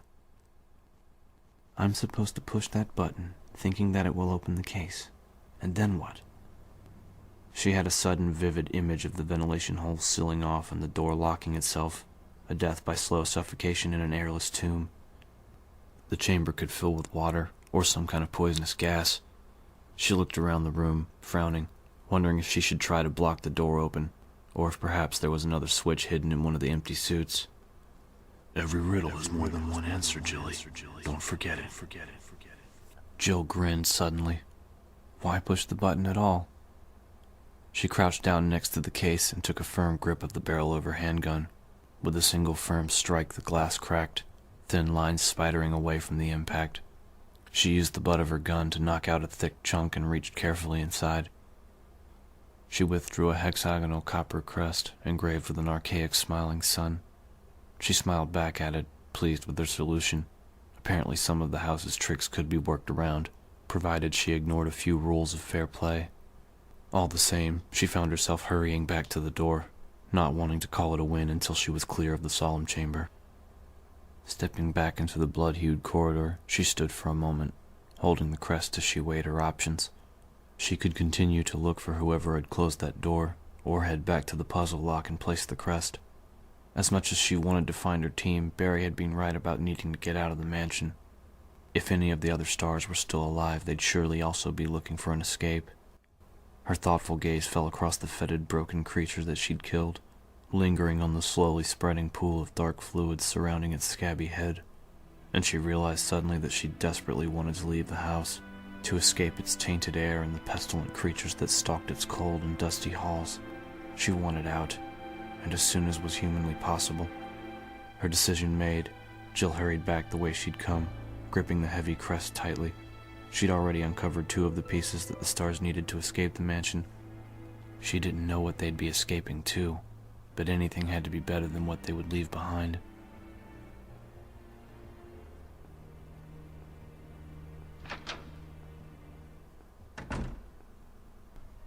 Richard. Rebecca immediately dropped to her knees next to the Bravo, feeling his throat for a pulse with one trembling hand. Chris stared mutely down at the torn body, already knowing that she wouldn't find a heartbeat. The gaping wound on Richard Aiken's right shoulder was drying, no fresh blood seeping through the mutilated tissue. He was dead. He watched Rebecca's slender hand slowly drop away from the Bravo's neck and then reach up to close his glazed, unseeing eyes. Her shoulders slumped. Chris felt sick over their discovery. The communications expert had been a positive, sweet guy, only 23 years old. He looked around the silent room, searching randomly for some clue as to how Richard had died. The room they'd entered just off the second-floor balcony was undecorated and empty, except for Richard. There was nothing. Frowning, Chris took a few steps toward the room's second entrance and crouched down, brushing at the dark tile floor.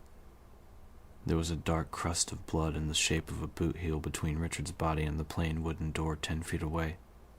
He stared at the door thoughtfully, tightening his hold on the Beretta. Whatever killed him is on the other side, maybe waiting for more victims. Chris, take a look at this.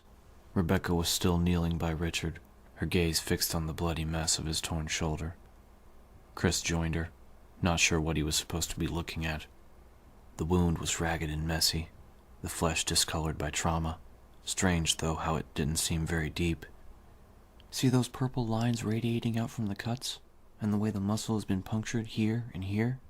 She pointed out 2 dark holes about 6 inches apart, each surrounded by skin that had turned an infected-looking red. Rebecca sat back on her heels, looking up at him. I think he was poisoned. It looks like a snake bite. Chris stared at her. What snake gets that big? She shook her head, standing. Got me. Maybe it was something else, but that wound shouldn't have killed him.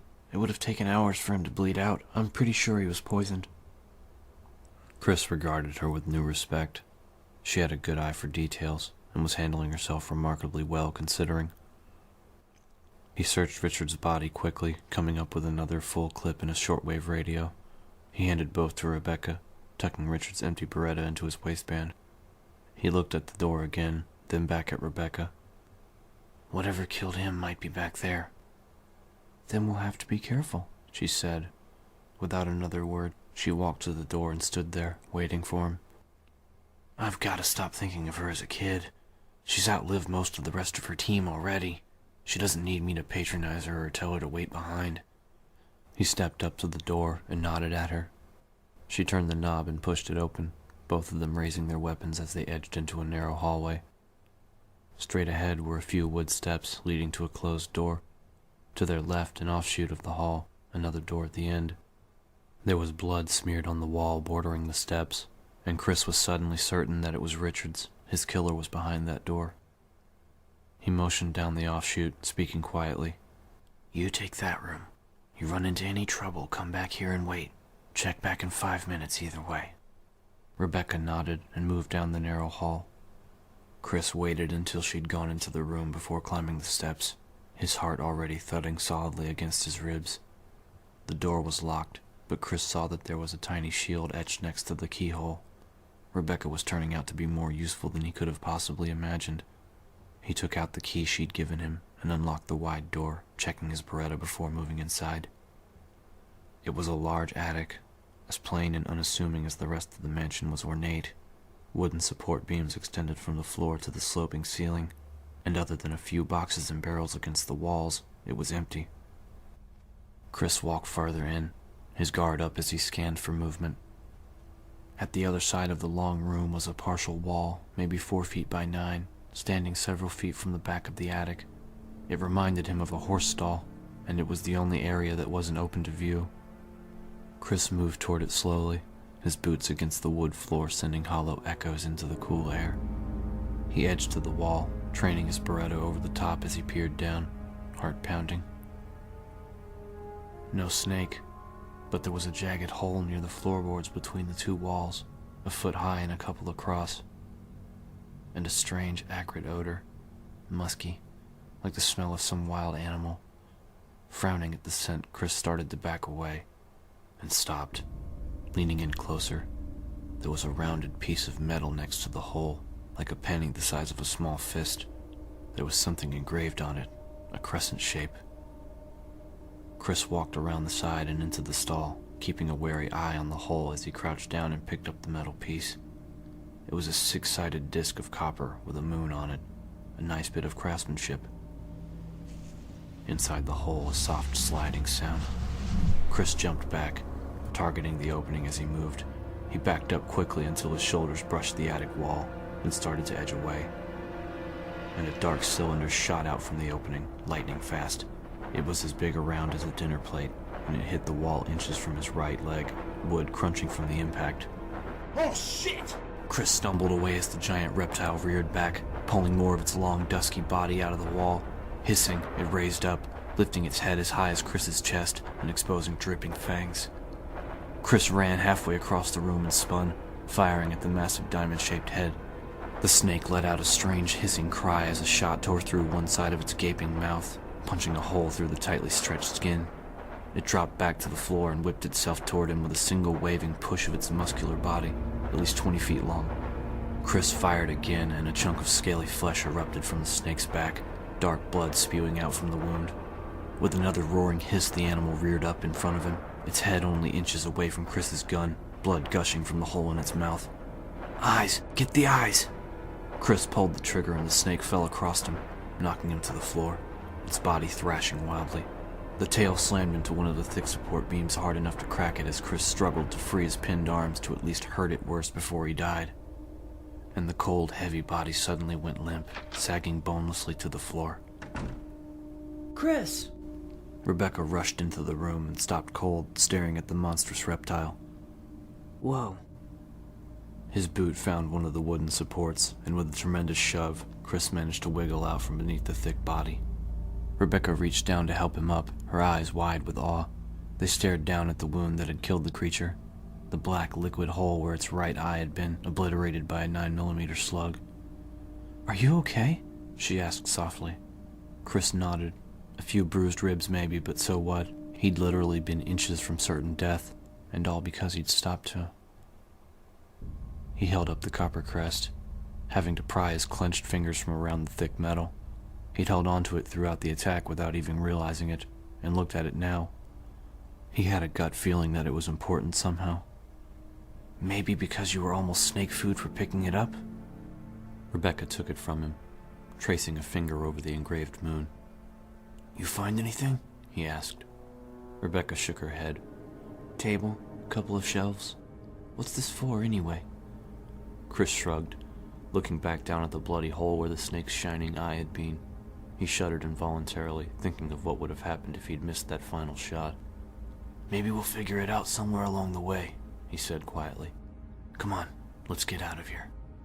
Rebecca handed the crest back to him, and together they hurried out of the cold attic. As he closed the door behind them, Chris realized suddenly that although he'd never cared before, he now absolutely hated snakes. Barry walked heavily up the stairs in the main hall, the knot of dread in the pit of his stomach tightening with each step. He'd been through every room he could open in the East Wing and had come up empty-handed. The same horrible images played through his mind over and over as he trudged up the steps. Kathy and Moira and Pollyann, terrified and suffering at the hands of strangers in their own home. Kathy knew the combination to the gun safe in the basement, but the chances of her making it down the stairs before someone could get in. Barry reached the first landing and took a deep, shaky breath. Kathy wouldn't even think to run for the weapons if she heard someone breaking through one of the windows or doors. Her first priority would be to get to the girls, to make sure they were okay. "If I don't turn up those crests soon, nothing will be okay." He hadn't seen a phone or radio anywhere in the house. If Wesker couldn't get to that laboratory, how would he be able to contact the people at White Umbrella and call off the killers? Barry reached the door on the upper landing that led into the West Wing. His only hope was that either Jill or Wesker had managed to find the 3 missing pieces. He didn't know where Wesker was, although he had no doubts that the rat bastard would turn up soon enough. But Jill would probably still be searching upstairs. They could split up the rooms she hadn't checked, and at least rule out the least likely areas. If they couldn't uncover any more of the crests, he'd have to go back through the East Wing and start ripping apart furniture. He opened the door that led into the red hallway, lost in thought, and very nearly ran into Chris Redfield and Rebecca Chambers as they stepped out of the doorway on his right. Chris's face lit up with a broad, beaming grin. "Barry." The younger man stepped forward and embraced him roughly, then backed up, still grinning. "Jesus, it's good to see you.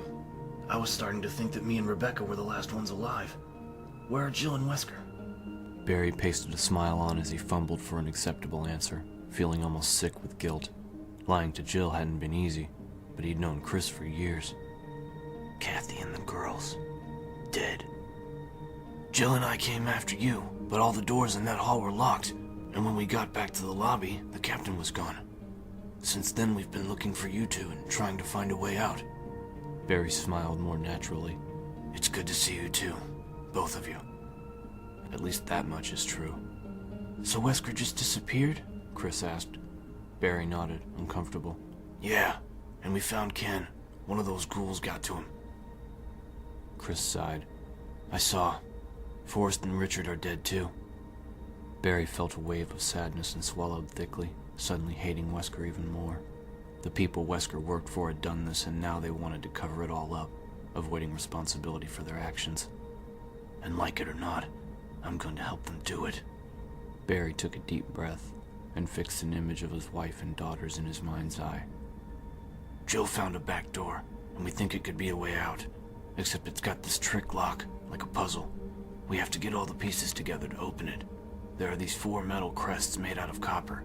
Jill got one already, and we think the rest are hidden throughout the mansion." He trailed off at Chris's sudden grin as Chris reached into his vest. "Something like this?"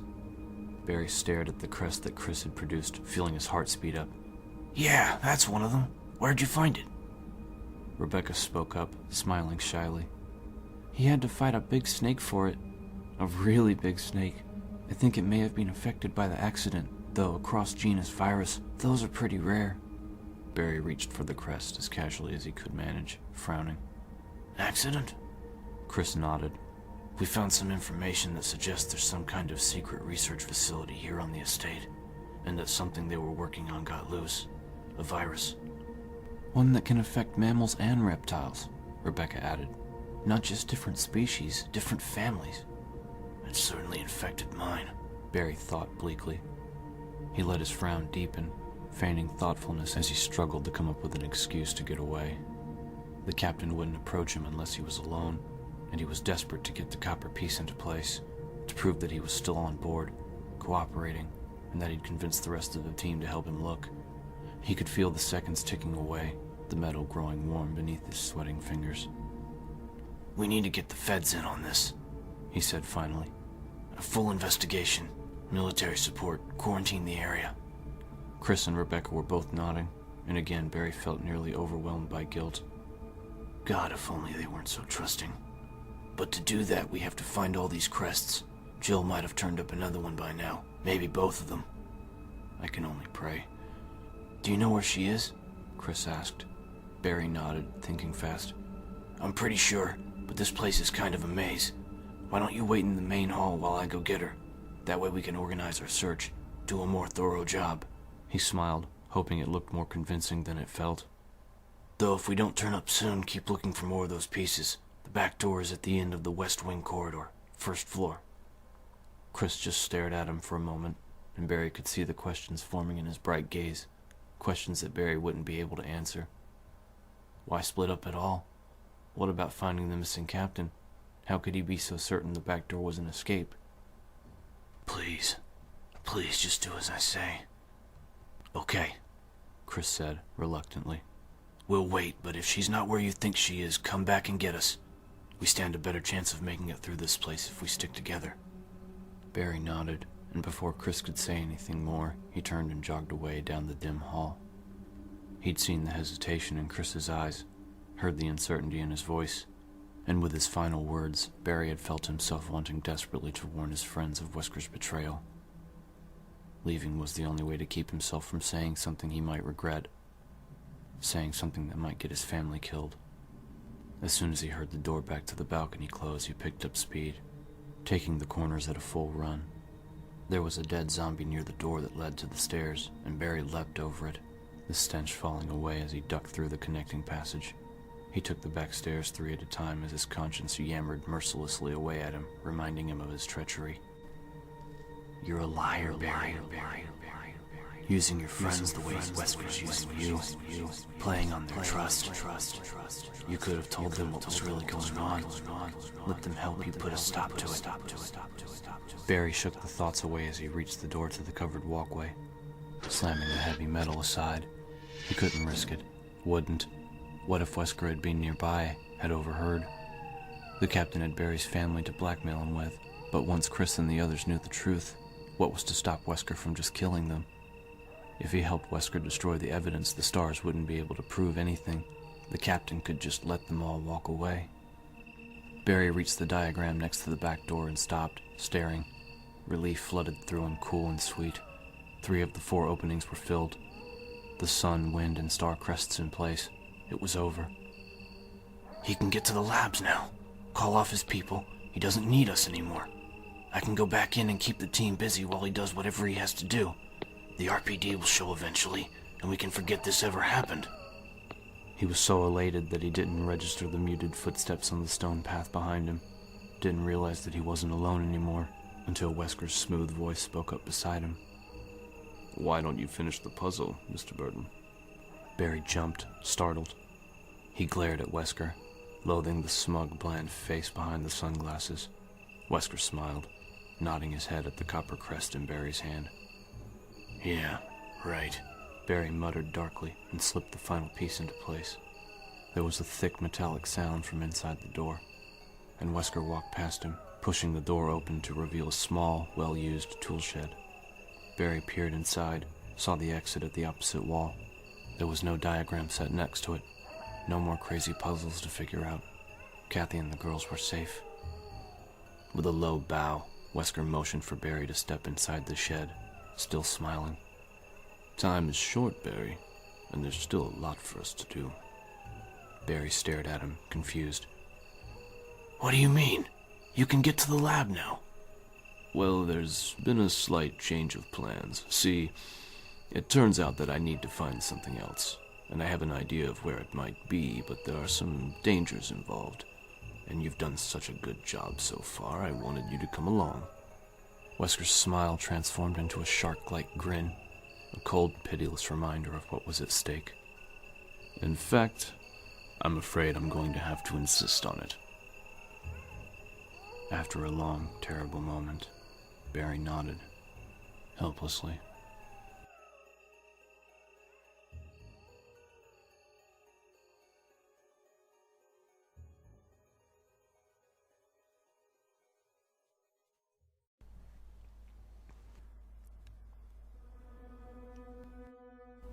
Chapter 13. My dearest Alma, I sit here, trying to think of where to begin, of how to explain in a few simple words all that has happened in my life since we last spoke, and already I fail. I hope this letter finds you well and whole, and that you will forgive the tangents of my pen. This isn't easy for me. Even as I write, I can feel the simplest of concepts slipping away, lost to feelings of despair and confusion. But I have to tell you what's in my heart before I can rest. Be patient and accept that what I tell you is the truth. The entire story would take hours for me to tell you, and time is short, so accept these things as fact. Last month, there was an accident in the lab, and the virus we were studying escaped. All my colleagues who were infected are dead or dying, and the nature of the disease is such that those still living have lost their senses. This virus robs its victims of their humanity, forcing them in their sickness to seek out and destroy life. Even as I write these words, I can hear them, pressing against my locked door like mindless, hungry animals, crying out like lost souls. There aren't words true enough, deep enough to describe the sorrow and shame that I feel, knowing that I had a hand in their creation. I believe that they feel nothing now, no fear, no pain, but that they can't experience the horror of what they've become doesn't free me of my terrible burden. I am in part responsible for this nightmare that surrounds me, in spite of the guilt that is burned into my very being, that will haunt my every breath. I might have tried to survive, if only to see you again. But my best efforts only delayed the inevitable. I am infected, and there is no cure for what will follow, except to end my life before I lose the only thing that separates me from them. My love for you. Please understand. Please know that I am sorry. Martin Crackhorn. Jill sighed, laying the crumpled paper gently on the desk. The creatures were victims of their own research. It seemed she had the right idea about what had happened in the mansion, though reading the heartfelt letter put a serious damper on any pride she might have taken from her deduction skills. After placing the sun crest, she decided that the upstairs office merited a closer look, and with a little digging she'd found the final scrawled testament of Crackhorn tucked in a drawer. Crackhorn. Martin Crackhorn. That was one of the names on Trent's list. Jill frowned, walking slowly back to the office door. For some reason, Trent wanted the S.T.A.R.S to figure out what had happened at the mansion before anyone else did. But with as much as he obviously knew about it, why not just tell them outright? And what did he stand to gain by telling them anything at all? She stepped through the office's small foyer and back out into the hall, still frowning. Barry had been acting strange before, and she needed to find out why. Maybe she could get a straight answer if she just asked him outright. Or maybe not. Either way, it'll tell me something. Jill stopped by the back stairs, taking a deep breath, and realized that something was different. She looked around uncertainly, trying to figure out what it was her senses were telling her. It's warmer. Just a little, but it's definitely warmer, and the air isn't quite as stale. Like someone had opened a window, or maybe a door. Jill turned and jogged down the stairs, suddenly anxious to check the puzzle lock. Reaching the bottom of the steps, she saw that the door connecting one hall to the next was standing open. She could hear crickets singing faintly, feel the fresh night air wafting toward her through the frigid mustiness of the house.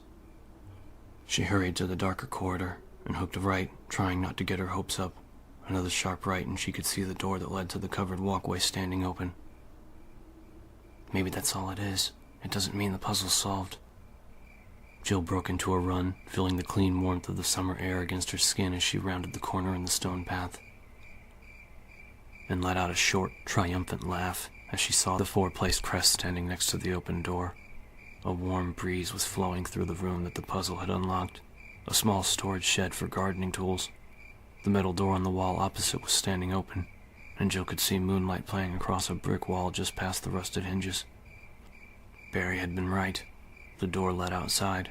They'd be able to get help now, find a safe route through the woods, or at least signal. But if Barry found the missing pieces, why didn't he come looking for me?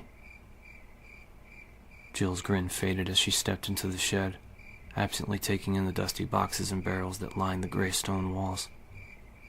Barry had known where she was, had suggested himself that she take the second floor of the west wing. So maybe it wasn't Barry who opened the door. True, it could have been Chris or Wesker or one of the Bravos. If that was the case, she should probably go back in and look for Barry. Or investigate a little first, make sure it's worth the effort. It was a bit of rationalization, but she had to admit to herself that the thought of returning to the mansion with a possible escape in front of her wasn't all that appealing. She unholstered her Beretta and walked toward the outer door, her decision made. The first thing that she noticed was the sound of rushing water over the soft forest sounds that filled the cooling air, like a waterfall. The second and third were the bodies of the two dogs that lay across the irregular stone path, shot to death. Pretty safe bet that one of the S.T.A.R.S came this way. Jill edged out into the high-walled courtyard, low hedges set into brick planters on either side. Dark clouds hung oppressively low overhead. Across the open space was a barred iron gate just past an island of shrubs. To her left, a straight path overshadowed by the 10-foot-high brick wall that bordered it. The gentle waterfall sound seemed to come from that direction, though the path ended abruptly in a metal gate a few feet high. Stairs going down, maybe. Jill hesitated, looking back at the arched rusty gate in front of her, and then at the curled bodies of the mutant dogs. They were both closer to the gate than the walkway, and assuming they'd been killed while attacking, the shooter would have been headed in that direction. There was a sudden sound of water splashing wildly, making the decision for her. Jill turned and ran down the moonlit walk, hoping to catch a glimpse of whatever was making the noise. She reached the end of the stone path and leaned over the gate, then drew back a little, surprised by the sudden drop-off. There were no stairs. The gate opened to a tiny platform elevator in a huge open courtyard 20 feet below. The splashing was off to the right, and Jill looked down and across the wide yard just in time to see a shadowy figure walk through the waterfall she'd heard, disappearing behind the curtain of water that cascaded down the west wall. What the hell? She stared at the small waterfall, blinking, not sure if her eyes were playing tricks on her. The splashing had stopped as soon as the person disappeared, and she was fairly certain that she wasn't hearing things, which meant that the rushing water concealed a secret passage. Great. That's just what this place needs. Lord knows I didn't get enough of that inside. The controls for the one-man lift were on a metal bar next to the rusting gate, the platform itself down in the courtyard. Jill toggled the power switch, but nothing happened. She'd have to get down another way, wasting time while the mysterious splasher got farther away. Unless... Jill looked down the narrow elevator shaft, an inset square only 3 feet across and opened on the side facing the yard. Coming up would be a bitch, but descending? Cake. She could crouch her way down in a minute or less, using her back and legs to support her weight. As she unstrapped the shotgun from her back in preparation for the climb, a disturbing thought occurred to her. If the person going behind the waterfall was one of the S.T.A.R.S, how had they known that the passage was even there? Good question, and not one she wanted to linger over. Holding the shotgun tightly, Jill pushed the gate open and carefully started down the shaft. They'd given Barry a full 15 minutes before heading through the winding halls of the West Wing and finding the open back door. They stood there now, looking at the slab of copper and its 4 engraved crests. Chris stared at the crescent moon that Barry had taken, feeling confused and more than a little worried. Barry was one of the most honest and straightforward guys that he'd ever known. If he said that he was going to look for Jill, then come back for them, then that's what he meant to do. But he didn't come back. And if he ran into trouble, how did the piece I gave him end up here? He didn't like any of the explanations his mind was giving him to work with. Someone could have taken it from him.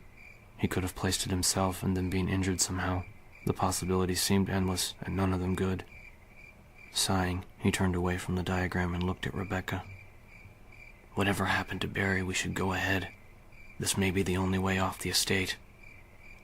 Rebecca smiled a little. Fine by me. It just feels good to get out of there, you know? Yeah, no kidding, he said with feeling. He hadn't even realized how accustomed he'd grown to the cold, oppressive atmosphere of the house until they'd left it. The difference was truly amazing. They walked through the tidy storage room and stopped at the back door, both of them breathing deeply. Rebecca checked her Beretta for about the 100th time since they'd left the main hall, chewing at her lower lip nervously. Chris could see how tightly wound she was and tried to think if there was anything she needed to know. Anything that would help her if they were forced into a combat situation. S.T.A.R.S training covered all the basics, but shooting at a video screen with a toy gun was a far cry from the real thing. He grinned suddenly, remembering the words of wisdom he'd gotten on his first operation. A standoff with a small group of whacked-out survivalists in upstate New York. He'd been terrified and trying desperately not to show it. The captain for the mission had been a tough-as-nails explosive expert, an extremely short woman named Kaler. She'd pulled him aside just before they went in, looking him up and down, and given him the single best piece of advice he'd ever received. Son, She'd said, No matter what happens, when the shooting starts, try not to wet your pants. It had surprised him out of his nervousness, the statement so totally weird that he'd literally been forced to let go of the worst of his fears to make room for it. What are you grinning about? Chris shook his head, the smile fading. Somehow he didn't think it would work on Rebecca, and the dangers they faced didn't shoot back. Long story. Come on, let's go. They moved out into the calm night air, crickets and cicadas buzzing sleepily in the surrounding woods. They were in a kind of courtyard, high brick walls on either side, an offshoot walkway to their left. Chris could hear rushing water nearby, and the mournful cry of a dog or coyote in the distance, a lonely faraway sound. Speaking of dogs, there were a couple of them sprawled out across the stones, soft moonlight glistening against their wet, sinewy bodies. Chris edged up to one of them and crouched down, touching its flank. He quickly pulled his hand back, scowling. The mutant dog was sticky and warm, like it had been sheathed in a thick layer of mucus. He stood up, wiping his hand on his pants. Hasn't been dead long, he said quietly. Less than an hour anyway. There was a rusted iron gate just past some hedges in front of them. Chris nodded at Rebecca, and as they walked toward it, the sound of rushing water increased to a dull roar. Chris pushed at the gate, and it swung open on violently squealing hinges, revealing a huge cut-stone reservoir, easily the size of a couple of swimming pools put together. Deep shadows draped and hung at every side, caused by the seemingly solid wall of murky green trees and lush vegetation that threatened to break through the bordering rails. They moved forward, stopping at the edge of the massive pool. It was apparently in the slow process of being drained, the turbulent noise caused by the narrow flow of water through a raised gate on the east side. There wasn't a complete path around the reservoir, but Chris saw that there was a walkway bisecting the pool itself, about 5 feet below the water level. There were bolted ladders at either side, and the path had obviously been submerged until quite recently, the stones dark with dripping algae. Chris studied the unusual setup for a moment, wondering how anyone got across when it wasn't being drained, another mystery to add to the growing list. Without speaking, they climbed down and hurried across, boots squelching against the slimy stones, the clammy humidity enveloping them. Chris quickly scaled the second ladder, reaching down to help Rebecca up. The heavily shaded path was littered with branches and pine needles and appeared to border the east end of the reservoir. Passing over the open floodgate, they started toward the forced waterfall, and had only gotten a few feet when it started to rain. Chris frowned, an inner voice informing him coolly that he shouldn't be able to hear raindrops over the roar of the draining water. He looked up and saw a twisted branch fall from the stretching foliage hanging over the rail, a branch that hit the stones and slid smoothly away. That's not a branch. And there were dozens of them already on the ground, twisting across the dark stones, hissing and writhing as they fell from the trees overhead. He and Rebecca were surrounded by snakes. Oh shit! Startled, Rebecca turned to look at Chris and felt cold terror shoot through her, her heart squeezed into its icy grip as she took in the path behind them. The ground had come to life, black shapes coiling toward their feet and dropping from above like living rain. Rebecca started to raise her gun, realizing numbly that there were too many even as Chris roughly grabbed her arm. Run! They stumbled forward, Rebecca crying out involuntarily as a thick, writhing body fell across her shoulders, a touch of cool scales against her arm as it slid heavily off and hit the stones. The path zigzagged and they ran through the shifting shadows, heels crunching down on rubbery, moving flesh, throwing them off balance. Snakes darted forward to strike at their passing boots as they ran over a steel grate, black foaming water thundering below. The sound of their boots hitting metal lost to the liquid roar. Ahead of them the stones were clearer, but the path also dropped off sharply, a small elevator platform marking its end. There was no place left to go.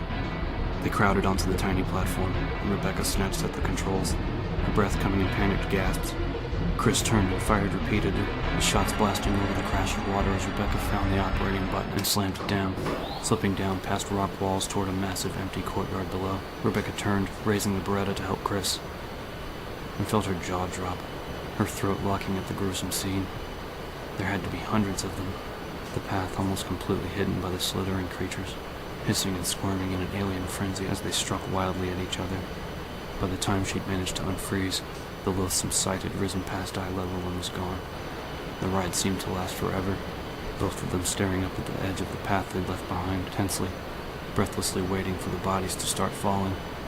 When the lift was within a few feet of the bottom, they both jumped off, stumbling quickly away from the wall. They both leaned against the cool rock, gasping. Rebecca took in the courtyard they'd escaped to in between shuddering breaths, letting the sound of the splashing waterfall soothe her nerves. It was a huge open space made out of brick and stone. The colors washed out and hazy in the frail light. The water from the reservoir above tumbled down into two stone pools nearby, and there was a single gate across from them, and no snakes. She took a final deep breath and blew it out, and then turned to Chris. Were you bed? He shook his head. You? No, she said. Though if it's all the same to you, I'd rather not go back that way. I'm more of a cat person, really. Chris stared at her for a moment and then grinned, pushing away from the wall. Funny. I would have figured you for lab rats. The radio. Rebecca grabbed at the unit hooked to her belt, the snake suddenly forgotten. It was the sound she'd been hoping to hear ever since they'd found Richard. They were being hailed, maybe by searchers. She thumbed the receiver and held the radio up so they could both hear. Static crackled through the tiny speaker along with a soft whine of wavering signal. Hello? This is Brad. Alpha Team. Can anyone read? If you can hear this... His voice disappeared into a burst of static. Rebecca hit the transmit button and spoke quickly. Brad? Brad, come in. The signal was gone. They both listened for a moment longer, but nothing else came through. He must have gotten out of range, Chris said. He sighed, walking farther out into the open yard and gazing up at the dark, overcast sky. Rebecca clipped the silent radio back to her belt, still feeling more hopeful than she had all night. The pilot was out there somewhere, circling around and looking for them. Now that they were clear of the mansion, they'd be able to hear him signal. Assuming he comes back. Rebecca ignored the thought and walked over to join Chris, who had found another tiny elevator platform tucked in the corner across from the waterfall.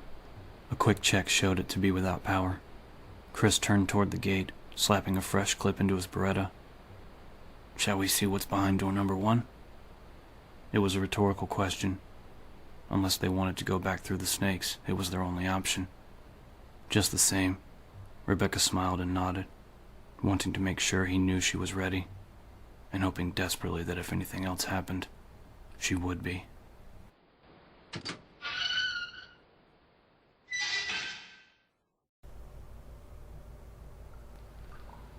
Chapter 14.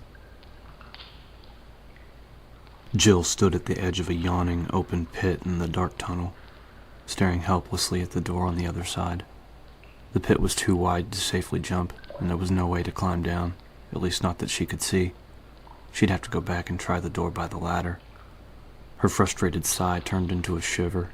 The damp chill emanating from the stone walls would have been bad enough without her being dripping wet. Great secret passage. To use it, you have to catch pneumonia.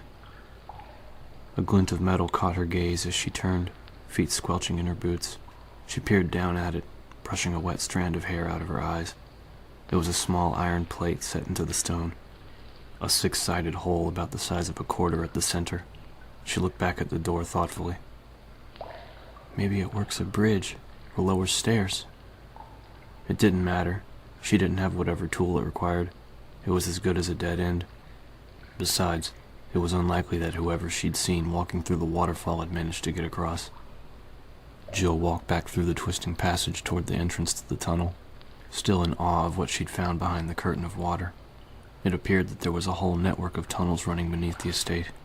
The walls were rough and uneven, chunks of sandy limestone protruding at odd angles, but the sheer amount of work that had gone into creating the underground path was mind-boggling. She reached the metal door next to the ladder, having to make a conscious effort to not let her teeth chatter as a cold draft swept down from the courtyard above. The sound of the waterfall was strangely muted. The steady, echoing rhythm of water dripping to the rock floor was much louder, giving the tunnels a somewhat medieval feel. She pulled the door open and froze, feeling a rush of mixed emotions as Barry whirled around to face her, revolver in hand. Surprise won. Barry? He quickly lowered his weapon, looking as shocked as she felt, and just about as wet, too. His t-shirt clung to his broad shoulders, and his short hair was plastered to his skull. Jill, how did you get down here? Same way you did, apparently. But how did you know? He held up his hand, shushing her. Listen. They stood in the tense silence, Jill looking up and down the stone corridor and failing to hear whatever Barry had heard. There were metal doors at either end, cast in shadow by the dim utility lights overhead. I thought I heard something, he said finally. Voices. Before she could ask any questions, he turned and faced her, smiling uneasily. Look, I'm sorry I didn't wait for you, but I heard somebody walking out in the garden and had to take a look. I found this place by accident, kinda tripped and fell in. Anyway, I'm glad you're here. Let's check around and see what we can dig up. Jill nodded, but decided to keep a close eye on Barry for a while. Maybe she was paranoid, but in spite of his words, he didn't seem all that happy to see her. Watch and wait, her mind whispered. For now, there was nothing else she could do. Barry led them toward the door to the right, holding his Colt up. He pulled the handle, revealing another gloomy tunnel. A few steps into the right was another metal door, and across from it, the passage veered sharply into almost complete darkness. Barry motioned at the door, and Jill nodded. He pushed it open, and the two of them moved into another silent corridor. Jill sighed inwardly as she studied the bare, rocky walls, wishing she had a piece of chalk with her. The tunnel they were in now looked pretty much like all the rest of them, turning left up ahead. She already felt lost, and hoped there weren't too many more twists and turns. Hello? Who's there? A deep, familiar voice shouted from somewhere ahead of them, the words echoing through the passage. Enrico? Jill, is that you? Excited, Jill ran the last few steps to the corner and around, Barry right behind her. The Bravo team leader was still alive, and had somehow ended up down here. Jill rounded the next corner and saw him sitting against the wall, the tunnel widening out and ending in a shadowy alcove. Hold it! Stop right there! She froze, staring at the Beretta he had pointed at her. He was injured, blood seeping from his leg and puddling on the floor. Are you with anyone, Jill? His dark eyes were narrowed with suspicion, the black bore of his semi-automatic unwavering. Barry's here too. Enrico, what happened? What's this about? As Barry stepped out from behind the corner, Enrico stared at them both for a long moment, his gaze darting back and forth nervously, and then he sagged, lowering his gun as he fell back against the stones. Barry and Jill hurried over, crouching down next to the wounded Bravo. I'm sorry, he said weakly. I had to make sure. It was as though defending himself had taken his last bit of strength. Jill took his hand gently, alarmed at how pale he was. Blood oozed from his thigh, his pants soaked with it. This whole thing was a setup, he breathed, turning his watering gaze toward her. I got lost. I climbed the fence. I saw the tunnels. Found the paper. Umbrella knew all along. Barry looked stricken, his face almost as white as Enrico's. Hang on, Rico. We'll get you out of here. You just have to lie still. Enrico shook his head, still looking at Jill. There's a traitor in the S.T.A.R.S, he whispered. He told me. Enrico's body jumped as 2 holes suddenly appeared in his chest, blood pulsing out of them in violent spurts. Through the resounding echo of the shots, running footsteps clattered away down the corridor behind them.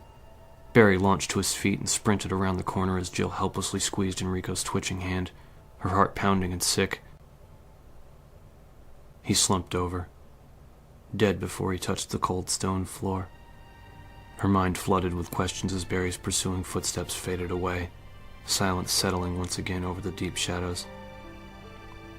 What paper had the Bravo found? When Enrico had said traitor, she'd immediately thought of Barry, acting so strangely.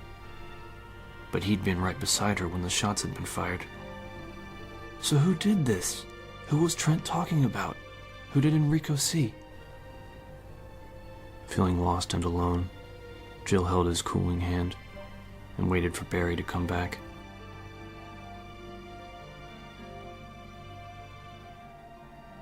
Rebecca was going through an old trunk pushed against one wall of the room they'd entered, shuffling through the stacks of papers and frowning while Chris checked out the rest of the room.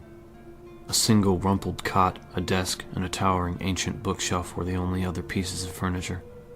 After the cold, alien splendor of the mansion, Chris was absurdly grateful to be in simpler surroundings. They'd come to a house at the end of the long, winding path from the courtyard, much smaller and infinitely less intimidating than the mansion. The hall they'd stepped into was plain, undecorated wood, as were the 2 small bedrooms they'd discovered just off the silent corridor. Chris figured they'd found a bunkhouse for some of the mansion's employees. He had noticed the thick, unmarked dust in the hallway on their way in with a sinking resignation, realizing that none of the S.T.A.R.S had made it out of the main house. With no way for him and Rebecca to get back, all they could do was try to find the back door and go for help. Chris didn't like it, but there weren't any other options. After a brief perusal of the shelves, Chris walked to the battered wooden desk and pulled at the top drawer. It was locked. He bent down and felt along the bottom of the drawer, grinning as his fingers touched a thick piece of tape. Don't people ever watch movies? The key's always stuck under the drawer. He peeled the tape away and came up with a tiny silver key. Still grinning, he unlocked the drawer and pulled it open. There was a deck of playing cards, a few pens and pencils, gum wrappers, a crumpled pack of cigarettes. Junk mostly, the kind of stuff that always seemed to accumulate in desk drawers. Bingo. Chris picked up the key ring by its leather tag, pleased with himself.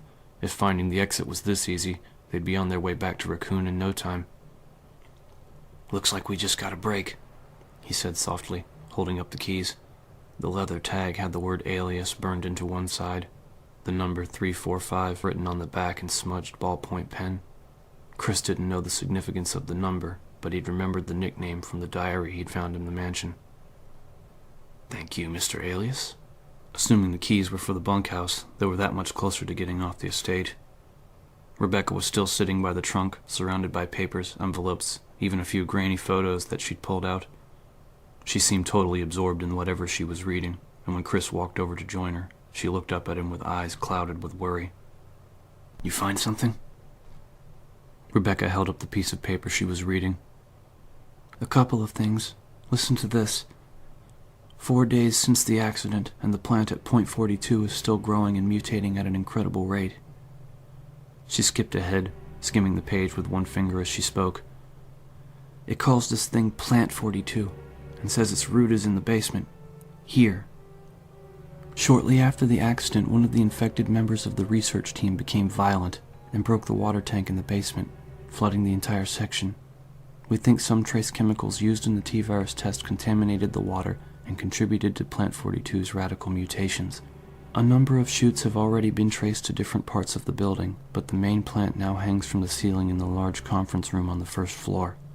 We've determined that Plant 42 has become sensitive to movement and is now carnivorous.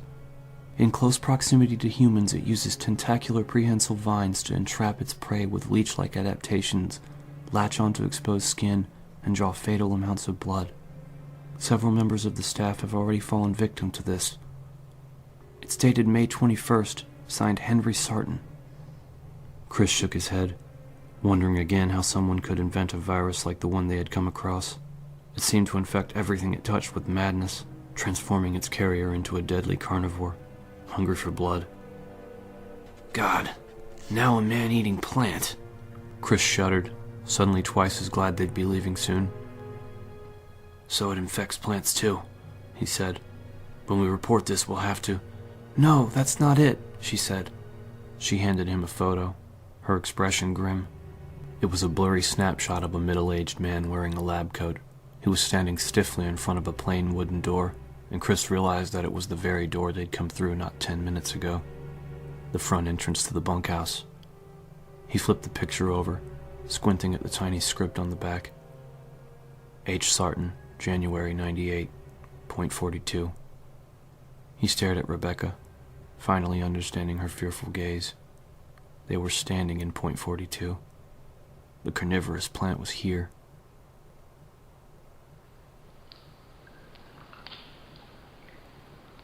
Wesker stood in the darkness of the unlit tunnel, his irritation growing as he listened to Barry stumble through the echoing corridors.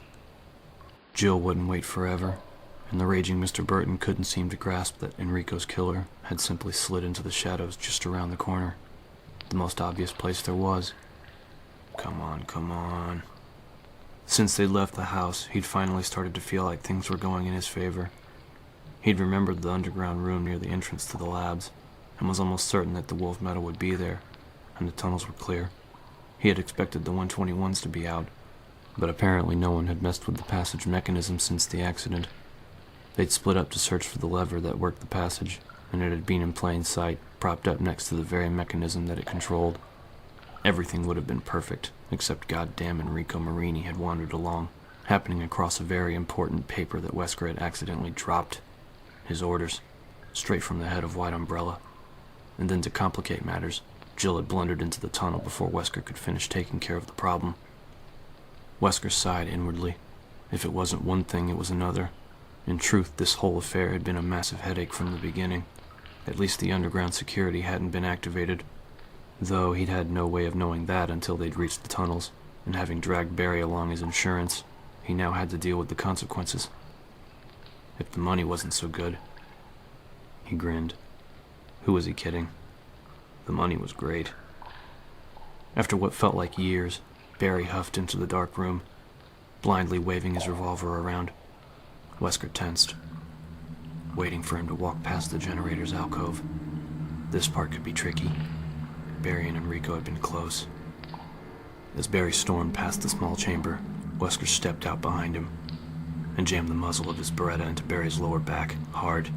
At the same time, he started talking, low and fast. I know you want to kill me, Barry, but I want you to think about what you're doing. I die, your family dies, and right now it looks like Jill may have to die too. But you can stop it. You can put a stop to all the killing. Barry had stopped moving as soon as the gun touched him, but Wesker could hear the barely contained rage in his voice, the pure, driving hatred. You killed Enrico, he snarled. Wesker pushed the gun deeper into his back. Yes, but I didn't want to. Enrico found some information he shouldn't have. He knew too much, and if he'd told Jill what he knew about Umbrella, I'd have to kill her too. You're going to kill her anyway. You're going to kill all of us. Wesker sighed, allowing a pleading note to creep into his voice. That's not true. Don't you get it? I just want to get to the laboratory and get rid of the evidence before anyone finds it. Once that material is destroyed, there's no reason for anyone else to get hurt. We can all just walk away. Barry was silent, and Wesker could tell that he wanted to believe him. Wanted desperately to believe that things could be that simple. Wesker let him waver for a moment before pressing on. All I want you to do is keep Jill busy. Keep her and anyone else you run into away from the labs, at least for a little while. You'll be saving her life, and I swear to you that as soon as I get what I need, you and your family will never hear from me again. He waited, and when Barry finally spoke, Wesker knew he had him. Where are the labs? Good boy. Wesker lowered the gun, keeping his expression blank just in case Barry had good night vision. He pulled a folded paper out of his vest and slipped it into Barry's hand. A map from the tunnels to the first basement level. If for some reason you can't keep her away, at least go with her. There are a lot of doors with locks on the outside down there. Worst comes to worst, you can lock her up until it's over. I mean it, Barry. No one else has to get hurt. It's all up to you. Wesker stepped back quickly, reaching for the lever with the six-sided tip that he'd left next to the generator. He watched Barry for a few seconds longer, saw the sag in the big man's shoulders, the submissive hang of his head. Satisfied, Wesker turned and walked out of the room. On the very slight chance that any of the stars made it to the lab, Mr. Burton would ensure that there wouldn't be any more trouble. He hurried back through the entrance tunnel, silently congratulating himself on getting things back under control as he headed toward the first passage mechanism. He'd have to move fast from here on out. There were a few things he'd neglected to mention to Barry, like the experimental security detachment that would be released into the tunnels once he turned the lever for the first time. Sorry, Barry. Slipped my mind. It would be interesting to see how his team fared with the 121s, the hunters.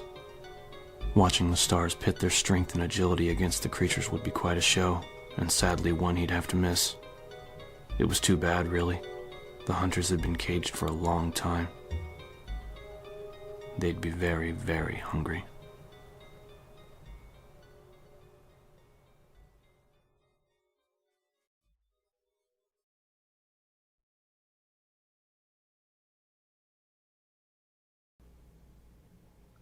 Chapter 15. Barry had been gone for too long. Jill had no idea how extensive the tunnels were, but from what she'd seen, they all looked alike. Barry could be lost, trying to find his way back, or he could have found the murderer, and without any backup. He might not come back at all. In any case, staying put wasn't going to help anything. She stood up, taking a last look at the Bravo's pale face and silently wishing him peace before walking away. What did he find out that got him killed? Who was it? Enrico had managed to get out that the traitor was a he, but that didn't exactly narrow things down. Except for herself and the rookie, the Raccoon stars were all male. She could rule out Chris, since he'd been convinced from the start that there was something going on. And now Barry, who'd been with her when Marini died. Brad Vickers simply wasn't the type to do anything dangerous, and Joseph and Kenneth were dead. Which leaves Richard Aiken, Forrest Spare, and Albert Wesker. None of them seemed likely, but she had to at least consider the possibility. Enrico was dead, and she no longer doubted that Umbrella had one of the stars in their pocket. When she got to the door, she quickly leaned down and tightened her damp bootlaces, preparing herself. Whoever had shot the Bravo could have just as easily taken her and Barry out, and since he hadn't, she could only figure that he didn't want to kill anyone else, and wouldn't be looking for more targets. Assuming that he was still in the underground system, she'd have to be as quiet as possible if she wanted to find him. The tunnels were perfect sound conductors, amplifying even the tiniest sound. She eased open the metal door, listening, and then edged out into the dim tunnel, staying close to the wall. In front of her, the corridor was unlit. She opted to head back the way she'd come instead. The darkness was a perfect spot for an ambush. She didn't want to find out she was wrong about the killer's intentions by taking a bullet. A low, grinding rumble reverberated through the heavy stone walls, a sound like something big moving. Jill instinctively used the sound as cover, taking several sliding steps forward and reaching the next metal door just as the rumbling stopped. She slipped back out into the tunnel where she'd run into Barry, gently closing the door behind her. What the hell was that? It sounded like an entire wall moving. She shuddered, remembering the descending ceiling of the room in the house. Maybe the tunnels were rigged too. She needed to watch every step. The idea of being crunched to death by some bizarre mechanism underground. Like the one next to that pit with the hexagonal hole? She nodded slowly, deciding that she needed to go take another look at those doors she couldn't reach before. Maybe the killer had the tool it required, and the noise she'd heard had come from him operating it. She could be wrong, but there was no harm in checking. And at least I won't get lost. She reached for the door that would lead her back and stopped, her head cocked to catch the strange sound coming from the tunnels behind her.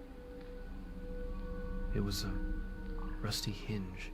Some kind of bird, maybe? It was loud, whatever it was. That sound she knew. Footsteps, headed in her direction, and it was either Barry or someone built like him. They were heavy, plodding steps. Too far apart. Too deliberate. Get out of here, now! Jill grabbed at the metal latch and ran into the next tunnel, no longer caring how much noise she made. Although she sometimes misread them, her instincts were never wrong, and they were telling her that whoever or whatever was making that sound, she didn't want to be there when it showed up. She took several running steps down the stone corridor, away from the ladder that led back to the courtyard, and then forced herself to slow down, taking a deep breath. She couldn't just go sprinting ahead either. There were other dangers than the one she'd left behind. Behind her, the door opened. Jill turned, raising her Beretta, and stared in horror at the thing standing there. It was huge, shaped like a man, but the resemblance stopped there. Naked, but sexless. Its entire muscular body was covered with a pebbled amphibious skin, shaded in dark green.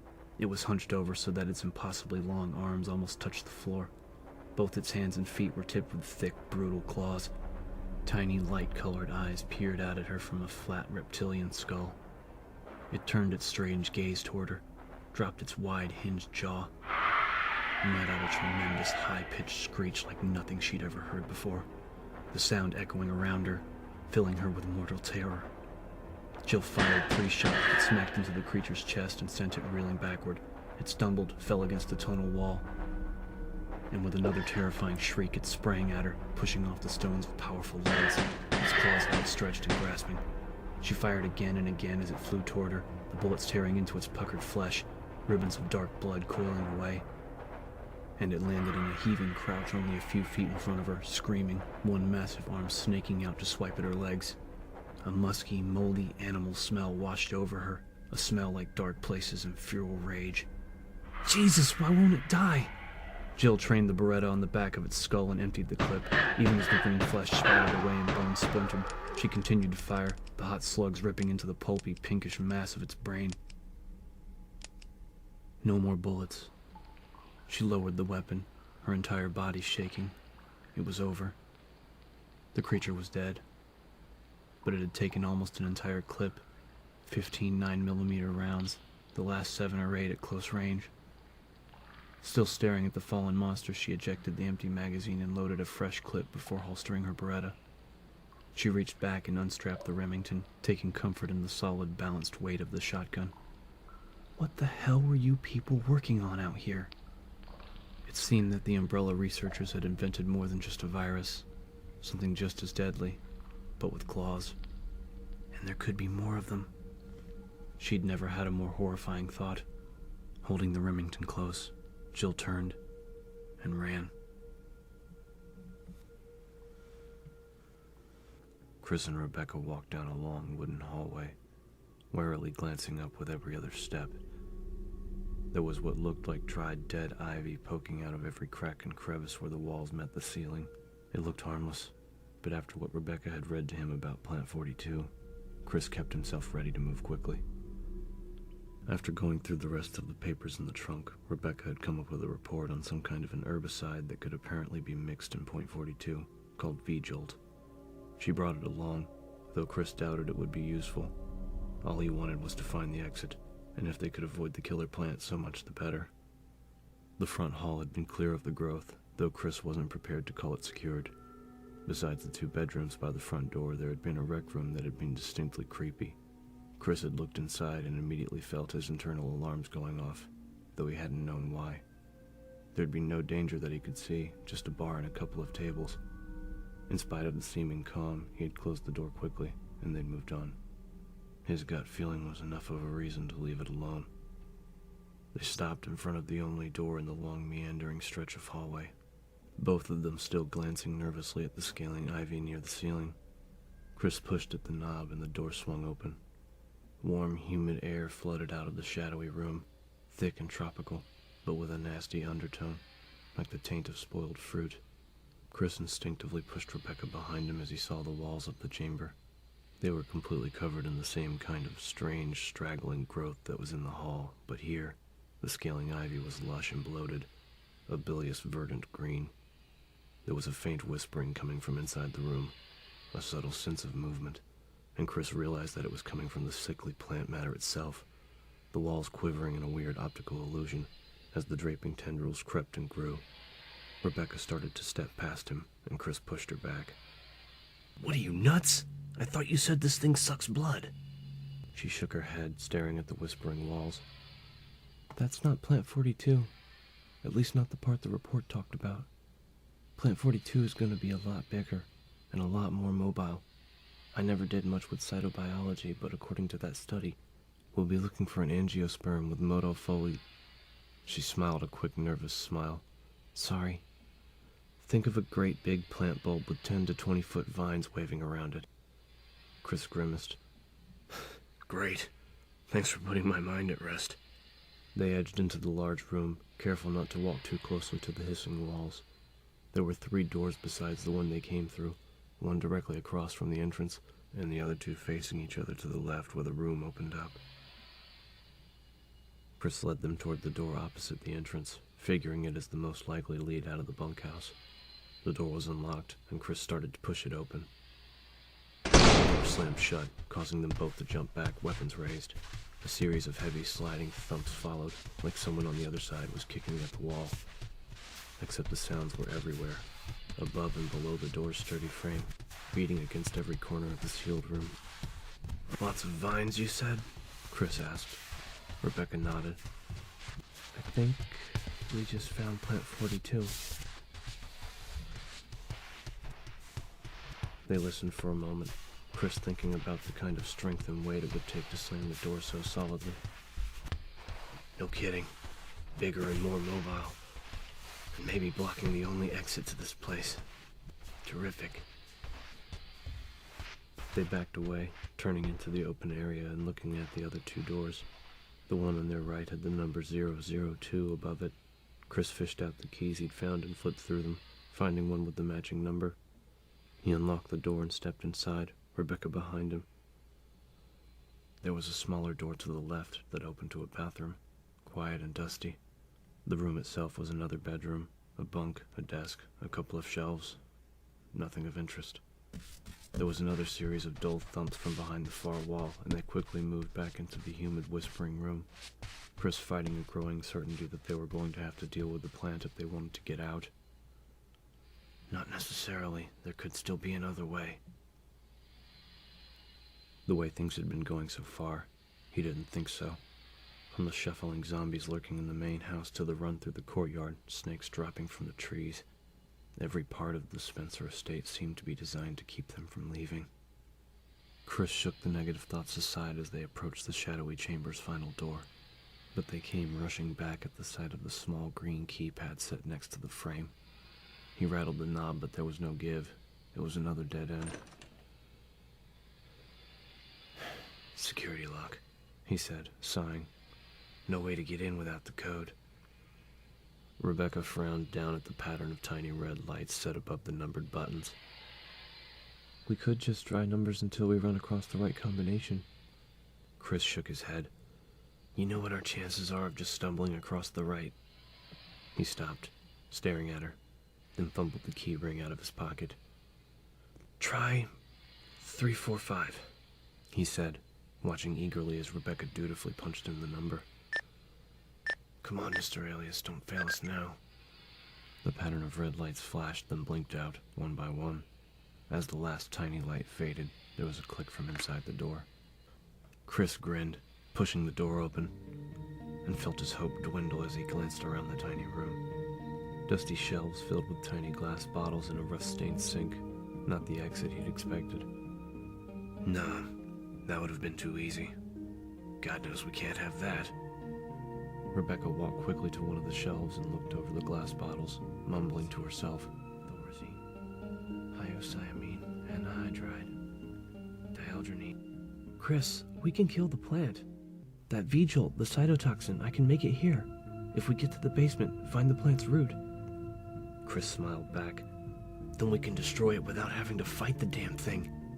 Rebecca, you're brilliant. How long do you need? 10-15 minutes. You got it. Stay here. I'll be back as soon as I can. Rebecca was already pulling down bottles as Chris closed the door and jogged back toward the corridor, past the whispering walls of shadowy green. They were going to beat this place, and once they got out, Umbrella was going down hard.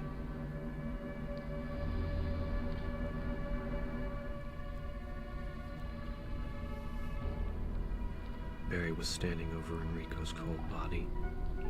Wesker's map crumpled in one hand. Jill had been gone when he'd returned, and rather than look for her, he found himself unable to move, to even tear his gaze away from the corpse of his murdered friend. It's my fault.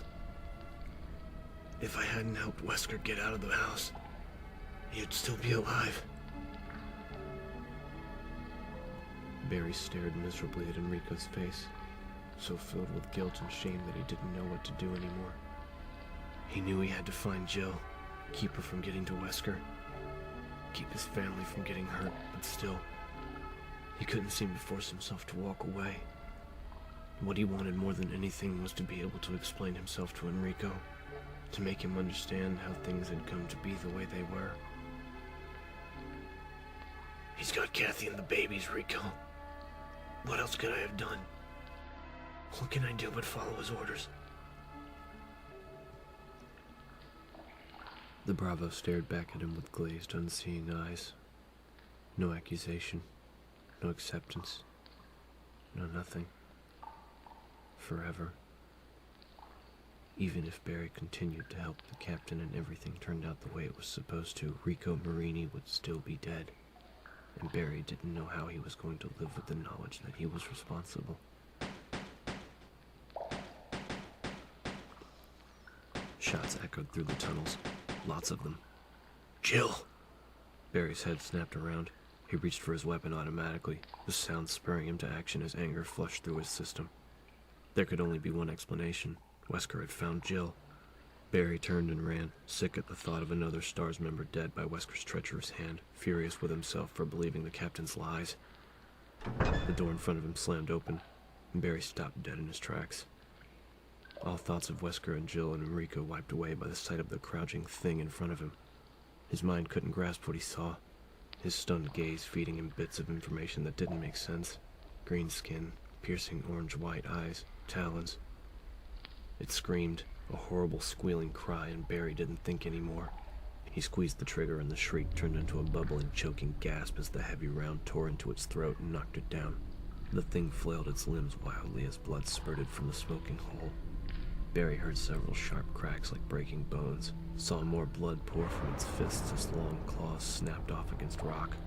Barry stared in mute astonishment as the creature continued to spasm violently, burbling through the ragged hole in its throat, as if still trying to scream. The shot should have blown its head off its neck, but it was another full minute before it died, its frenzied thrashing gradually weakening as blood continued to pump out at a tremendous rate. Finally, it stopped moving, and from the dark, noxious lake it had created, Barry realized that it had bled to death, conscious until the end. What did I just kill? What the fuck?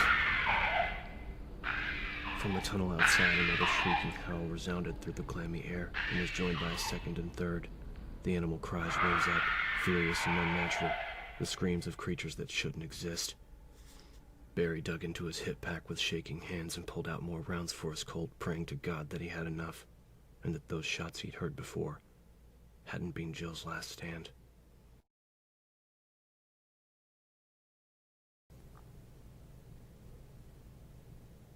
Chapter 16. It could have once been a spider, if spiders ever got to be the size of cattle. From the thick layer of white web that covered the room floor to ceiling, it couldn't have been anything else. Jill stared down at the curled, bristled legs of the abomination, her skin crawling. The creature that had attacked her by the courtyard entrance had been terrifying, but so alien that she hadn't been able to relate it to anything. Spiders, on the other hand. She already hated them, hated their dark, bristling bodies and skittering legs. This one had been the mother of all of them, and even dead it frightened her. Hasn't been dead long, though. She forced herself to look at it, at the slick puddles of greenish ichor that dripped from the holes in its rounded, hairy body. It had been shot several times, and from the noxious ooze that seeped from the wounds, she guessed that it had still been alive and crawling not 20 minutes ago, maybe less. She shuddered and stepped away toward the double metal doors that led out of the webbed chamber. Whispering streams of the sticky stuff clung to her boots, making it a struggle to move. She took careful, deliberate steps, determined not to fall. The thought of being completely covered in spiderweb, having it clinging to her entire body. She shuddered again, swallowing thickly. Think about something else. Anything.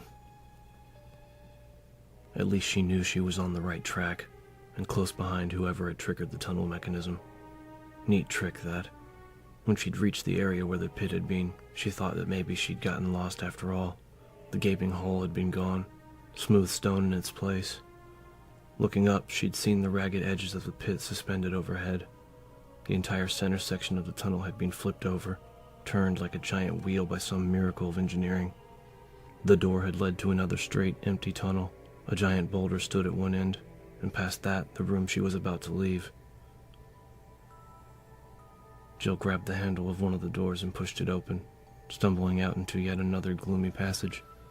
She leaned back against the door and breathed deeply, barely resisting the urge to brush wildly at her clothes. I can blow away zombies and monsters with the best of them. Show me a spider and I lose my freaking mind. The short, empty tunnel ran left to right in front of her, a door at either end. But the door to her left was set into the same wall as the one she'd just exited, leading back toward the courtyard. Jill opted for the one on the right, hoping that her sense of direction was still intact.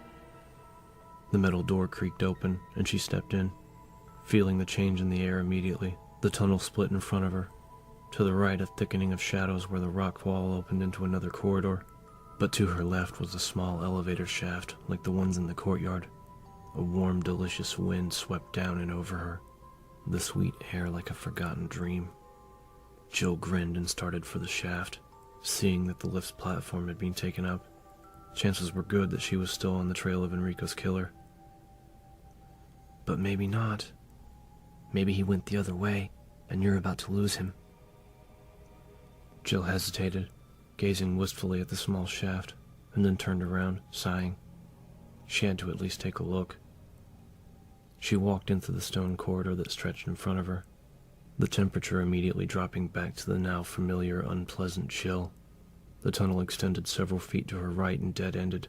To her left, a massive rounded boulder like the one she'd seen before marked the other end, a good 100 feet away, and there was something small lying in front of it. Something blue. Frowning, Jill walked toward the giant rock, trying to make out the blue object. Halfway down the dim tunnel was an offshoot to the left, and she recognized the metal plate next to it as the same kind of mechanism that had moved the pit. She stepped into the small offshoot, examining the worn stones at its opening. There was a small door to her right, and Jill realized that the passage and room could be hidden by way of the mechanism, and the walls turned to block the entrance. Geez, it must have taken them years to set all this up. And to think I was impressed with the house. She opened the door and looked inside. A mid-sized square room of rough stone, a statue of a bird on a pedestal the only decoration. There was no other exit, and Jill felt a sudden rush of relief at the implications that sank in. She could leave the underground tunnels. The killer had to have left already. Smiling, she stepped back out into the corridor and started toward the giant rock, still curious about the blue thing on the floor. As she got closer, she saw that it was a book, bound in blue-dyed leather. It had been thrown carelessly against the base of the stone, laying face down and open. She slung the Remington across her back and crouched down to pick it up. It was a book box. Her father had told her about them, though she'd never actually seen one. There was a cutaway section of pages behind the cover where valuables could be hidden, though this one was empty. She flipped it closed, tracing the gold leaf letters of the title, Eagle of East, Wolf of West, as she started back toward the elevator. Didn't sound like much of a thriller, though it was nicely bound. Jill froze as the stone beneath her left foot sank down a tiny bit, and she realized at the same instant that the entire tunnel gently sloped away from where she was standing. Oh no! Behind her, a deep thundering sound of rock grating against rock. Dropping the book, Jill sprinted for cover, arms and legs pumping as the rumbling grew louder. The tripped boulder picking up momentum, the dark opening of the offshoot seemed miles away, and she could almost feel the tons of stone bearing down on her, wanted desperately to look back but knew that the split-second difference would kill her. In a final desperate burst of speed, she dove for the opening, crashing to the floor and jerking her legs in, as the massive rock rolled past, missing her by inches. Even as she drew in her next gasping breath, the boulder hit the end of the tunnel with an explosive, bone-jarring crunch that shook the underground passage. For a moment, it was all she could do to huddle against the cold floor and not throw up. When that passed, she only got to her feet and dusted herself off. The heels of her hands were abraded, and her knees bruised from the running dive. But compared to being smashed flat by a big rock, she thought she had definitely made the right choice. Jill unstrapped the Remington and headed for the elevator shaft, very much looking forward to leaving the underground behind, and keeping her fingers crossed that whatever came next, it wouldn't be cold, and there wouldn't be any spiders.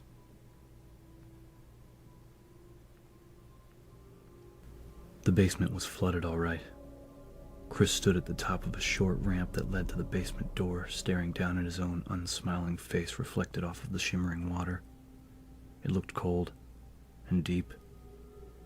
After he'd left Rebecca, he continued down the hall and found room 003 at the end, the ladder to the basement level tucked discreetly behind a bookcase in the neatly kept bedroom. He'd descended into a chilled concrete corridor with buzzing fluorescent lights overhead, a dramatic change from the plain wood and simple style of the bunkhouse above. At least I found the basement.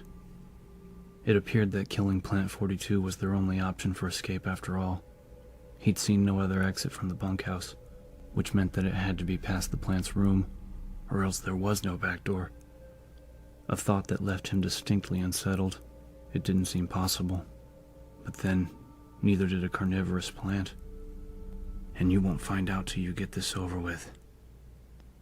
Chris sighed and stepped into the water.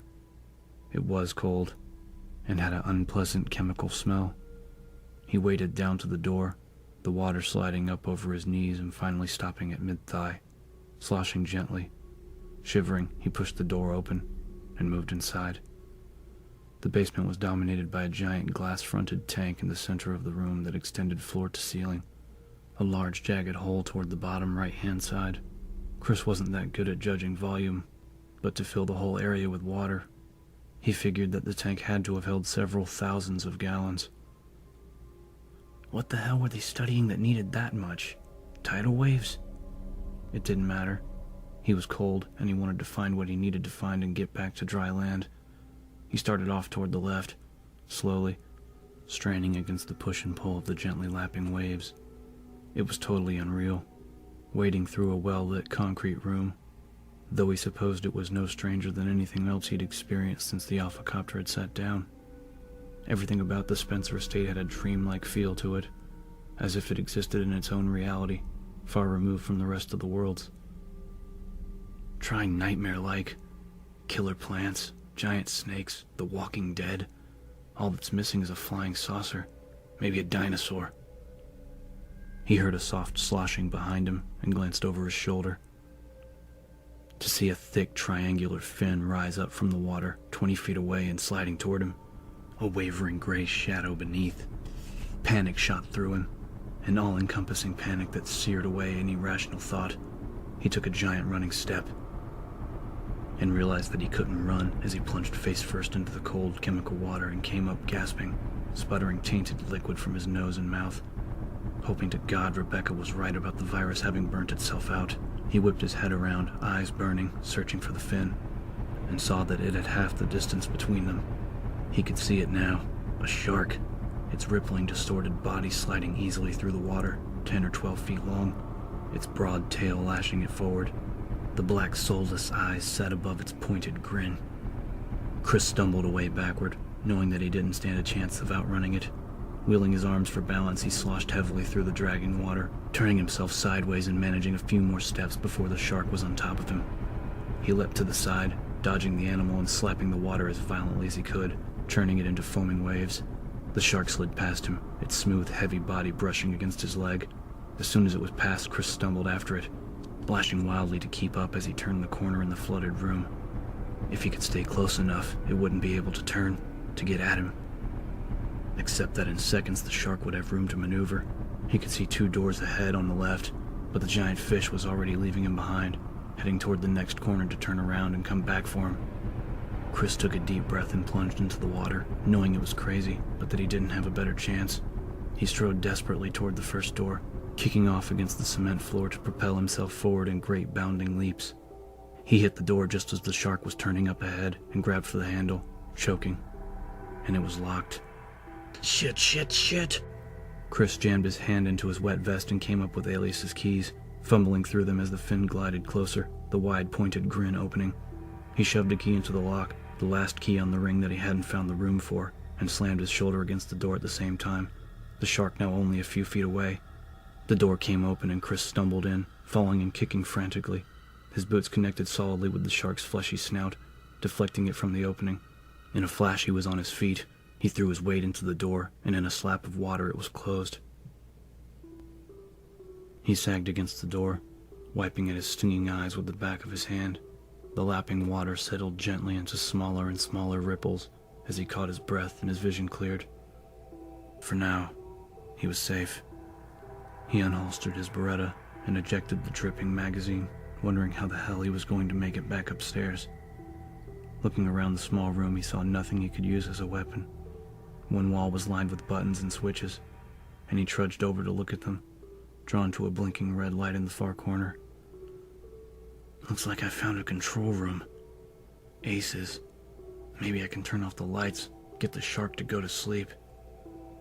There was a lever set next to the flashing light, and Chris stared down at the faded tape beneath it, feeling a numb disbelief as he read the printed letters. Emergency drainage system. You've got to be kidding me. Why didn't anyone pull this thing the second the tank broke? The answer occurred to him even as he thought it.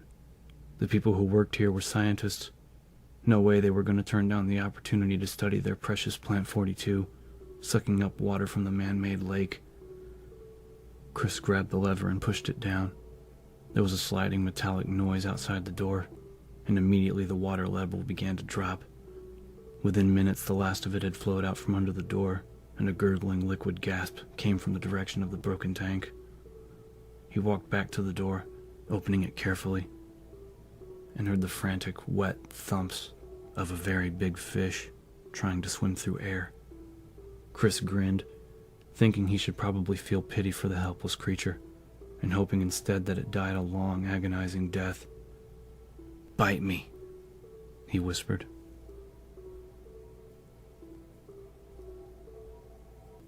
Wesker had shot 4 of the shuffling, gasping umbrella workers on his way to the computer room on level 3. He hadn't recognized any of them, though he was pretty sure that the second one he'd taken out had been Steve Keller, one of the guys from Special Research. Steve always wore penny loafers, and the pallid, dried-up husk that had reached for him by the stairs had been wearing Steve's brand. It appeared that the effects of the viral spill had been harsher in the labs, less messy, but no less disquieting. The creatures that roamed the halls outside seemed to have been totally dehydrated, their limbs withered and stringy, their eyes like shriveled grapes. Wesker had dodged several of them, but the ones he'd been forced to put down had scarcely bled at all. He sat at the computer in the cool, sterile room and waited for the system to boot up, feeling truly on top of things for the first time all day.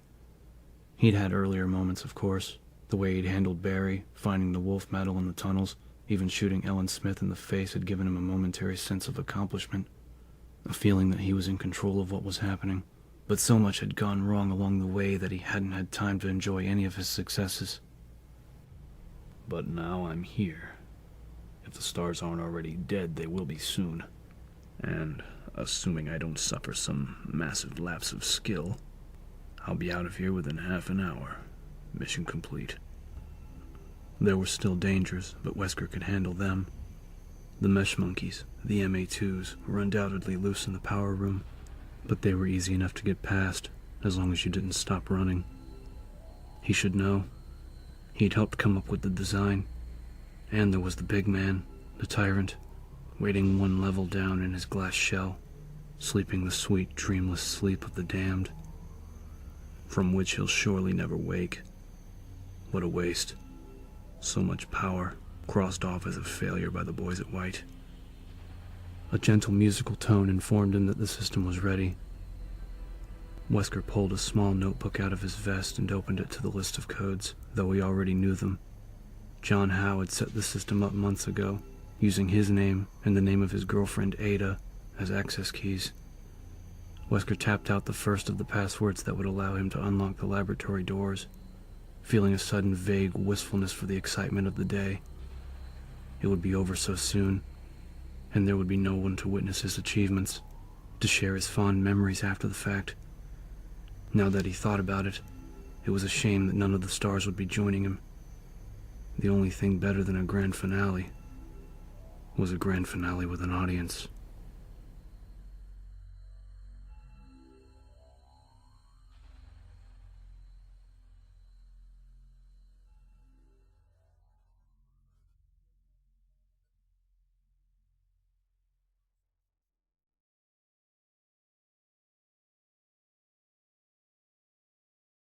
Chapter 17. Jill had taken the elevator into what seemed like another part of the garden or courtyard, although the area had been isolated, surrounded by trees.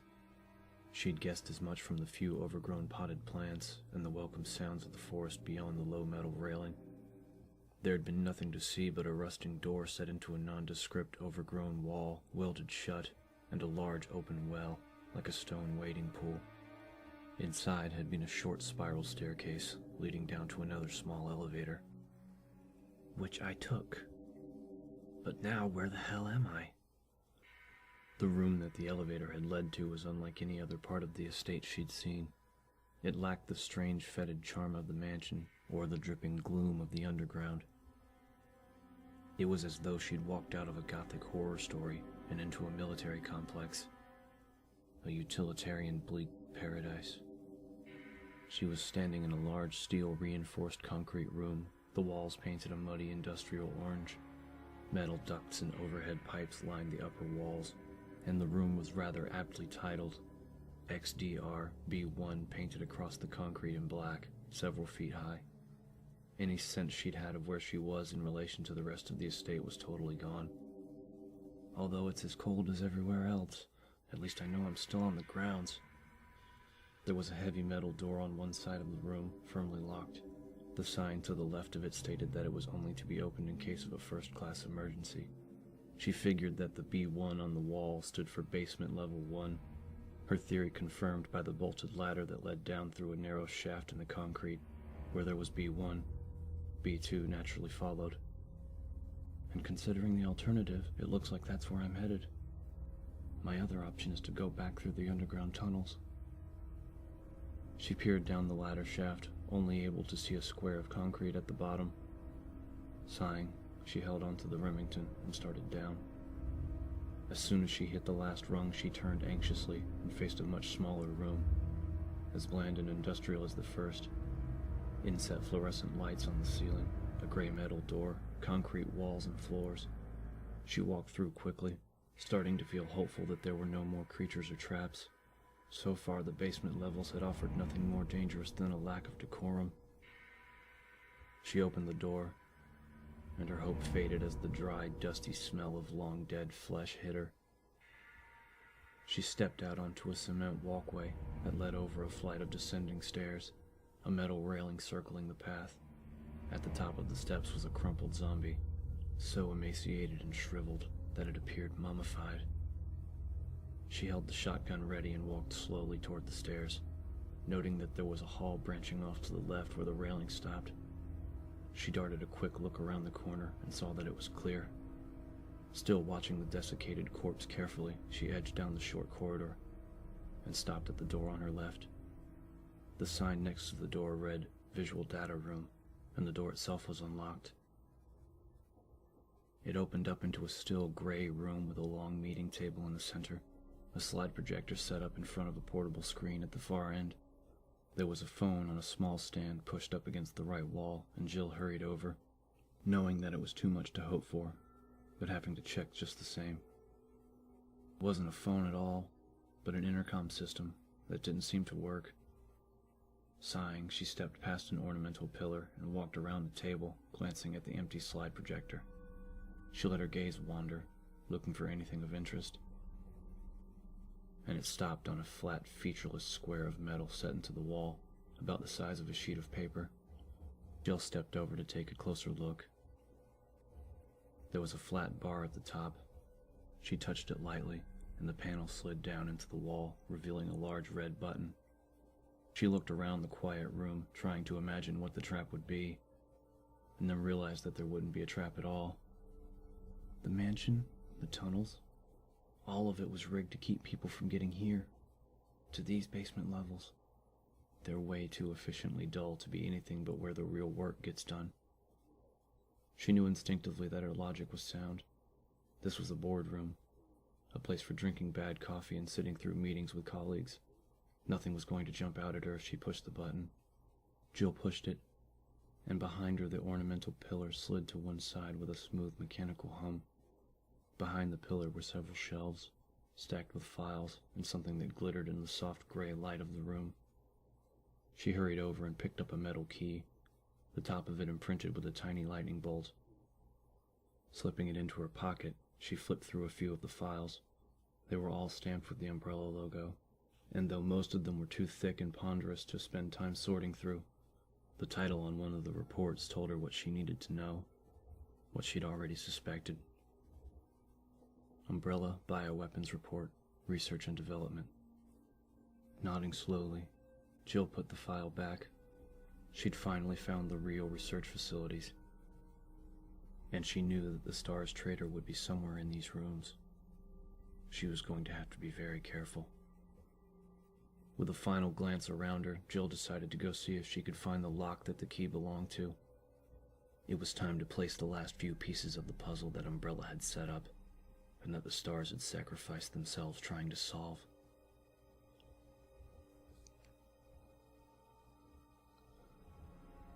The twisted, gnarled root of Plant 42 took up a large corner of the basement room, the bulk of it hanging down in slender, fleshy tendrils that almost touched the floor.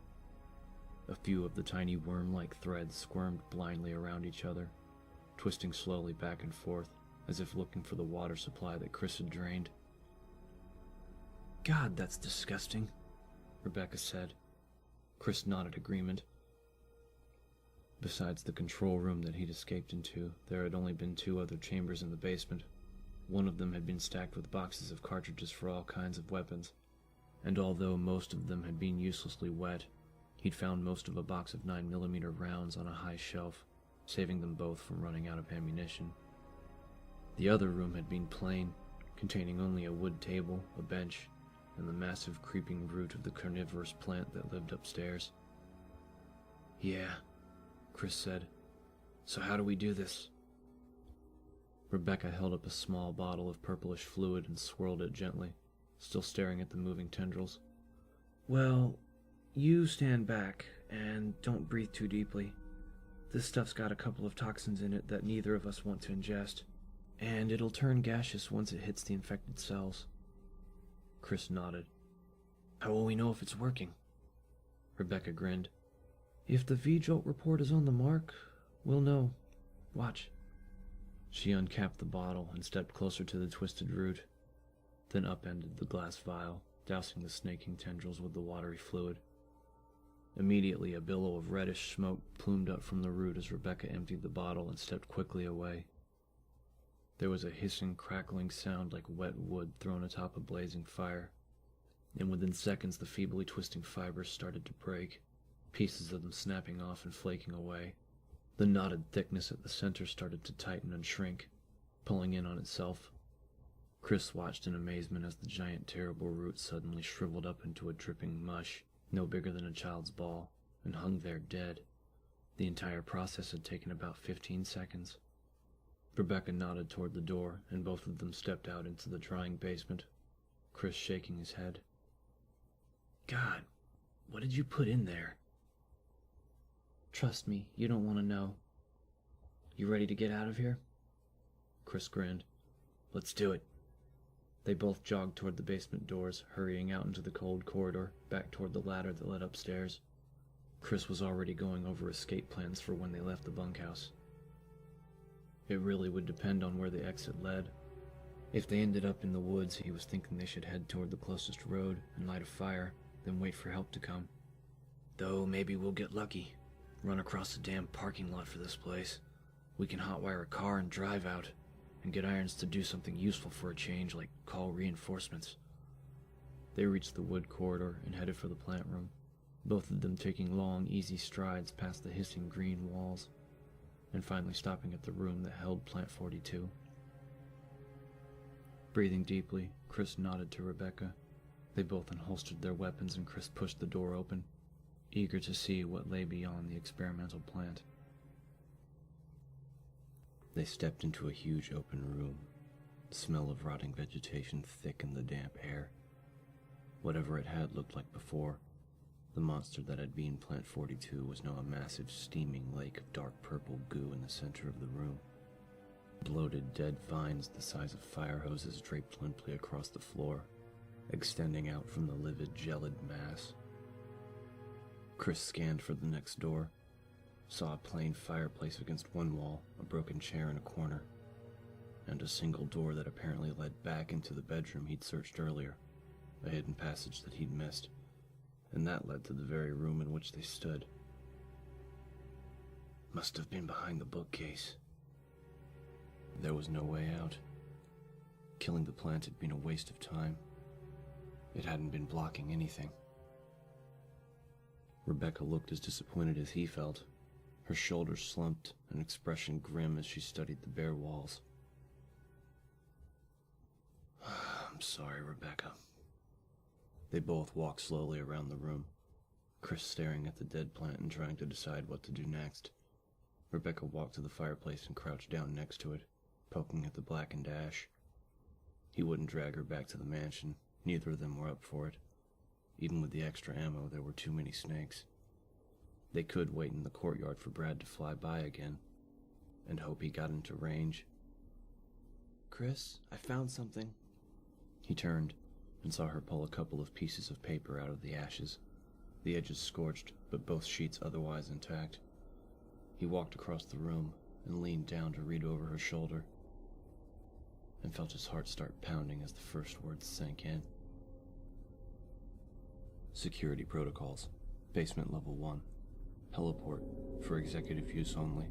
This restriction may not apply in the event of an emergency. Unauthorized persons entering the heliport will be shot on sight. Elevator. The elevator stops during emergencies. Basement level 2. Visual data room. For use by the Special Research Division only. All other access to the visual data room must be cleared with Keith Arving, room manager. Basement level 3. Prison. Sanitation Division controls the use of the prison. At least one consultant researcher, i.e. E. Smith, S. Ross, A. Wesker, must be present if viral use is authorized. Power room. Access limited to headquarters supervisors. This restriction may not apply to consultant researchers with special authorization. Basement level 4. Regarding the progress of Tyrant, after use of S.T.A.R.S injections and supplementation, the subject was incubated. The rest of the paper was burned, the words lost. "Hey, Wesker," Chris said softly. "Captain Albert goddamn Wesker." Barry had said that Wesker disappeared right after the Alphas had made it to the house. And it was Wesker who led us here in the first place when the dogs attacked. Cool, competent, unreadable Wesker working for Umbrella. Rebecca flipped to the second page, and Chris leaned in, studying the neatly typed labels beneath the drawn boxes and lines. Mansion, courtyard, guardhouse, underground, laboratories. There was even a compass drawn next to the sketch of the mansion to show them what they'd missed. A secret entrance to the underground, hidden behind the waterfall. Rebecca stood up, eyes wide and uncertain. Captain Wesker is involved with all this? Chris nodded slowly. And if he's still here, he's down in those labs, maybe with the rest of the team. If Umbrella sent him here, God only knows what he's up to. They had to find him. Had to warn whoever was left of the S.T.A.R.S. that Wesker had betrayed them all.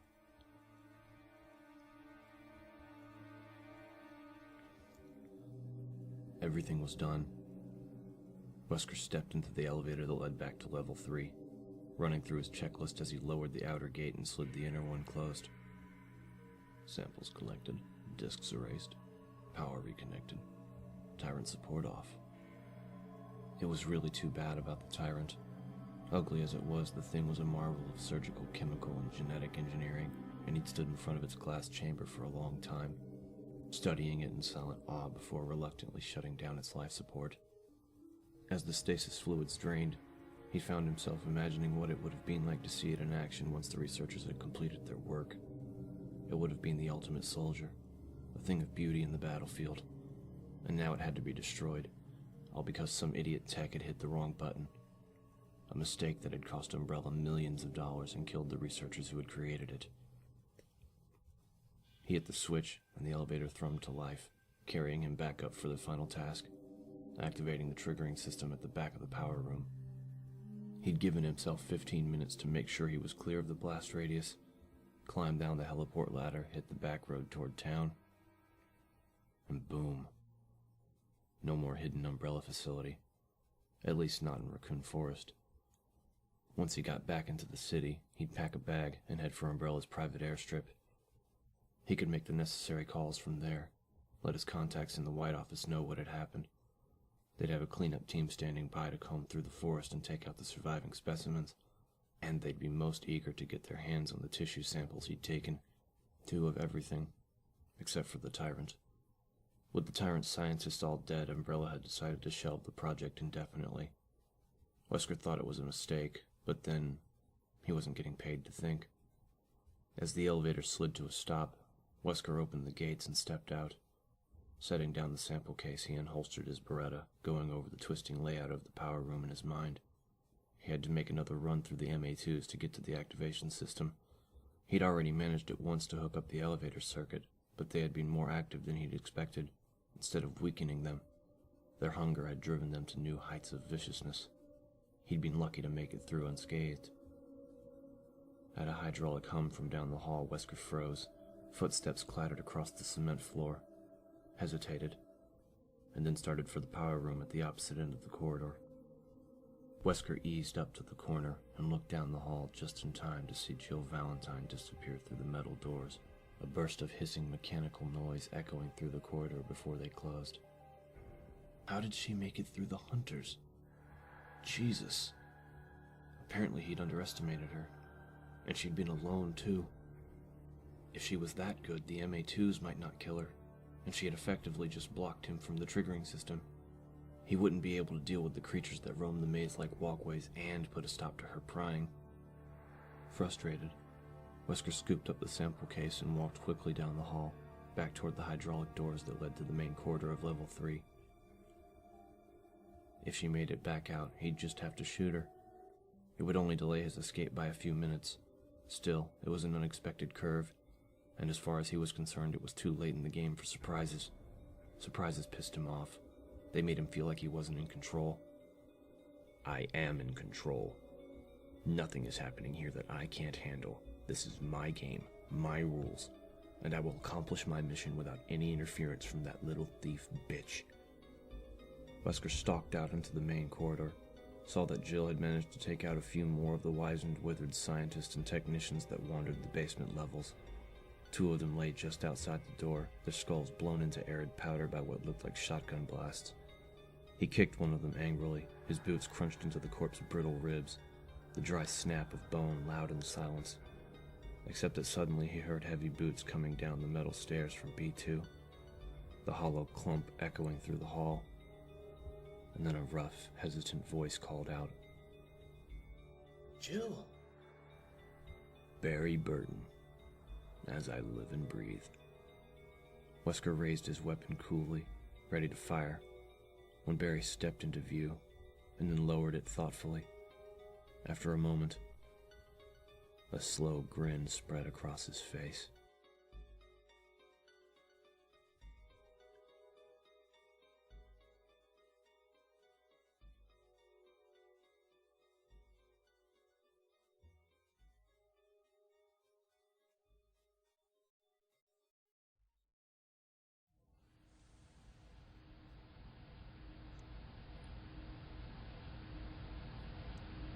Chapter 18.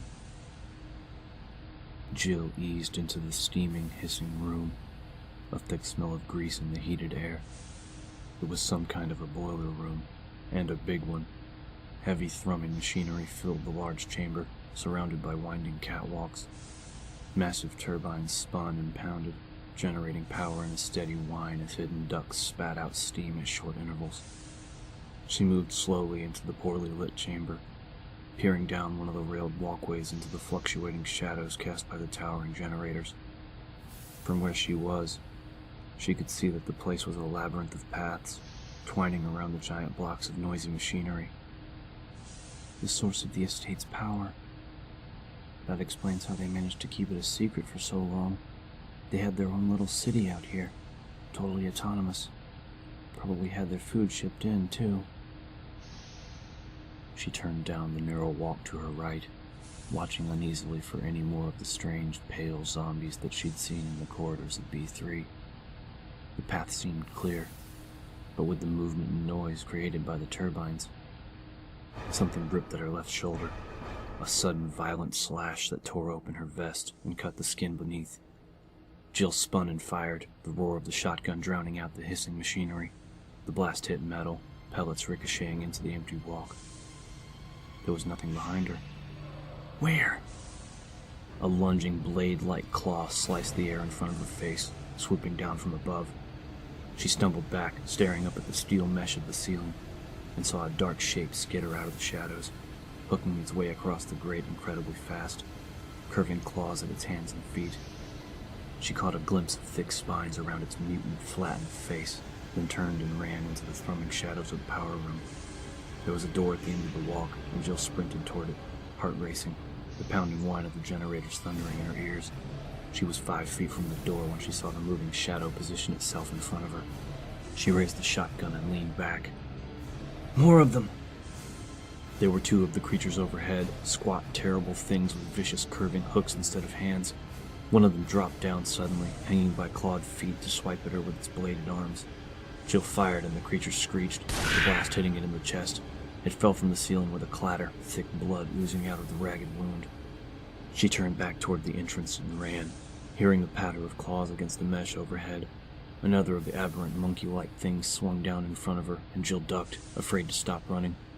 The thing's strange arm whistled past her ear, missing her head by less than an inch. The metal doors were in front of her. Jill crashed into them, slapping one handle down and stumbling back into the cold stillness of the corridor. The door closed on the furious shrill cry of one of the monsters, rising high over the sounds of the working machines. She sagged against the door, gasping, and saw Barry Burton standing midway down the chilled, silent hall. He hurried toward her, an expression of deep worry on his rugged, bearded face. Jill, are you all right? She pushed away from the door, surprised. God, Barry, where have you been? I thought you'd gotten lost in the tunnels. Barry nodded grimly. I did, and I ran into some trouble trying to get out. She saw the splatters of blood on his clothing, the rips and tears in his shirt, and realized that he must have come across more of those walking green nightmares. He looked like he'd been through a war. Speaking of which... Jill touched her shoulder, her fingers coming away bloody. It was painful, but shallow. She'd survive. Barry, we've got to get out of here. I found some papers upstairs, proof of what's been going on. Enrico was right. Umbrella's behind all of this. One of the stars knew about it. It's too dangerous to keep looking around. We should get those files and head back to the mansion. Wait for the RPD. But I think I found the main lab, Barry said. Downstairs. There's an elevator at the end of the hall. There are computers and stuff. We can get into their files. Really nail them. He didn't seem excited by the find, but Jill barely noticed. With the information they could get from Umbrella's database, names, dates, research material. We can find out everything. Present the investigators with the whole messy package. Jill nodded, grinning. Lead the way.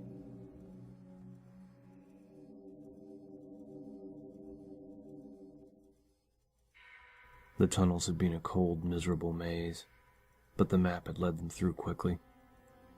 Rebecca and Chris reached the first basement level, both of them shivering and wet, and not a little freaked out by the dead creatures they'd passed along the way. The Umbrella scientists had been disgustingly creative in their approach to making monsters.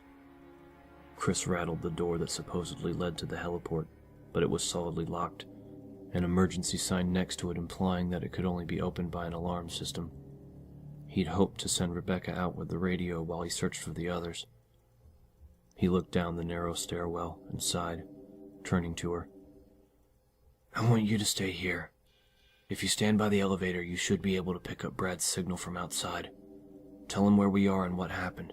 And if I'm not back in 20 minutes, get back to the courtyard and wait there until help comes. Flustered, Rebecca shook her head. But I want to go with you. I can take care of myself, and if you find the lab, you'll need me to tell you what you're looking at. No. For all we know, Wesker already killed the other stars and is looking to finish the job. If we're the last ones, we can't risk both of us getting ambushed. Somebody has to survive and tell people about Umbrella. I'm sorry, but it's the only way. He smiled at her, putting a hand on her shoulder. And I know you can take care of yourself. This isn't about your competence, okay? 20 minutes. I just have to see if anyone else made it. Rebecca opened her mouth as if to protest further, and then closed it, nodding slowly. Okay. I'll stay. 20 minutes. Chris turned and started down the ladder, hoping he could keep his promise to come back. The captain had successfully deceived them all, acting the part of concerned leader for weeks while the people in Raccoon City had died, and all along he'd known why. The man was a sociopath. It seemed that Umbrella had created more than one kind of monster, and it was time to find out how much damage he'd done.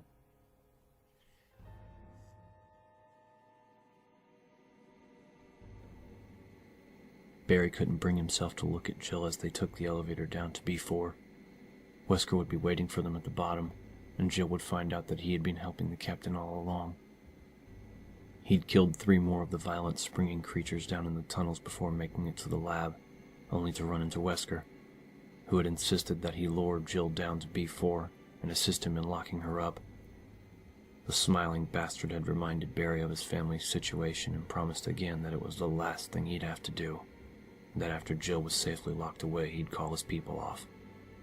Except he said that every time. Find the crests, you're free. Help me in the tunnels, you're free. Betray your friend? Barry, are you okay? He turned to her as the elevator stopped, looking miserably into her concerned, thoughtful eyes. I've been worried about you ever since we got to the mansion, she said, laying a hand across his arm. I even thought... Well, never mind what I thought. Is something wrong? He pulled the gate open and raised the mesh outer door, an excuse to look away.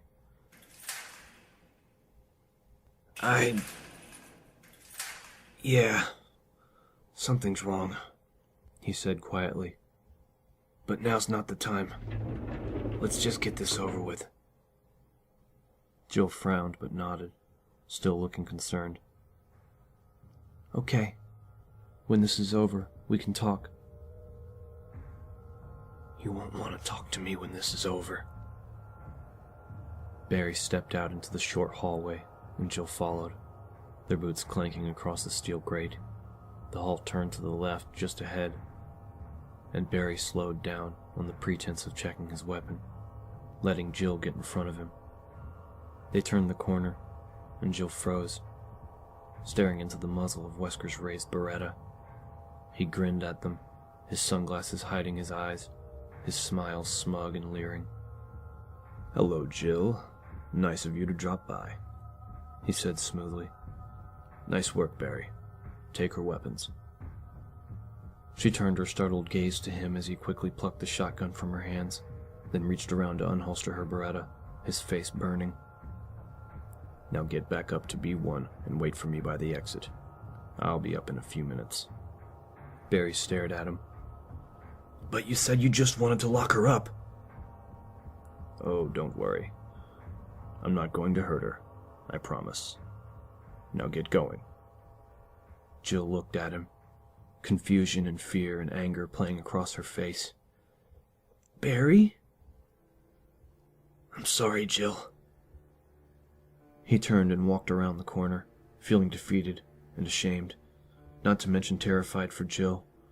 Wesker had promised, but Wesker's word meant nothing. He'd probably kill her as soon as he heard the elevator doors close. "But what if I'm not in the elevator? Maybe I can still do something to keep her alive."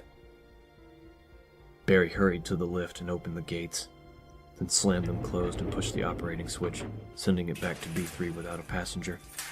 Moving silently, he edged back toward the corner, listening.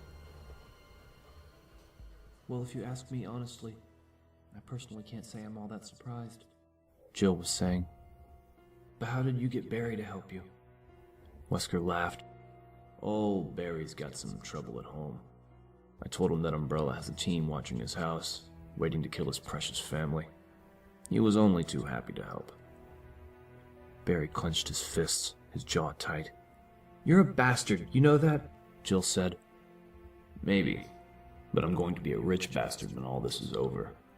Umbrella is paying me a lot of money to clean up their little problem, and to get rid of a few of you goddamn snooping stars in the process."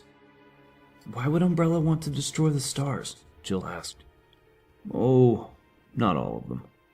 They've got big plans for some of us, at least those of us that want to make a profit.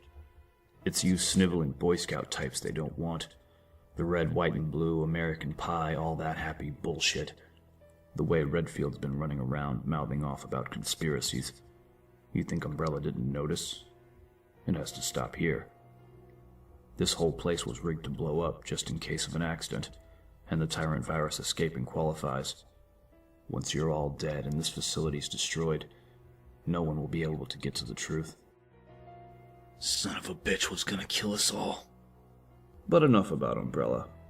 I had you brought down here for a little experiment of my own. I want to see how our most agile team member stands up against the miracle of modern science. If you'll just step through that door. Barry flattened himself against the wall as Wesker stepped back, part of his shoulder coming into view. He put his hand on his Colt and drew it out very slowly. "I can't believe that you're doing this," Jill said. "Selling out to protect a bunch of unethical corporate blackmailers." Blackmailers? Oh, you mean Barry. Umbrella wouldn't bother with blackmail. They can afford to buy people just as easily. I made all that stuff about his family up to get him on board. Barry slammed the butt of his Colt into Wesker's skull as hard as he could, dropping him like a ton of bricks.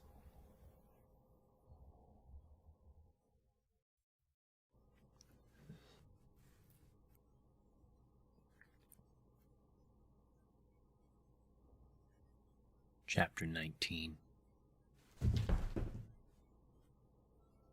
Jill stared in astonishment as Wesker suddenly stopped talking and crumpled to the floor, and Barry stepped into view, staring down at Wesker's body with a look of intense hatred, Colt in hand. She crouched down next to Wesker and pried the Beretta from his fingers, tucking it into her waistband. Barry turned to look at her, his eyes swimming with apology. Jill, I'm sorry. I never should have believed him. Jill stared at him for a moment, thinking about his daughters. Moira was about Becky McGee's age. "It's okay," she said finally. "You came back. That's what matters." Barry handed her back her weapons, and they both gazed down at Wesker's sprawled form, still breathing, but unconscious. He was out cold. I don't suppose you have any handcuffs on you? Barry asked. Jill shook her head. "Maybe we should check out the lab. There's bound to be some cable or cord we can use. Besides, I'm kind of curious about this miracle of modern science he was talking about." She turned and found the switch that operated the hydraulic door, noting the biohazard symbol painted across the front. The door slid open, and the two of them stepped inside. Wow. It was a huge, high-ceilinged chamber, lined with monitoring consoles, cables snaking across the floor and connecting to a whole series of standing glass tubes. There were 8 of the tubes lined up in the center of the room, each of them big enough to hold a grown man. They were all empty. Barry reached down and scooped up a handful of cable, digging into his pocket for a knife, while Jill walked toward the back, gazing at the technical and medical equipment, and stopped, staring, feeling her jaw drop. Against the back wall was a much larger tube, at least 8 or 9 feet tall, hooked up to its own computer console. And the thing inside filled it, top to bottom. It was monstrous. Jill, I got the cable. Barry stopped next to her, his words faltering as he saw the abomination. Silently, they both walked toward it, unable to resist a closer look. It was tall, but proportionally correct, at least through the broad, muscular torso and long legs. Those parts appeared human. One of its arms had been altered into a cluster of massive dragging claws, hanging past its knee, while the other seemed ordinary, if overly large. There was a thick, bloody tumor protruding from where its heart would be. And Jill realized, staring at the bulbous mass, that it was the thing's heart. It was pulsing slowly, expanding and contracting in slow, rhythmic beats. She stopped in front of the tube, awed by the abomination. She could see lines of scar tissue snaking across its limbs, surgical scars. It had no sexual organs, they'd been cut away. She looked up at its face and saw that parts of the flesh there had also been removed. The lips were gone, and it seemed to grin broadly at her through the sliced red tissue of its face, all of its teeth exposed. Tyrant, Barry said quietly. Jill glanced over at him and saw him frowning down at the computer that was hooked to the tubes by multiple cables. She looked back at the tyrant, feeling nearly overwhelmed by pity and disgust. Whatever it was now, it had once been a man, and Umbrella had turned him into a freakish horror. "We can't leave it like this," she said softly, and Barry nodded. She joined him at the console, looking down at the myriad switches and buttons. There had to be a switch that would end its life. It deserved that much. There was a set of 6 red switches in a row along the bottom, and Barry flipped one of them down. Nothing seemed to happen. He glanced at her and she nodded for him to continue. He used the side of his palm to flip all of them. There was a sudden dull thump. They both whirled around, saw the tyrant pull back its human hand and hit the glass again. Cracks webbed out from the impact, though the glass had to be several inches thick. Oh shit! Barry grabbed her arm as the creature drew its bleeding knuckles back for another blow. Run! They ran, Jill wishing to God that they'd left it alone, panic welling up from deep inside of her. Barry slammed his hand down on the door control and it slid open as behind them. glass shattered. They stumbled through the door, terrified, Barry hitting the lock, and saw that Wesker was gone. Wesker stumbled toward the power room, his head pounding, his limbs feeling strangely distant and weak. He felt like he was going to throw up. God damn Barry. They'd taken his gun. He'd come to as they'd walked into the lab and reeled toward the elevator, cursing them both, cursing Umbrella for creating such a screwed up mess, cursing himself for not simply killing the stars when he could have. It's not over. I'm still in control. This is my game. The sample case was down in the lab, probably being destroyed right now by one of those idiots. Tyrant 2. That magnificent creature, powerless without the adrenaline injections. Dead. They'd certainly shoot him in his sleeping heart. He'd die without ever tasting battle. Wesker reached the door to the room and leaned against it, struggling to catch his breath. Blood dribbled out of his ear, and he shook his head, trying to clear it of the strange fog that had settled into his brain. He didn't have the tissue samples, but he could still complete his mission. It was important, very important, that he complete his mission. It was about control, and control was his game. Samples collected, disks erased, power reconnected, Tyrant support off. Triggering system. Watch out for the monkeys. The MA2s. He had to be careful. Wesker opened the door and pitched forward, the ground seeming too far away and then too close. The machines were hissing at him, whining and hissing in the hot, oily air. His hand found the railing, and he pulled himself toward the back of the room, trying to hurry but finding that his legs weren't interested. A claw shot down from above and tore into his scalp, yanking away a clump of his hair. He felt warm liquid trickle down the back of his neck and stumbled on, the pain in his head sharper now. Took my gun. Those ignorant idiots took my gun. He reached the door, and had just managed to get it open when something heavy landed on his back, knocking him into the next room. He fell on the cold metal floor, and a terrible shriek sounded in his ears. Thick talons punctured the skin on his back, and Wesker slapped at it, at the grinning, screaming thing that was trying to kill him. He hit the creature as hard as he could, shoving the heel of his hand into its throat. It leapt away, landing on the mesh wall and climbing back up to the ceiling. Wesker pulled himself up and stumbled on, fresh waves of pain and nausea washing over him.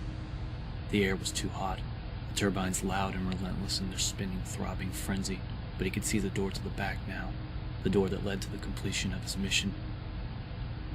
All of the stars, dead, blown into orbit while I escape.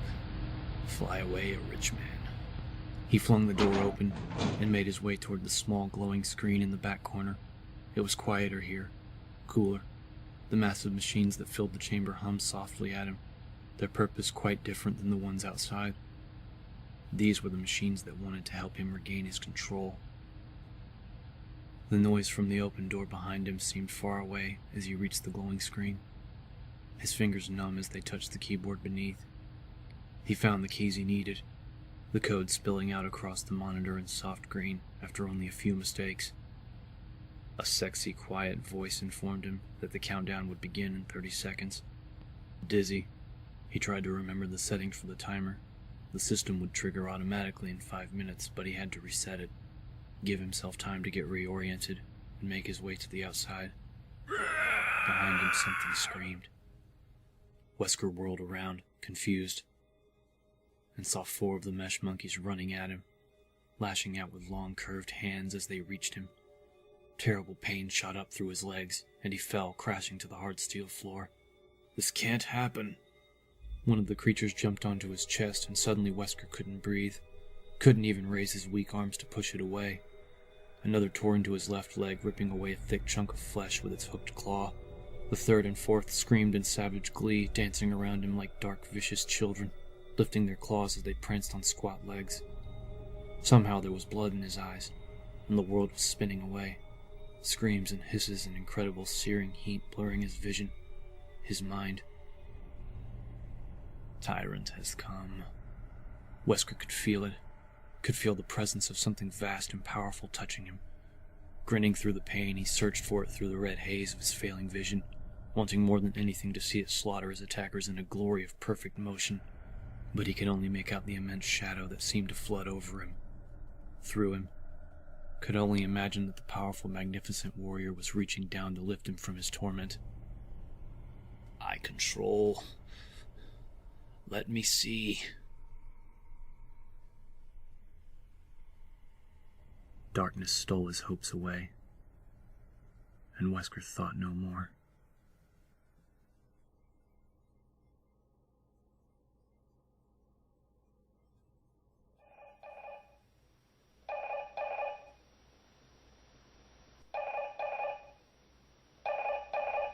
S.T.A.R.S, Alpha Team, Bravo, anybody, if you can answer, try to signal. I'm running out of fuel. Do you read? This is Brad. Repeat, S.T.A.R.S, Alpha Team. Rebecca hit the button, talking fast. Brad, there's a heliport at the Spencer estate. You have to get to the heliport. Brad, come in. There was a high, whining squeal, and Rebecca heard what must have been the word copy, but the rest was lost. There was no way to know. Frustrated and worried, Rebecca held onto the radio tightly, hoping that he'd heard her.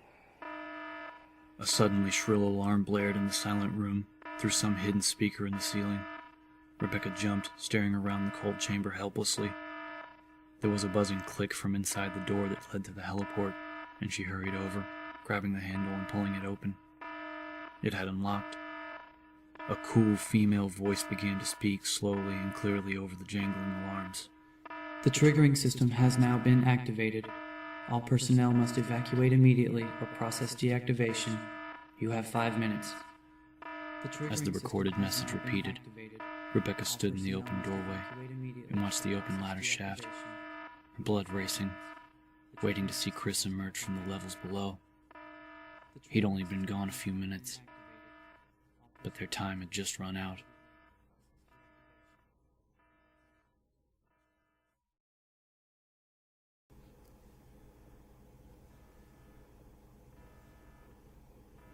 Chapter 20. Jill and Barry ran from the elevator back toward the main hall of B3, the cool voice informing them that they had 4.5 minutes.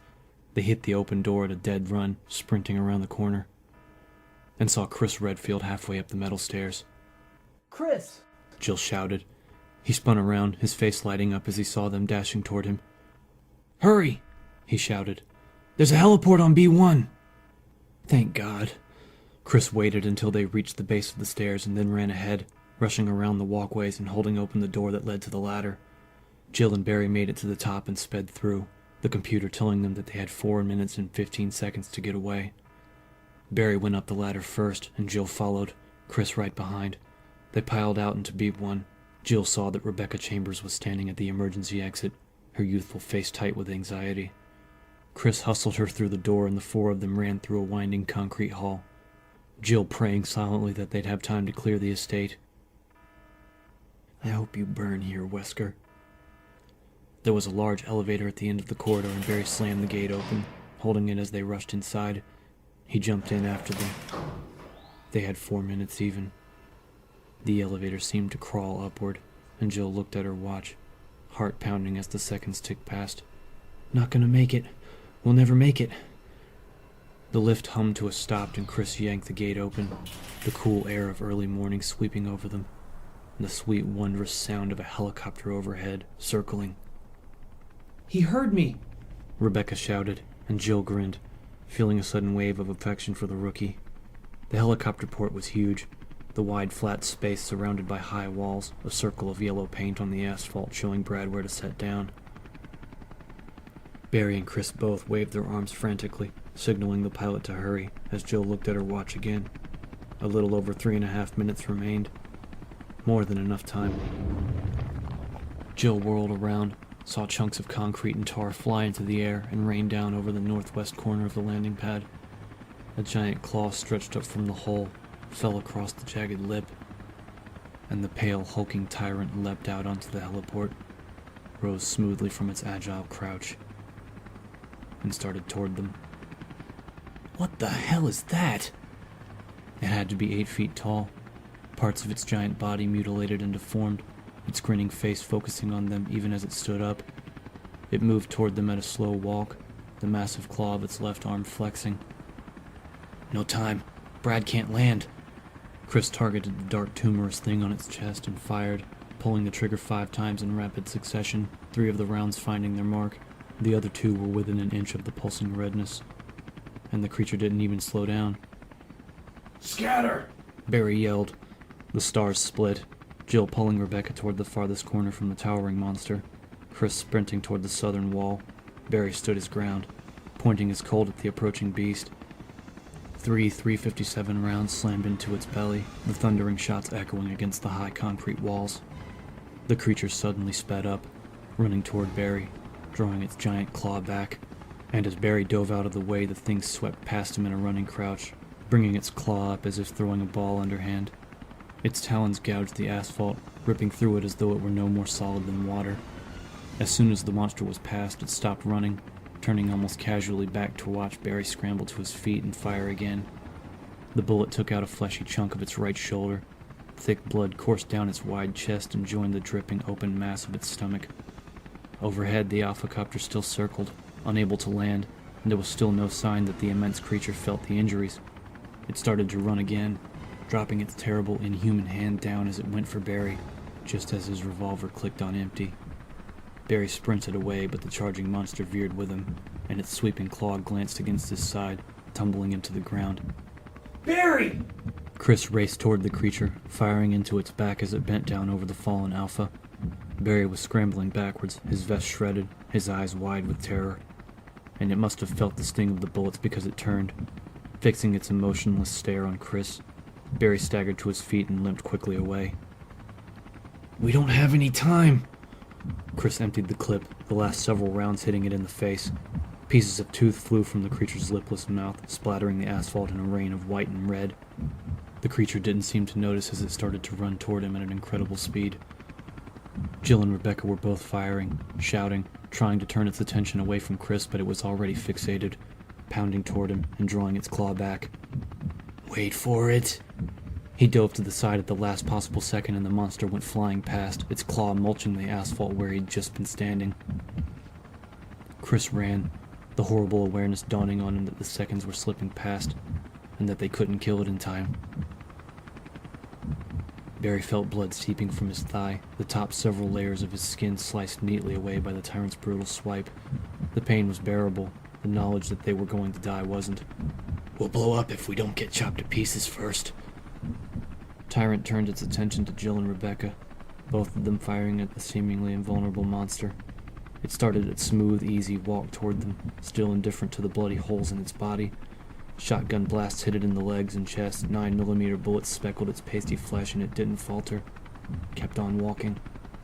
Wind whipped down over Barry as the roar of the helicopter blades suddenly got louder. He heard a screaming shout come from above.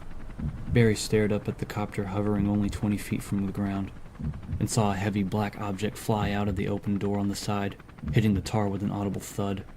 Chris was closest. He ran for it. The tyrant had almost reached Jill and Rebecca. The two of them split, each headed in a different direction, and the creature turned toward Jill without hesitating, tracking her with its strange, fixed gaze. Jill, this way! Chris screamed. Barry spun and saw that Chris had the bulky rocket launcher propped on his shoulder. Yes! Jill veered toward Chris, the tyrant close behind. She leapt to one side and rolled as Chris fired. The whoosh of the rocket-propelled grenade almost lost to the thundering beat of the copter's rotors. The explosion wasn't.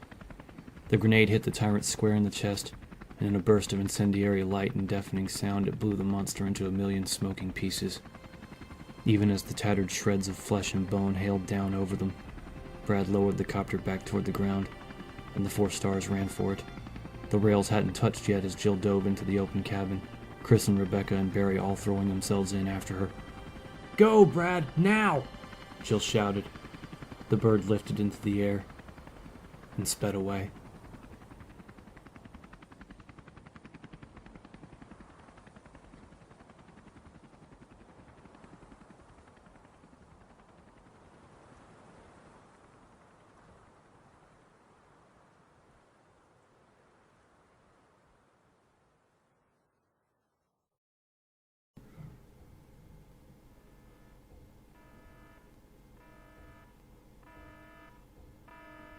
Chapter 21. You have 5 seconds. The calm female voice fell only on inhuman ears. System activation now. A circuit that ran the length and width of the estate connected. With an earth-shaking thunderclap of motion and sound, the Spencer estate exploded. Devices went off simultaneously in the basement of the mansion, beneath the reservoir, behind a plain, uninteresting fireplace in the guardhouse, and in the 3rd level of the basement laboratories. Marble walls tumbled down over the disintegrating floors of the fine old mansion. Rock collapsed and concrete blew into fine blackened dust. Massive fireballs rose up into the early morning sky and could be seen from miles away in their few brief seconds of brilliant life. As the incredible peal of booming sound rolled across the forest and died away, the wreckage started to burn.